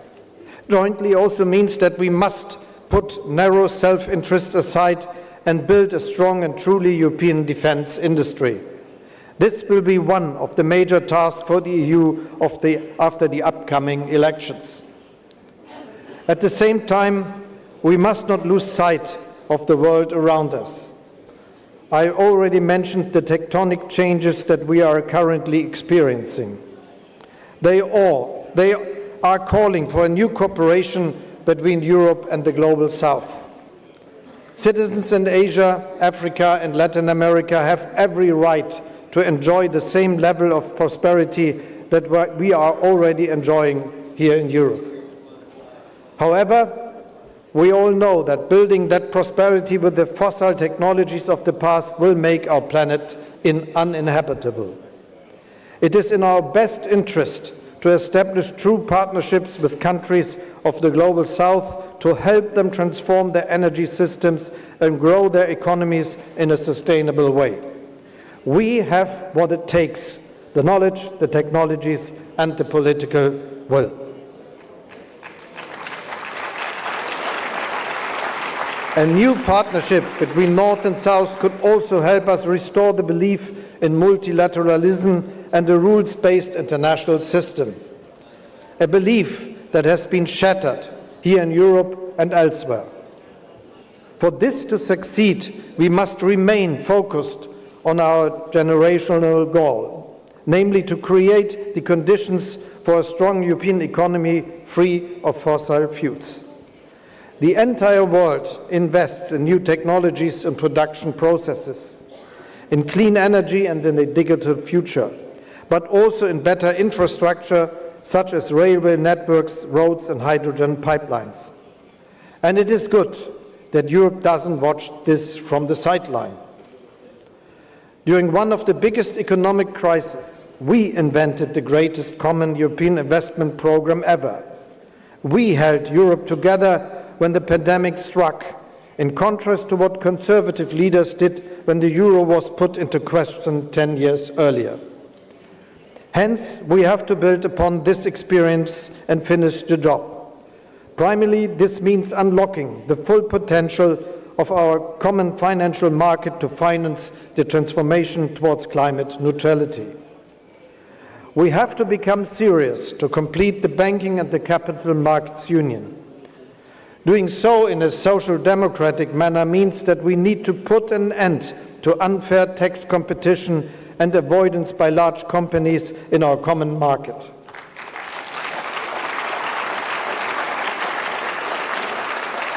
The deal on minimum taxation that we already achieved needs to be the basis for a future common corporate tax base throughout Europe. And of course, we will continue our fight for fair wages, for workers' rights, and for affordable housing in the EU.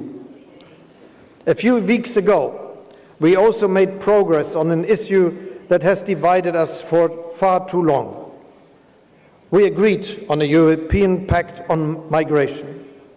It combines solidarity with responsibility. It ensures better control of our European borders, and at the same time, we are not losing sight of those who come to us in need of protection. That is what makes a difference between us and many other parties in Europe. We keep fighting for humanity and solidarity, worldwide and within our own borders, because these are our European values, values that make Europe a unique place in the world. Humanity and solidarity are two traits that I also associate with our Spitzenkandidat, with you, Nico Schmidt.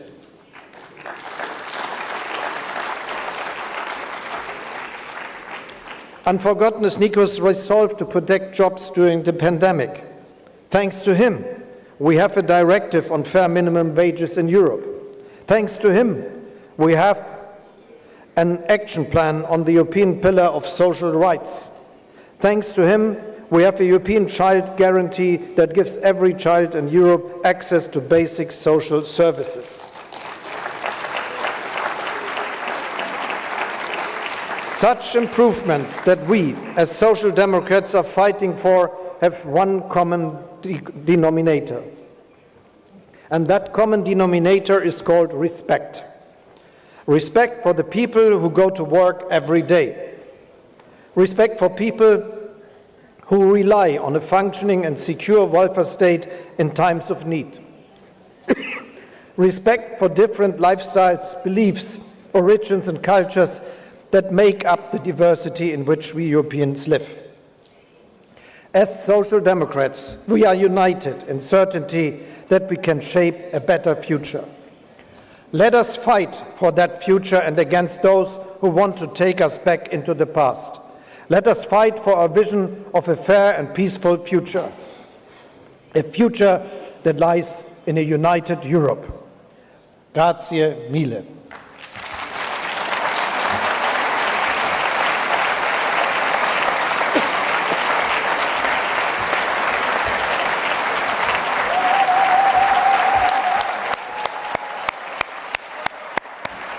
Chancellor Olaf Scholz, one of the most difficult jobs in the planet, to be the Chancellor of Germany in this time and age.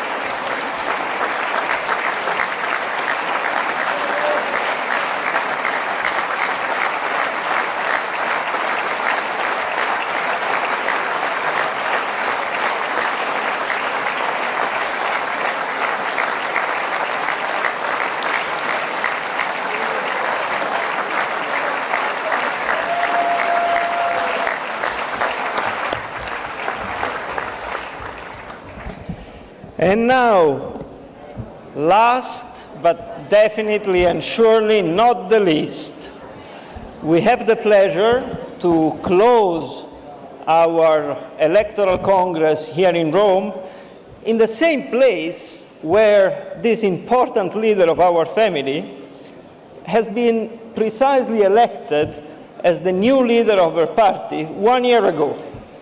I'm talking about Elly Schlein.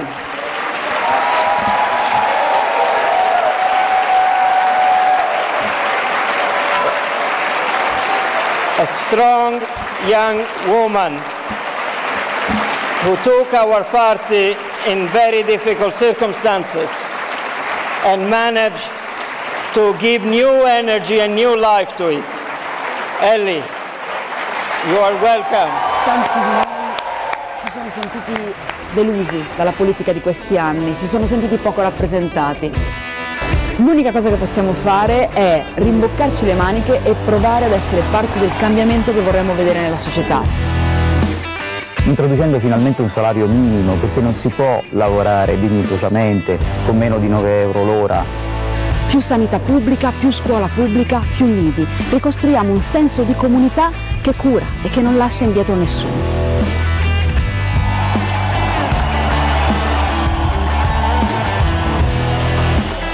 Siamo qui per riprenderci insieme questa voce, perché a noi interessa il potere di cambiare in meglio la vita delle persone. È una vittoria di una coalizione che ha messo insieme un progetto convincente, credibile. E mi sento di morire.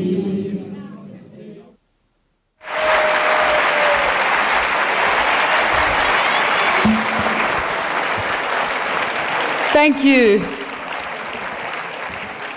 Dear friends and dear comrades, care compagne e compagni, care amiche e cari amici, grazie. Grazie di questi. Thank you for these thrilling days of common work. Common work. For me and for the entire Partito Democratico, it is an honor and a source of pride to have hosted here the Congress of the whole Socialist family. Thanks, Stefan. Thanks, Giacomo. Thanks to all of you, our Prime Minister, our delegates, all our leaders.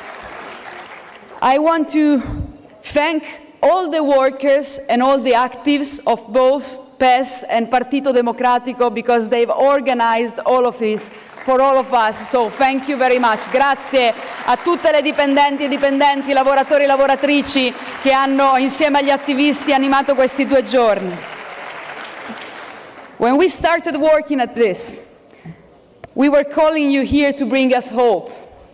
It is crucial for our community to see that we are not alone fighting the extreme right. We have our friends and comrades from all of Europe here. And it is crucial to see that we might live in more than 27 different countries, and we might speak more than 24 different languages, but we fight for the same fights. We believe in the same values. We share the same vision of our future for our Europe. We are a real family. We stick together every day by choice and not because we ought to. Who are we? We are the ones fighting for social justice, against inequalities, fighting for climate justice, for decent jobs, for fair wages, for better housing and living conditions for all, and for supporting the economy against tax havens, fighting for gender equality and human rights. To have you here brings us hope, that's true. But dear comrades, I also hope that we will give some hope back to you after the victory in Sardinia. So thanks a lot. With the first woman that you've seen and the first feminist as president of the region, I want to thank Alessandra Todde. And all the parties of the coalition that we put together to win, because we didn't win alone, we win because we fought for unity until the end. Yes, we see a wind of change starting to sweep across the country, and we see clearly that an alternative exists. In 10 days, we'll also vote in Abruzzo, another important region, and I want to send from here all the support to our candidate Luciano D'Amico. Forza Luciano, senti questo abbraccio di tutta la famiglia socialista europea. Forza, siamo con te.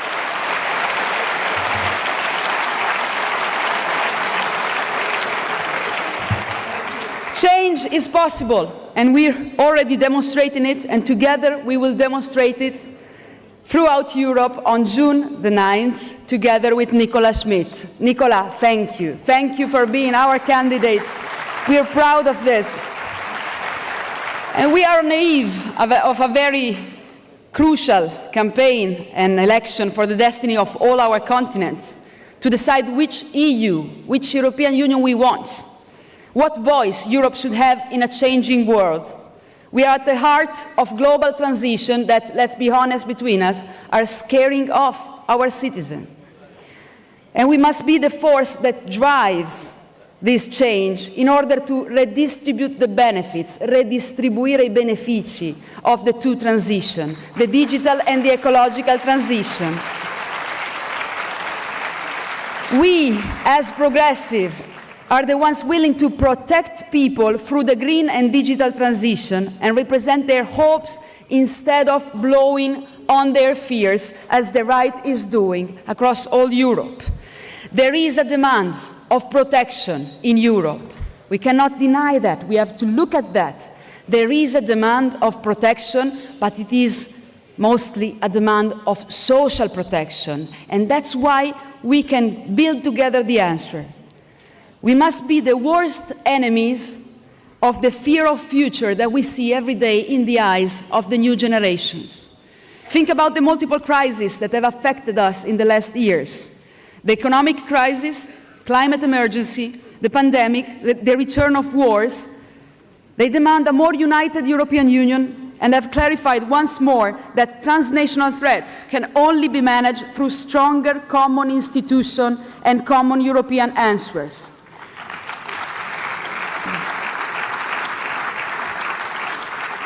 You know me, I am a convinced European federalist, because I think that the biggest challenges for our future cannot be solved anymore by any of our countries alone.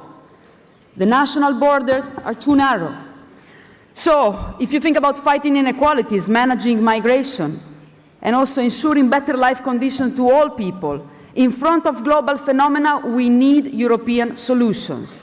And Europe is not an accident of history. These were the words of a great pro-European, David Sassoli. We miss him so much.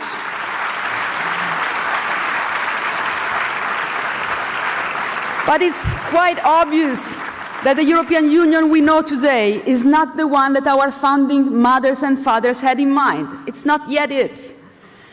It's not yet the one shaped in the famous Manifesto di Ventotene, written by young anti-fascist in exile on a small island, deprived of their freedom by the fascist regime. Altiero Spinelli, Ursula Hirschman, Ada Rossi, Ernesto Rossi, Eugenio Colorni. Let's keep those names in mind. Because they decided not to give up to hatred, and not to give up to division, and not to answer with more hatred, but instead with a dream of a united federal Europe, because they knew that nationalisms in our continent only bring to war, and we see it also today.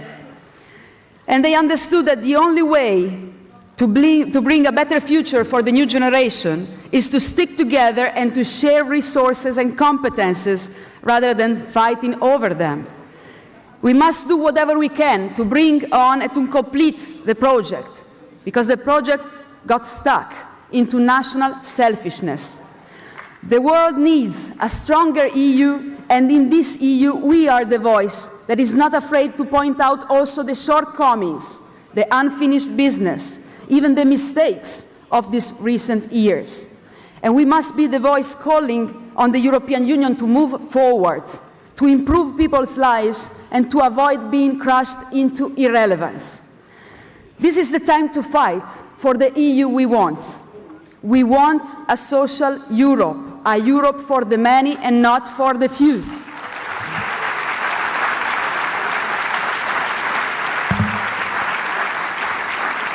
A union that delivers for the most vulnerable parts of our society and that is closer to the needs of people in poverty and working poor. We want a Europe for workers, per I lavoratori e le lavoratrici. The one that put 100 billion euros on the social safeguards of the SURE program, saving 42 million jobs in Europe. And I have to thank, really, Nicolas Schmit for the great work he's done in the Commission on Social Issues. You're a social champion, Nicolas. We fought for the directive on the minimum wage, for regulating artificial intelligence, for the child guarantee, and against unpaid internships that exploit young people. Dear Nicolas, we will continue to fight with you for the rights of over 30 million platform for workers, because it was a mistake of the Council to let it down, and I'm sure that you will find together with the support the compromise we need. We want a Europe that leads the world fighting climate emergency. We want a Green Deal with a red heart, as Antonio said this morning. We need to invest in innovation, in research, in competences, to change the unsustainable model of development that in these decades has increased inequalities and is destroying our planet. We need to accompany the whole economy, industries and agriculture to reduce greenhouse gas emissions, to invest in renewable energies, into the green economy and sustainable mobility. And to do that, taking by hand workers, businesses, farmers, we need to invest in innovation and skills. There is no planet B, and we do not own this planet, by the way. We have to give it back to the new generation. That's our responsibility. But let me stress that denying climate emergency does not help agriculture, because it is the first victim of climate change, with droughts, floods, extreme events. Here in Italy, Giorgia Meloni said to the farmers, "We've always protected you from the EU's choices." But the farmers are still waiting after 9 months to be refunded after the floods in Emilia-Romagna, and after months also in Toscana. This is the truth. While the right denies climate change and abandons people to their destiny, it is us who will take the most vulnerable by the hand and accompany them through this change. But in order to do this, let me be very frank, we need more common investments and a stronger budget. We need it.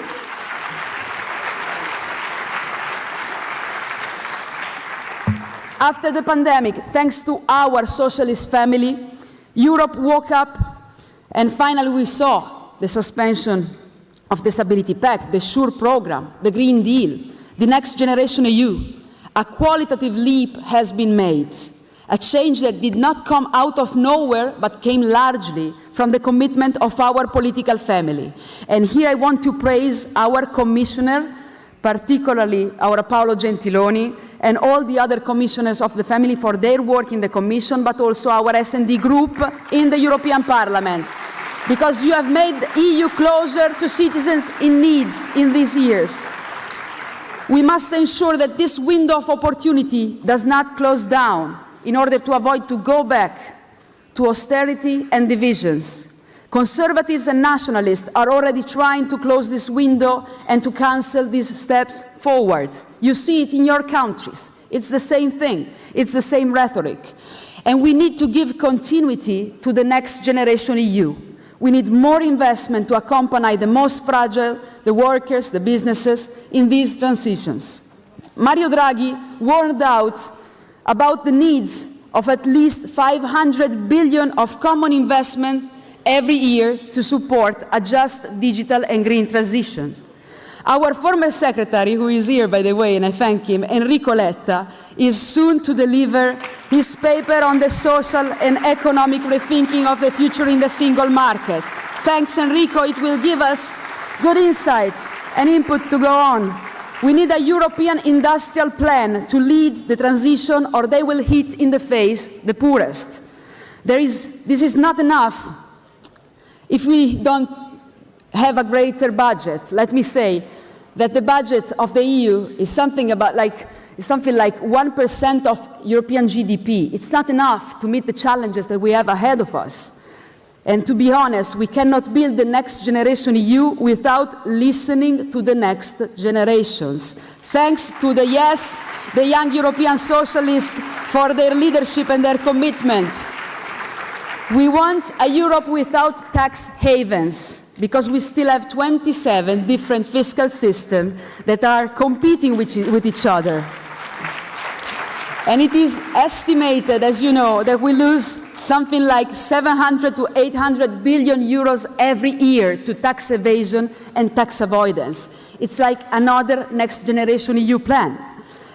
I think that we must stop the race to the bottom in terms of tax incentives between member states, with companies reaching tax rates around 0.0005%. This is not acceptable. This is unfair.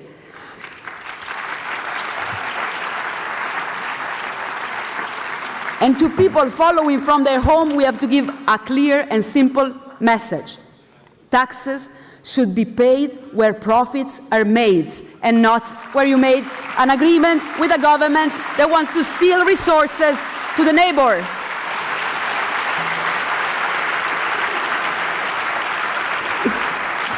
We want a Europe of solidarity. We need to stop the externalization of our borders. We need a shared European mechanism for reception based on solidarity, sharing, and responsibility as well. We have to be clear with people like Viktor Orban. You cannot want only the benefits of belonging to a great union without sharing the responsibilities that come with it. It's very simple. We need to provide safe and legal ways of access to prevent people fleeing from war from ending up in the hands of human traffickers.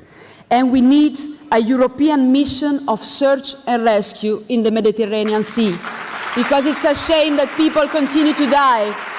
I was in Cutro last week, you remember, 95 deaths. Among them, 34 were children. We cannot accept this. Europe was not created to build walls, but to build new hopes.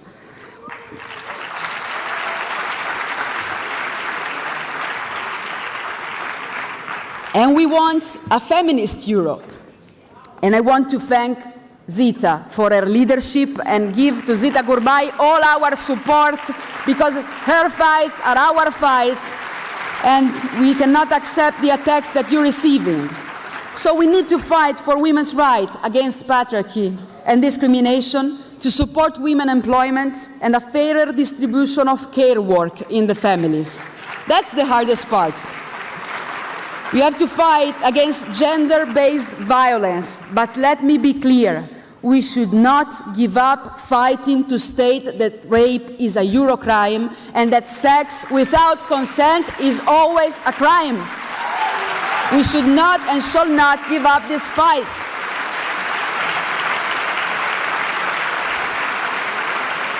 Here we have a government led for the first time by a woman, but it's taking decisions against women every day, cutting their pensions, cutting public health and children education, making it harder to access abortion. There is a big difference, I always say, between a female leadership and a feminist leadership. It's useless to have a woman in charge if she doesn't fight every day for the rights of all other women in Italy and in Europe.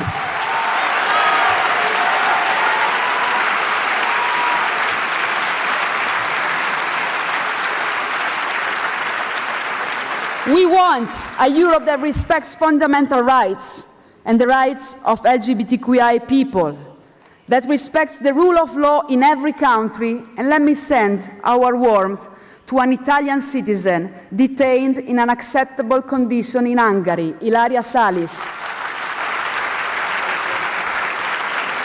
European citizens were shocked in seeing the images of Ilaria Salis brought into chains to court. And we want a Europe for peace. Yes, we want a Europe for peace.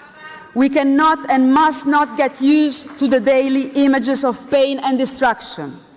The criminal aggression of Russia against Ukraine has turned back the hands of time, and we have to say as a family, will not accept that borders are redrawn through violence and violating international law. We acted strongly, and we have been united as ever in supporting the resistance of Ukraine. And we will continue to support Ukraine with all necessary means. But Olaf is right. This doesn't mean and doesn't include sending soldiers on the field. And this has to be clear. At the same time, we know that the role of our European Union can stop here and has the historical duty to pull all the strings that can lead to isolate Russia with a stronger political and diplomatic role of the European Union, and to help also Ukrainians achieving a fair peace at their conditions. We must never shy away from the word peace, comrades, because it's part of our DNA as social democrats and progressives.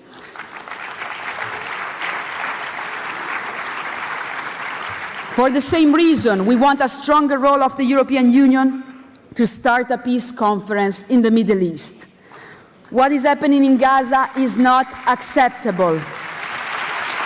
Hundreds of civilians killed while waiting for humanitarian aid.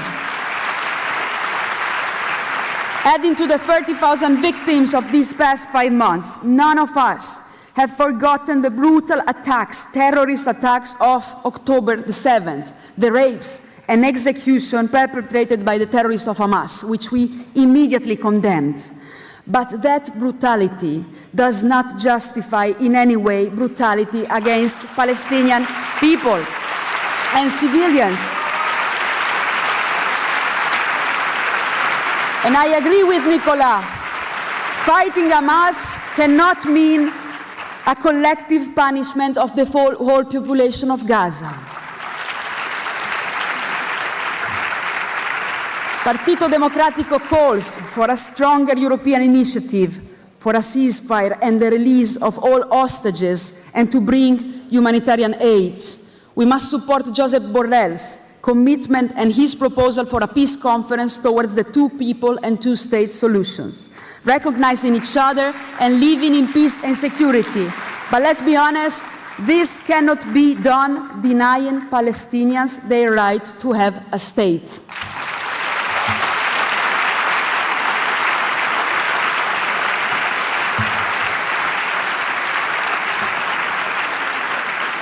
Who else should champion peace if not Europe, who was born to preserve peace? And we need to strengthen and deepen our common foreign and security policy, and also build a common defense. But let me be clear, it means putting together competences and political will, have common investments instead of 27 different strategies, not just creating a new commissioner with no real power or portfolio.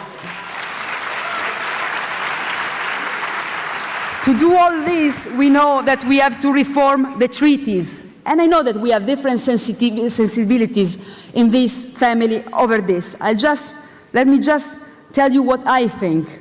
I think that we need, in the medium term, to overcome unanimity and strengthening the European Parliament, because otherwise we will see again what we risked with Orban's veto on the economic support to Ukraine. And I think we cannot afford it in the future. This will be even more necessary in the prospect of the enlargement of Europe that we all support. So, to come to the conclusion, my comrades and friends, two very simple messages. First one, the election result is still to be written. It's not already written. We are here to win the European election in June.